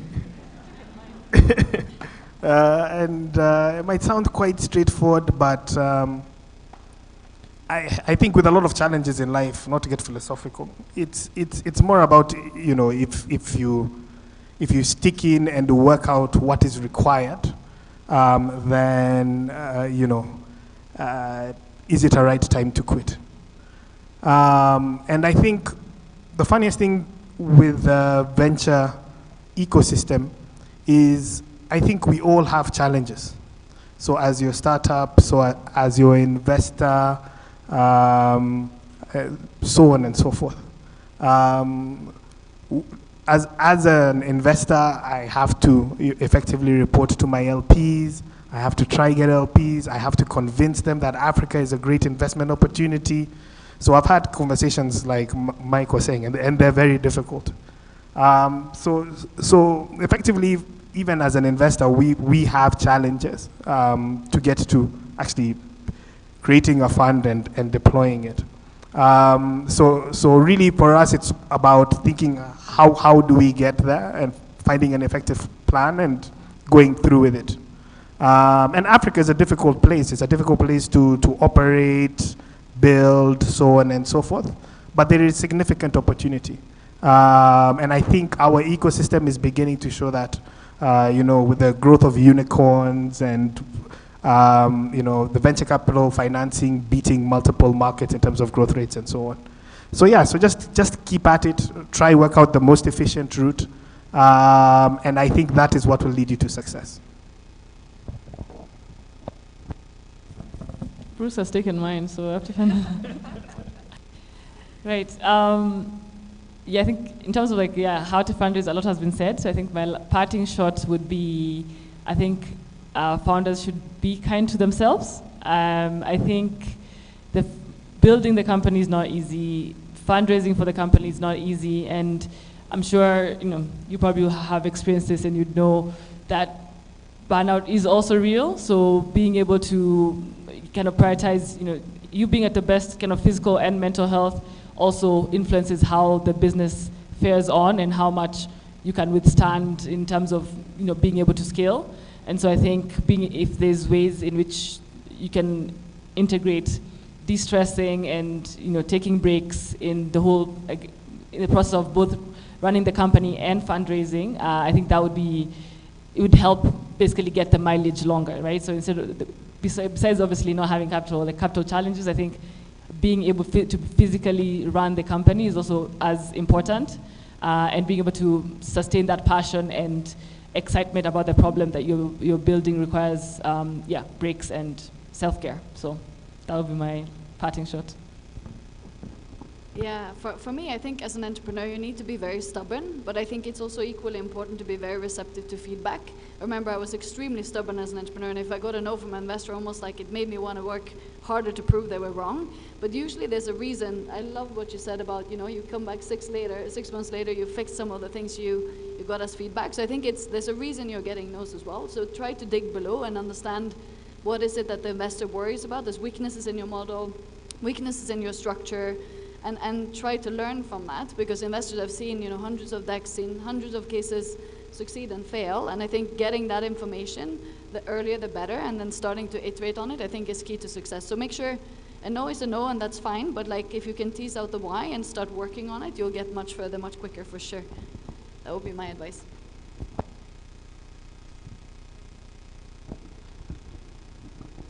Yeah, my advice would be to listen to the panel.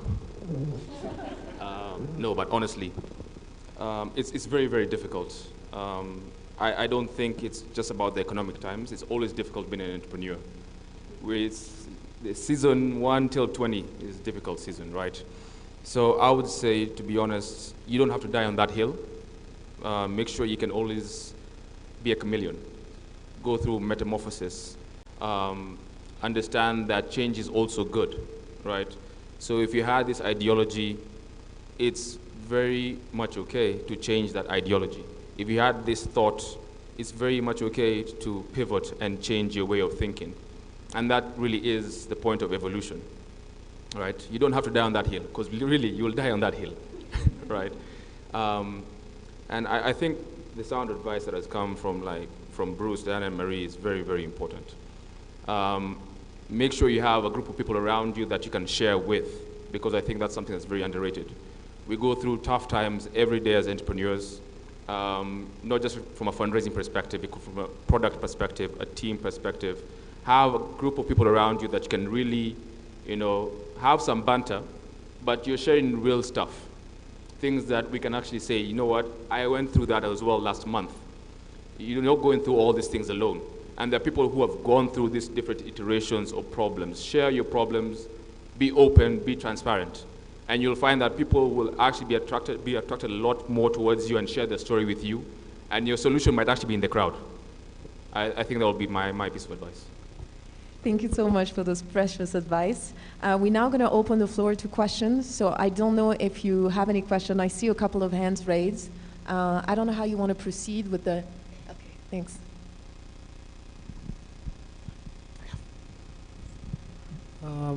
Okay, my name is Mark. So I have questions for the VC fund. Like, one of the most important things in VC also is the exit strategy. So do you particularly have a set exit multiple, or do you exit? Oh. Yeah, so my name is Mark. So I was asking, for venture capital funds, do you have a target exit multiple that you have when you're leaving, or do you exit at the end of a fund? And for team purposes, we know how crucial the team is. So what would you suggest to an early founder to bridge the experience gap? Would you advise for them to have an advisory board, to have mentors? Should I do the first one? Okay. So yeah, in terms of a fund, so our fund and many funds have a 10-year lifetime. I don't know why it's echoing. Yeah.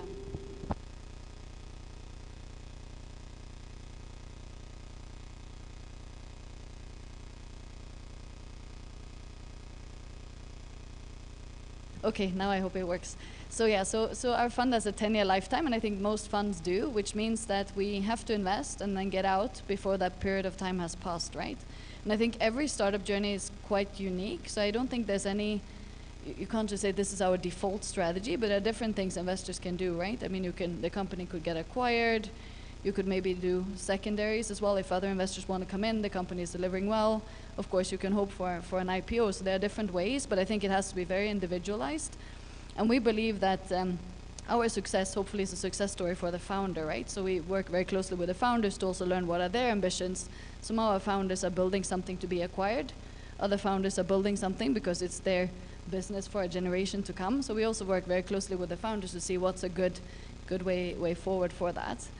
And then, of course, we can also extend even the fund if we have to, even beyond the 10 years, should we be working with a company where an exit is not timely for different reasons. The second question I don't remember, so maybe if someone else does. Yeah. So I think the second question was with regards to having a board and external advisors and so on. Is that correct?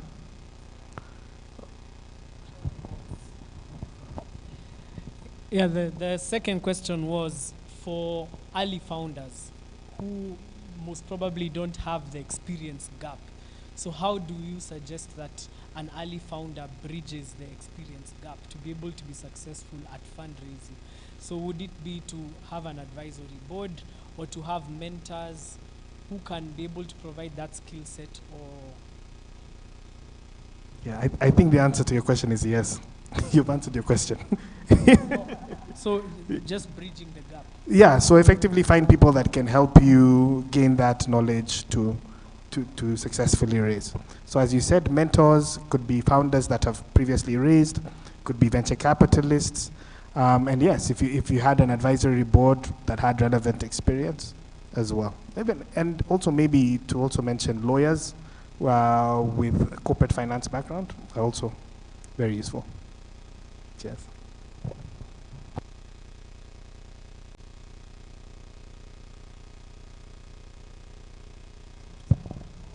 So thank you so much again for all those great insight and great advice. Truly, it's great. I know specifically, when you asking yourself so many questions, but you don't know people that have the expertise that are able to really support you. So thank you for speaking freely your mind.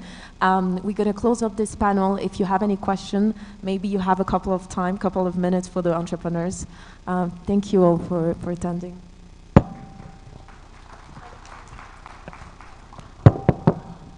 Thank you, Anta, and your panel. I hope you'll stay over for the networking cocktail, so our innovators will be able to have a quick chat with you before you leave. Let's give them another warm round of applause. Thank you so much for your thoughts.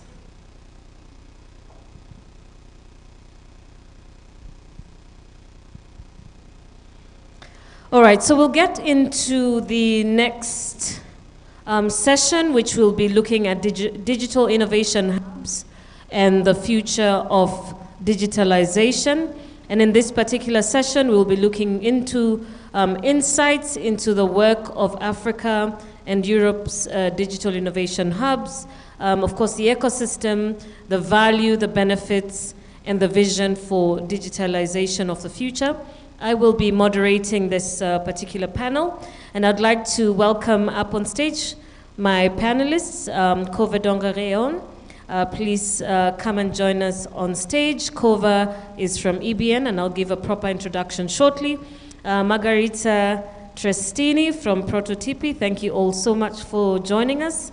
Abdurrahim, we saw him earlier from Wazi Up, thank you so much. Karibu Sana, and Promise Mwakale from African EU, please come and join us on stage.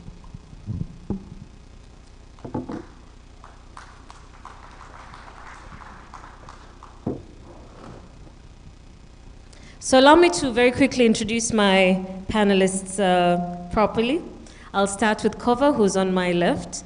Kova is a project manager at EBN, the European Business and Innovation Center Network, a network of business support organizations, including mainly incubators and accelerators.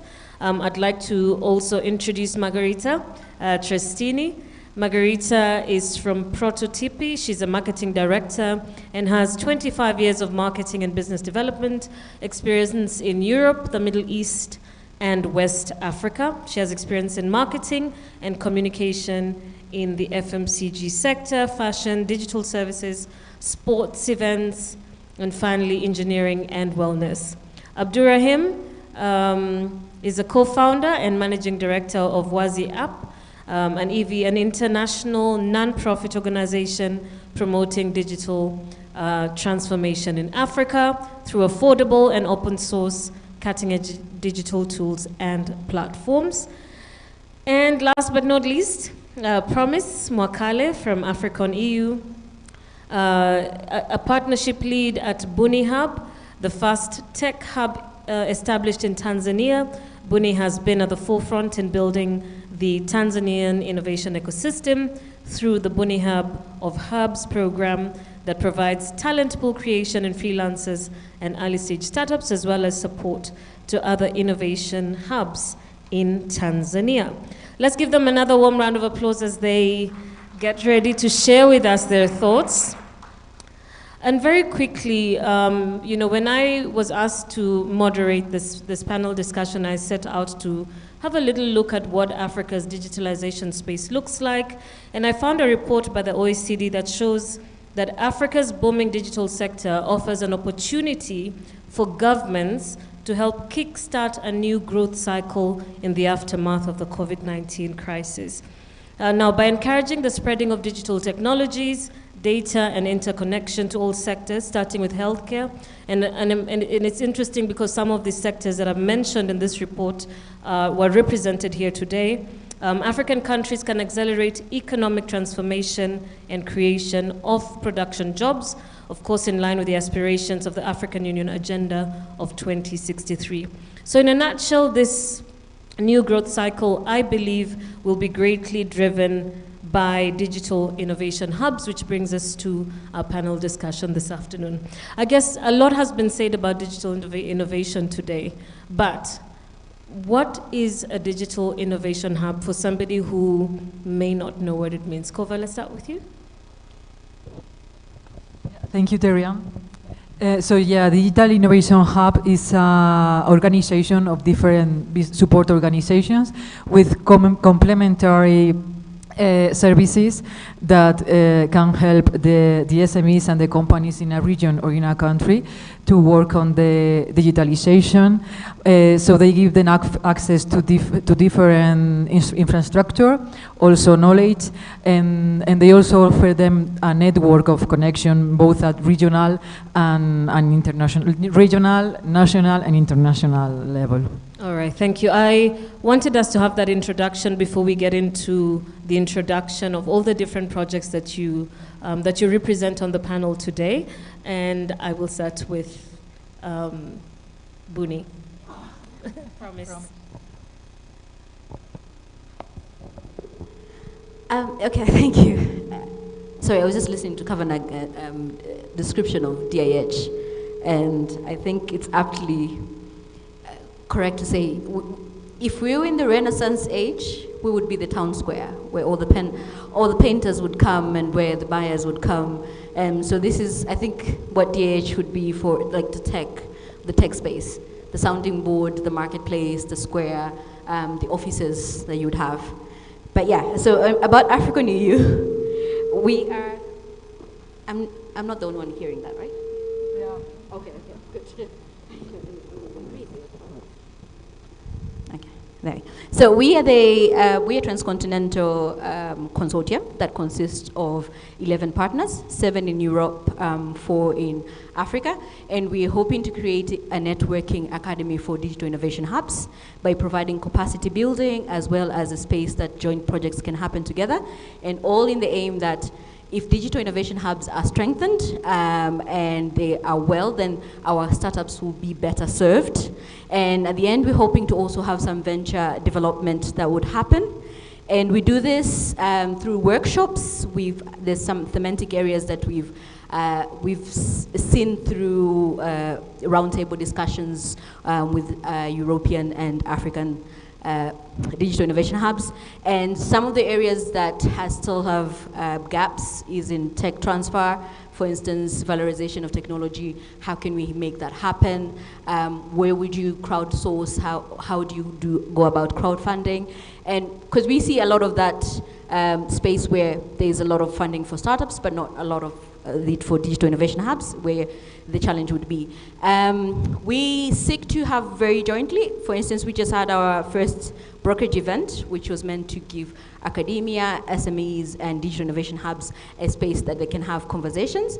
And this happened simultaneously through 5 countries. So as Italy, Ghana, Tanzania, Nigeria, and Uganda all together at the same time, and hoping that everyone would have the context and discussions around that area, but we can all share together at the same time. So I think that in short is what African EU does.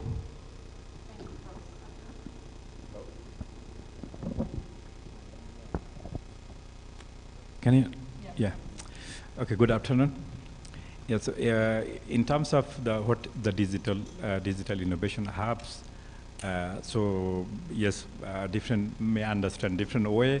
It has many different definition, but the way European Union and the way it's defined, it's about the one-stop shop. It's just one-stop shop where all the innovation ecosystem are functioning together to provide the service needed for a startup, the ecosystem. So that means that in a one-stop shop, in the digital innovation ecosystem, there is a competence center. The competence center who are competent on the technology that needed for the startup. There is also the user. There is also intermediary who also providing services. So digital innovation hub is actually the value chain, all the value chain actor who is providing one-stop shops for innovation. So myself, actually, now I am presenting the Ubiquitous project, and I'm leading this project. And this is a project is also together with other colleague. We are working on to bridging the digital innovation hub, collaboration of digital innovation hub across Europe and Africa. So yes, just to giving a context that this project are funded to bridge the digital innovation hub across Europe and Africa. So obviously different projects are doing different way this bridging the innovation hub. The way we are doing, we have identified the 5 digital the 5 countries in Africa, which is the Kenya, then Tanzania, Ghana, Nigeria, and Egypt. So what we did, so in each of the countries, we have identified the 5 regions. So that means that in Kenya, we have a 5 region we have identified, and each region we have identified 1 hub that we wanted to work together with them. And then we wanted to create a kind of a digital innovation ecosystem around the region. So because the way we believe, I think this is also the European Union also pushing what is called regional innovation ecosystem. So we need to create a regional innovation ecosystem if we want to really empower the innovation. That's what we are Ubiquitous, we are trying to do. So we have 5 countries, and each countries we have a 5 regional innovation hub that we have selected. So that means altogether we have a 25 digital innovation hub. We are also in Africa, you might call them a tech hub. In the digital innovation hub, it might be in the broader sense, as I said, that it is also not only the different component, it has a competence center, it has a different other component, is combining the digital innovation hub. So now, what we are doing actually, we are providing some kind of the skill to empower this tech hub. To this 25 tech hub in Africa, we are empowering them how they can provide the value added, the right services to the innovation ecosystem.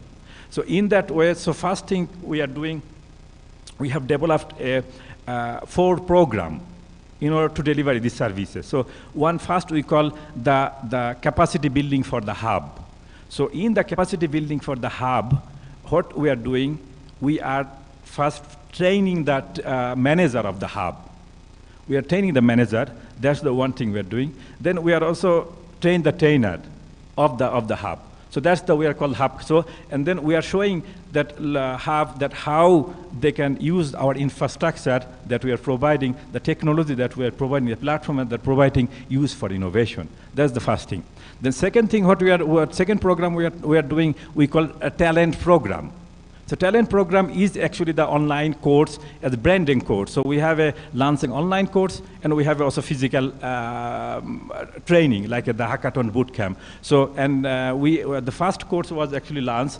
I think we got more than 300 application was received in the first course, and so that means it will be a 3-month course. In the 3-month course, we will train this talent, and then after the 3-month course, there will be scanning.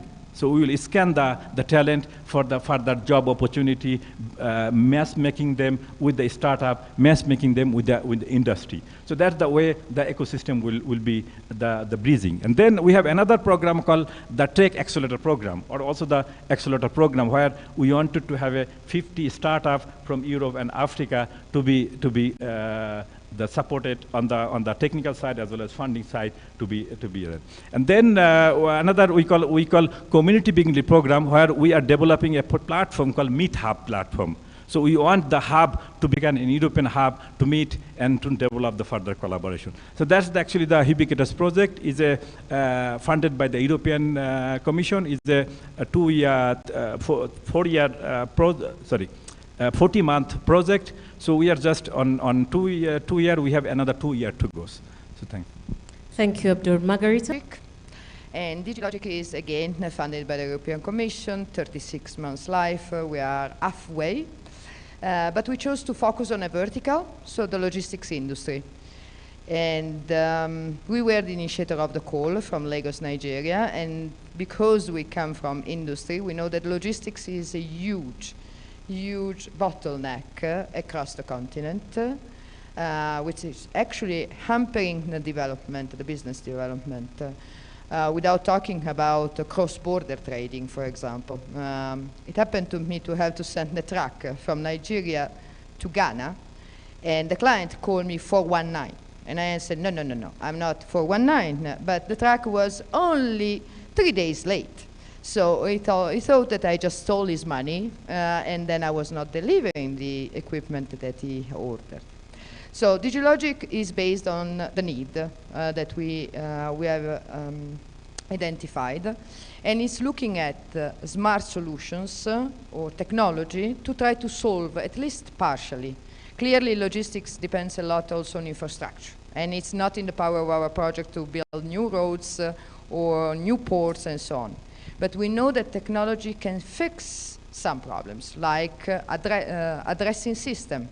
I don't know here in Kenya. I'm sorry, I've spent only a few days, not very knowledgeable about East Africa, but in Nigeria, the addressing system is very much lacking. Meaning it's very difficult to do postal service or to do e-commerce for delivery. You start saying, no, the second roundabout, then on to the left, and then you find a Kentucky Fried Chicken, and then you turn around, and then in the meanwhile, how much money and time you have wasted. So we are not alone, of course. It's a consortium made of 4 partners in Europe. I want just to mention, no, I will mention all of them to be nice. Now, Digital Logistic Hub is the coordinator, and obviously it's an hub in Europe only focused on logistics, so absolutely knowledgeable. Along with Fraunhofer, I think some of you might know them, an excellent German research center. VTT, that is one of the biggest research centers and hubs in Finland. And then we have Friuli Innovazione, that is a tiny but a very good innovation center in Italy, where I come from. So it's excellent, it's very good. And we have Endeva from Germany, that is a not-for-profit organization, because we wanted also to have that perspective. While in Africa, we are covering Zambia with Bongo Hive, Digital Innovation Hub, MEST Foundation in Ghana, and then we cover for Nigeria. Now, apart from spending a few months at the beginning to understand the needs are plenty. I'm trying to focus, and we focus on the critical last mile in logistics. That's the real tiny point that we are trying to use a level of change. We started the capacity building for innovators online. We have ongoing 6 different co-creation impact lab, duration very short, in 2 weeks, 15 hours you are done, and the best ones, the best talents go straight into an internship program with an industry or an organization. We opened a challenge for innovators. You met 2 of them, for the ones that were here yesterday. 2 Kenyan startups were selected, both led by women, yes, and below 30. So very young and very, very smart. Now, these winners, 12 teams, they will start a program of 10 months of mentoring with Fraunhofer and VTT and Digital Logistics Hub. I don't think they could ask for more because they have the best expertise, the best lab at their disposal, while the marketing and blah, blah people like me will try to give them as much visibility as possible, bringing them at conferences and events, and supporting them in the pitching exercise, and we want to see them fly by the end. Thank you, Margarita. Kova? Yeah, thank you. So yes, EdipNet is a project also funded by the European Commission. It is funded under the initiative EDIP. It is coordinated by GIZ. We are 13 partners between African and European partners. I'm not going to name them all, but to give you an insight, I'm representing today from EBM, but also Steinbeis, they are a partner. The coordinators from Enriching Africa, they are a partner. And what we are doing in EdipNet, we are creating a bridge of digital innovation ecosystems between Africa and Europe. And to do so, we are supporting the establishment of 12 digital innovation hubs. We opened a call, and then we decided the ones that we created, that we consider that they can create or have more impact in the ecosystem. And now what we are doing with them, we are giving them capacity building, training. We are working with them also on their business plans, and also on their sustainability once the project is over. And to work also on this sustainability, we are also giving capacity building and training to potential innovators on digitalization and also on entrepreneurship. So, and well, to support this main objective of creating a bridge, we are also delivering some programs in which our DIHs, for example, are going to visit European DIHs so they can exchange best practices and also start new ways of collaboration. And we are also fostering the relations and the networks of the other players of the ecosystem. So, for instance, we are going to launch a call now for innovators in Africa and in Europe, and we are going to select 50 companies from each continent, and they are going to participate in a partnership program in which they will be able to meet stakeholders, investors from also the other ecosystems, and all these programs and also all the stakeholders are connected through an innovation portal where we are sharing this information, and I invite you to visit us and connect with us as well. Thank you so much for introducing us to the different projects that you are involved in.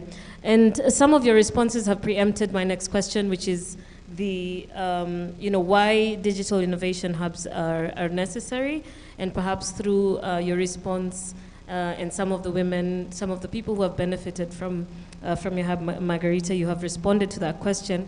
But Promise, I want you to just, perhaps using examples from your space, what kind of value the hubs have added to innovators or entrepreneurs, and what difference have they made within your space?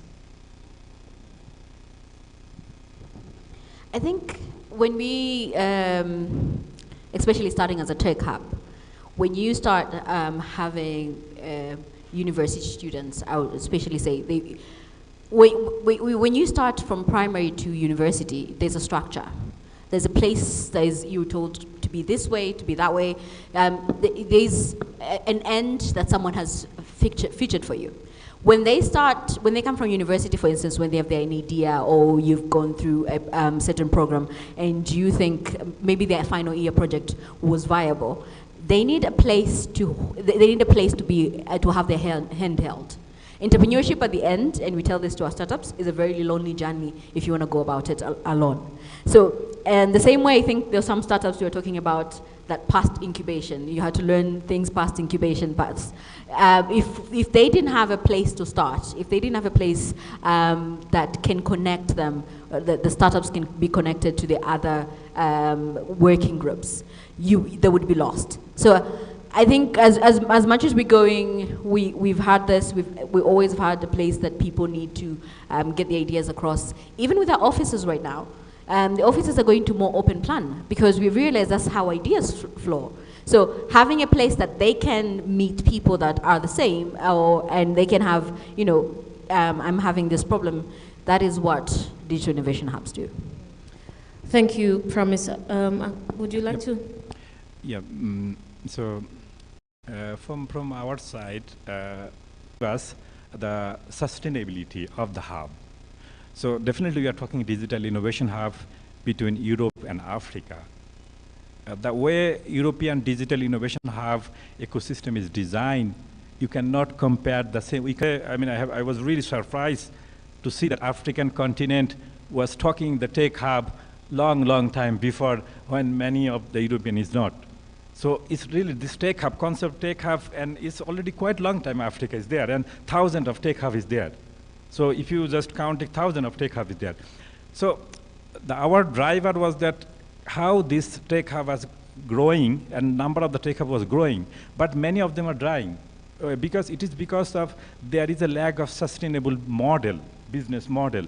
Most of the tech hub are somehow rely on public funding, donor funding. So most of them rely on them. So how can be this tech hub can be sustained? So if you want to sustain this tech hub, there need to be some kind of a sustainable business model need to be embedded on the tech hub, right? Need to be onboarded. And so that is actually what we come up, that how can we come up a new service catalog for the tech hub, for example, providing service to the ecosystem. And this service should be a kind of the way to sustain some extent. So like the skill development services, maybe the developing of the funding services for the startup matchmaking services, test before investment services. So all the services are really needed for the ecosystem. And that is actually where we see that there is a need to be empowered this African digital innovation ecosystem with the bringing the new service concept, new business catalog. That is actually, and then another thing is also drive us, this is on the tech side, but on the ecosystem side, one thing was really drive us that we see that we are talking about digital innovation, and I have been personally observed going through many African countries, and I have been interacting quite a lot of young people, and I like to interact with young people, and I see that they are very good, they're very motivated there. So, but many of them is coming from somehow, they have very good software skill, they know very good how to program, but often they are not so many on the skill of the electronics and communication technology. Like because nowadays this kind of technology also needed. You cannot, you need to know how to connect that. So that most of the university also doing the software engineering, IT, but not there is less and less going electrical and electronics. So very less in Africa. So that is where we also thought that, okay, we need to also, because ecosystem cannot be, obviously you can build the ecosystem to be specialized for something is possible. You can say, okay, Africa can do the ecosystem, be specialized only the blockchain is okay, it's possible. But then you need to be, so you won't have to decide. But okay, that's where our drive, our digital innovation hub and partnership that we wanted to bring the business catalog in the tech hub, so that this tech hub can providing service to the ecosystem, and ecosystem can also sustain, the tech hub can sustain. Thank you, and that leads me to the question on challenges, and I guess you have sort of, began to speak about some of the challenges that are faced by digital innovation hubs. Are there any unique challenges that maybe 1 minute each you can say? And I'm sitting here wondering who's the timekeeper's timekeeper? Because I was quickly standing to ask the previous moderators to wrap up. And I think Kova will be my timekeeper for now. All right, perhaps just very quickly, some of the challenges that the innovation hubs may be facing, and then we'll take one last question and we'll wrap. All right? Okay, Kova. so yeah, I will start. I think, well, the main challenge, as we were mentioning before, digital innovation hubs are an association of different organizations. So the first challenge is to find reliable partners within the region. And also with these complementary services, because the idea is to give a strength to the ecosystem. So they need to make sure that they are going to be able to tackle all the challenges that the different companies and entrepreneurs and startups are going to come on with. So yeah, they need to cover this whole chain, but also they need to make sure that they have the right partners, and then also, as Abdul was saying, to be able to start working on this business plan and sustainability. Margarita? I see. It's okay. Yes. I see two major challenges. One is a shortage of high-profile skills. It doesn't mean that in Africa those skills are not around, but those skilled talents, they go to higher paid jobs. So industry, or they move, or research, or United States, or UK, and so on. And then the expert of artificial intelligence is not there. The expert of blockchain is not there. Supercomputing is not there. The other aspect is digital innovation hubs in Europe have also the mandate to test, to be a serve as test before invest for industry. So one revenue stream for digital innovation hubs in Europe, an important one, is actually the private sector, the industry sector. Now, how much the industry sector in Africa is interested in testing before investing in innovation? Logistics, we found quite a few big corporations. DHL is willing to work with us, Procter & Gamble for their logistics, but we need more. This is the connection that I see lacking right now. Thank you. Promise, would you like to add to some of the challenges? I think obviously I resonate a lot with this. The human capital and the ability to actually retain the resources. Like a lot of the hub managers would come, be trained, and have capacity built, but especially for private hubs, how can you hold on to them? In universities, these positions are not tenured, it's not ongoing, it's not like a recognized without having that recognition, so they would move on and then you'd have to start all over again training on this. But another one, we also have problems getting committed startups as well. So as you mentioned, these are young people, and this is what they think they want to do now, and then you nurture, you have all this energy, and then life happens, and you get it, especially when you're working with women as well. We change a lot, we do, over the course of your 20s to your 30s. And even with the research, it's been actually known that over 30-year-olds are more likely to stand, to sustain that, as opposed to having younger people, I'm showing my age now, younger people to do this. So that commitment of startups is also another challenge. All right, so we're about to wrap, but I want to ask one question about the how digital innovation hubs fit in the EU innovation agenda. And I'll ask one person to answer. Would you like to take that? Yeah, I can start and maybe they want to add. Yeah, first I will say that they are going to be for sure beneficiaries, as one of the objectives of the agenda is to reinforce networks and also business support organizations as an incubators and accelerators. And also I think they are going to be a very important key player, as one of the objectives is to connect the society with technology and with innovation. And these intermediary organizations are the best let's say translators when it comes to translating the new messages to the society, but also translating the needs of the society to the policymakers and so on. So yeah, I think they are going to have a very important role. Yeah, just to add to covers, if it's a pyramid, the bottom is already made. Like this is a pit, this is the part we already strengthened. And if the policymakers are here, then they need to connect this too. So to get that pyramid into stuff. All right. No, can you hear me? So yes, I think if you talk about African and European innovation agenda, so I think you cannot avoid the digital innovation take-up in Africa. It's impossible. Because in Africa, the innovation is what the innovation. Innovation is all the young people coming together is where the innovation. It's not the industry, it's not the one. So how can you talk about EU innovation agenda without avoiding the digital innovation? Is not, then it will not function. Because then if you, in Europe, lot of innovation happening on private sector. This is the different. But in Africa, no.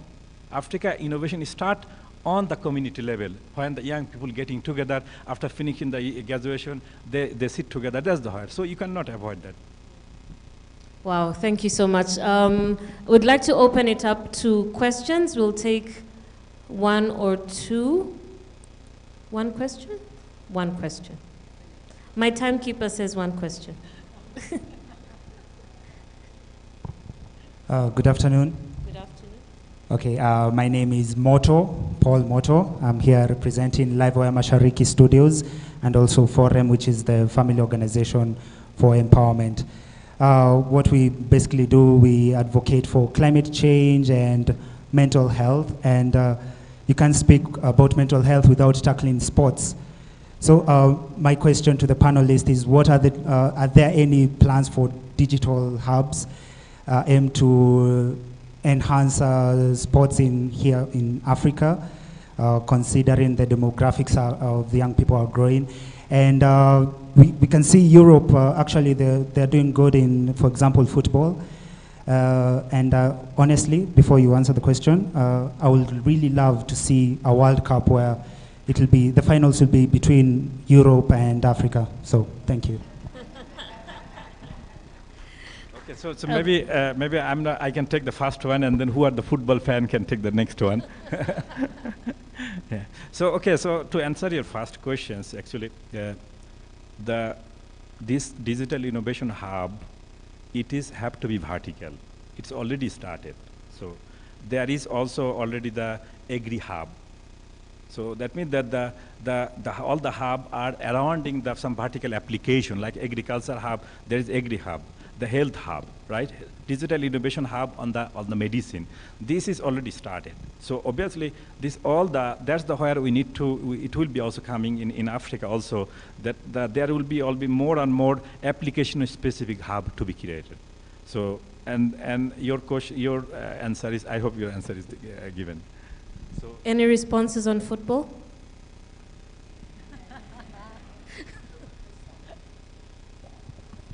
No responses on football, but I agree with you. I'm also looking forward to a finals that has an African team and a European team. Well, on that note, we'll wind up this panel discussion for now. Let's put our hands together for my panelists as they take their seats. Pass this way kindly. We've got a little gift for you to say asante.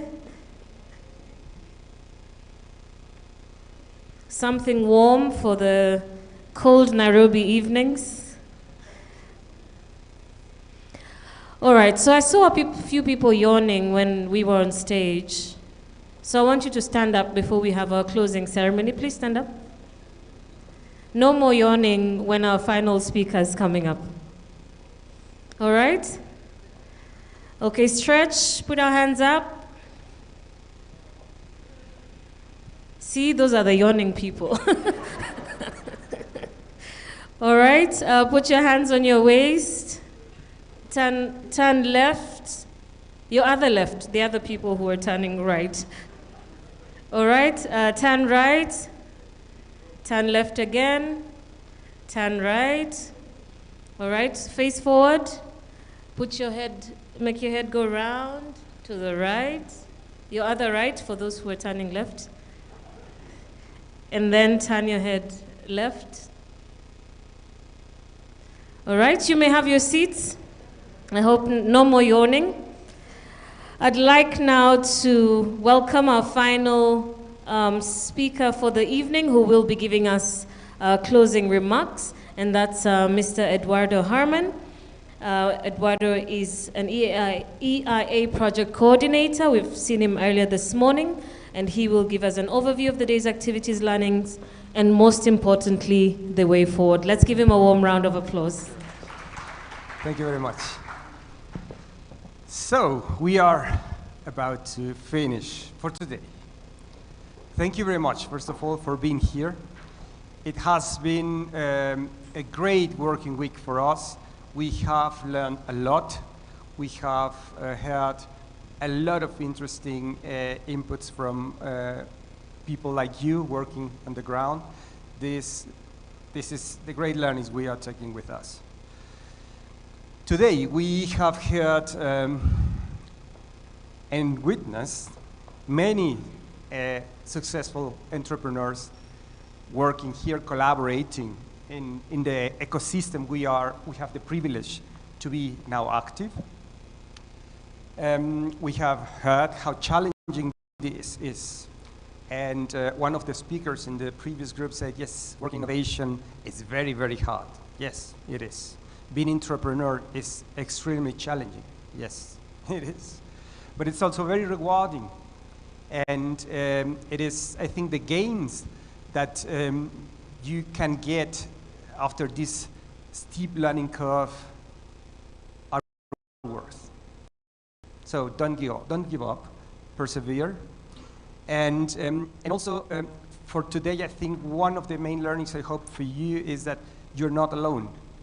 There are a lot of organizations out there willing, waiting to help you.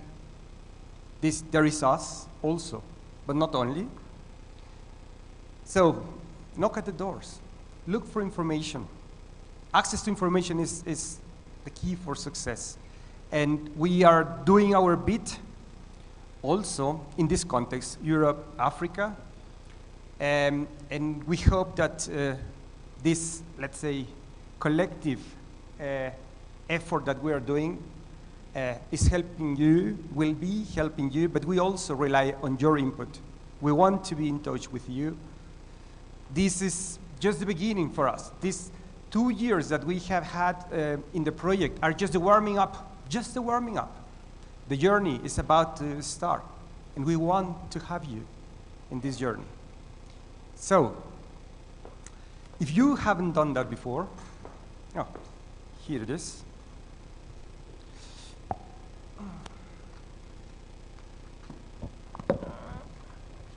Take the postcard, scan the QR code, and join the network today. Otherwise, you will perhaps put it on your waiting list, and yeah, there is the risk that this perhaps happens a bit too late. So do it today. Before leaving and celebrating also with you outside, we have our cocktail evening. I would like to thank all of you for being here, but also to the crew of iHub. They have done a terrific job. They have organized everything here, and thank you very much. I hope that they are here. Yes, just a second. I would like just to have you here in the room because, yeah.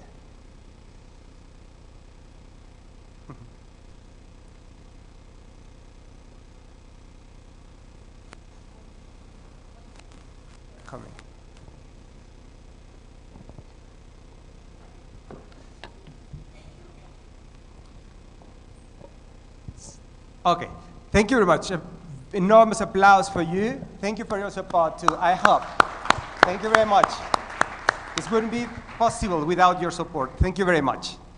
So, now, I would like to share with you a premiere, a teaser of the Enriching Africa Center video that is just fresh, coming directly from our colleagues from Dissemination and Communication. And after that, then you are very much welcome to join us outside in the cocktail reception. So, please guys.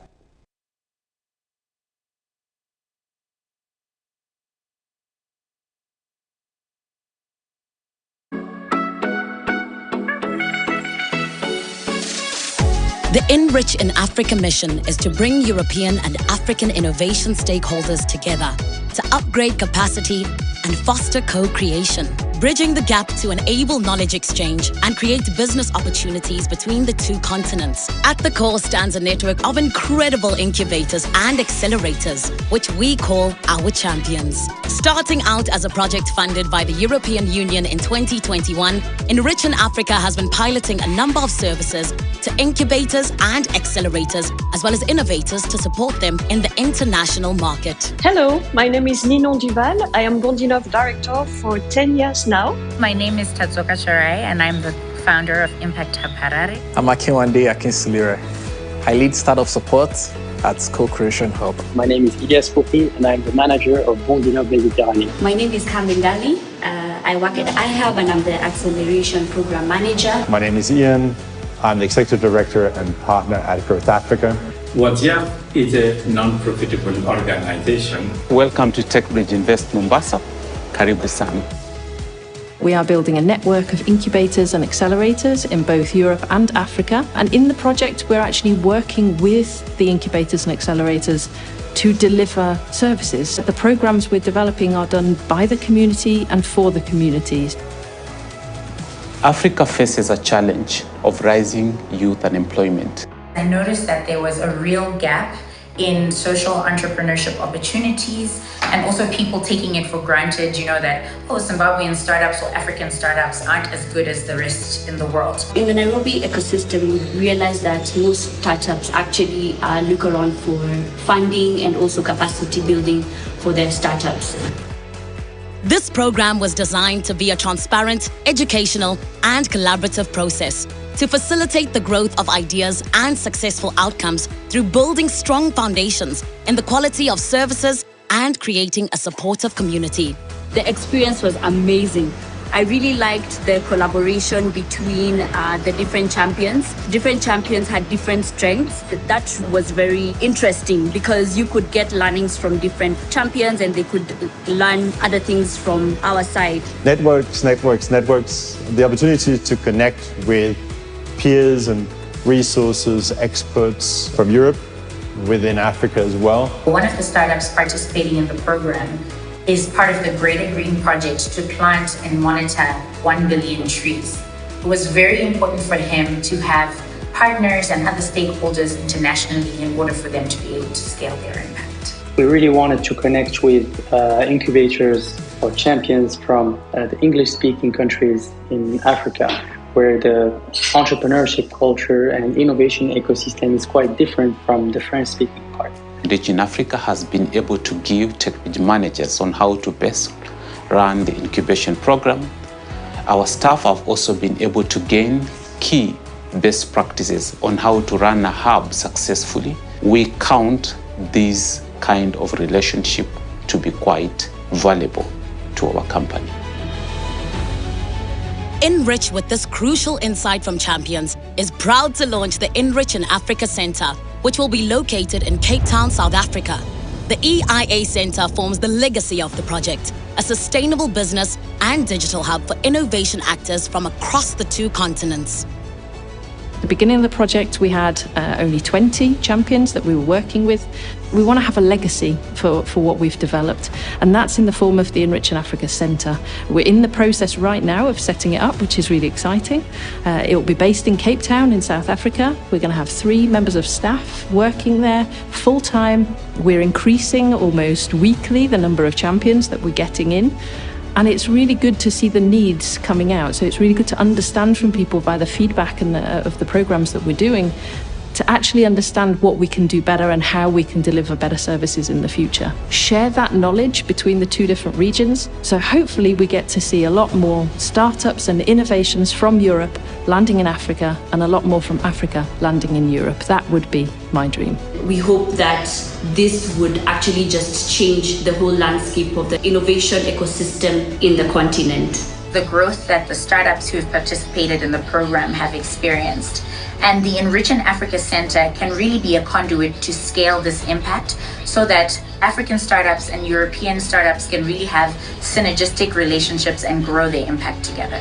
I believe that by the end of the program, we will have a clear idea of which services will be provided by the center itself and bring maximum value to its beneficiaries. Now is the time for innovation stakeholders from Europe and Africa to collaborate for the benefit of both continents.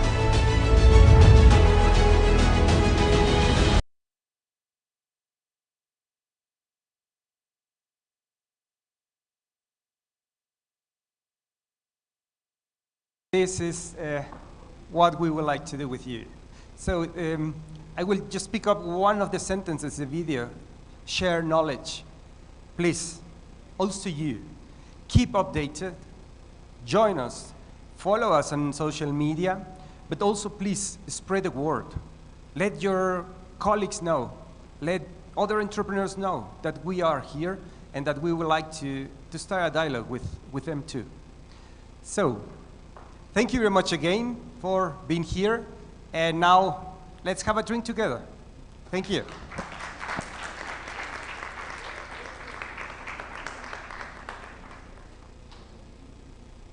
And next year we will be in Brussels, so it will be great if we can greet you next year there with our annual Congress.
Let go.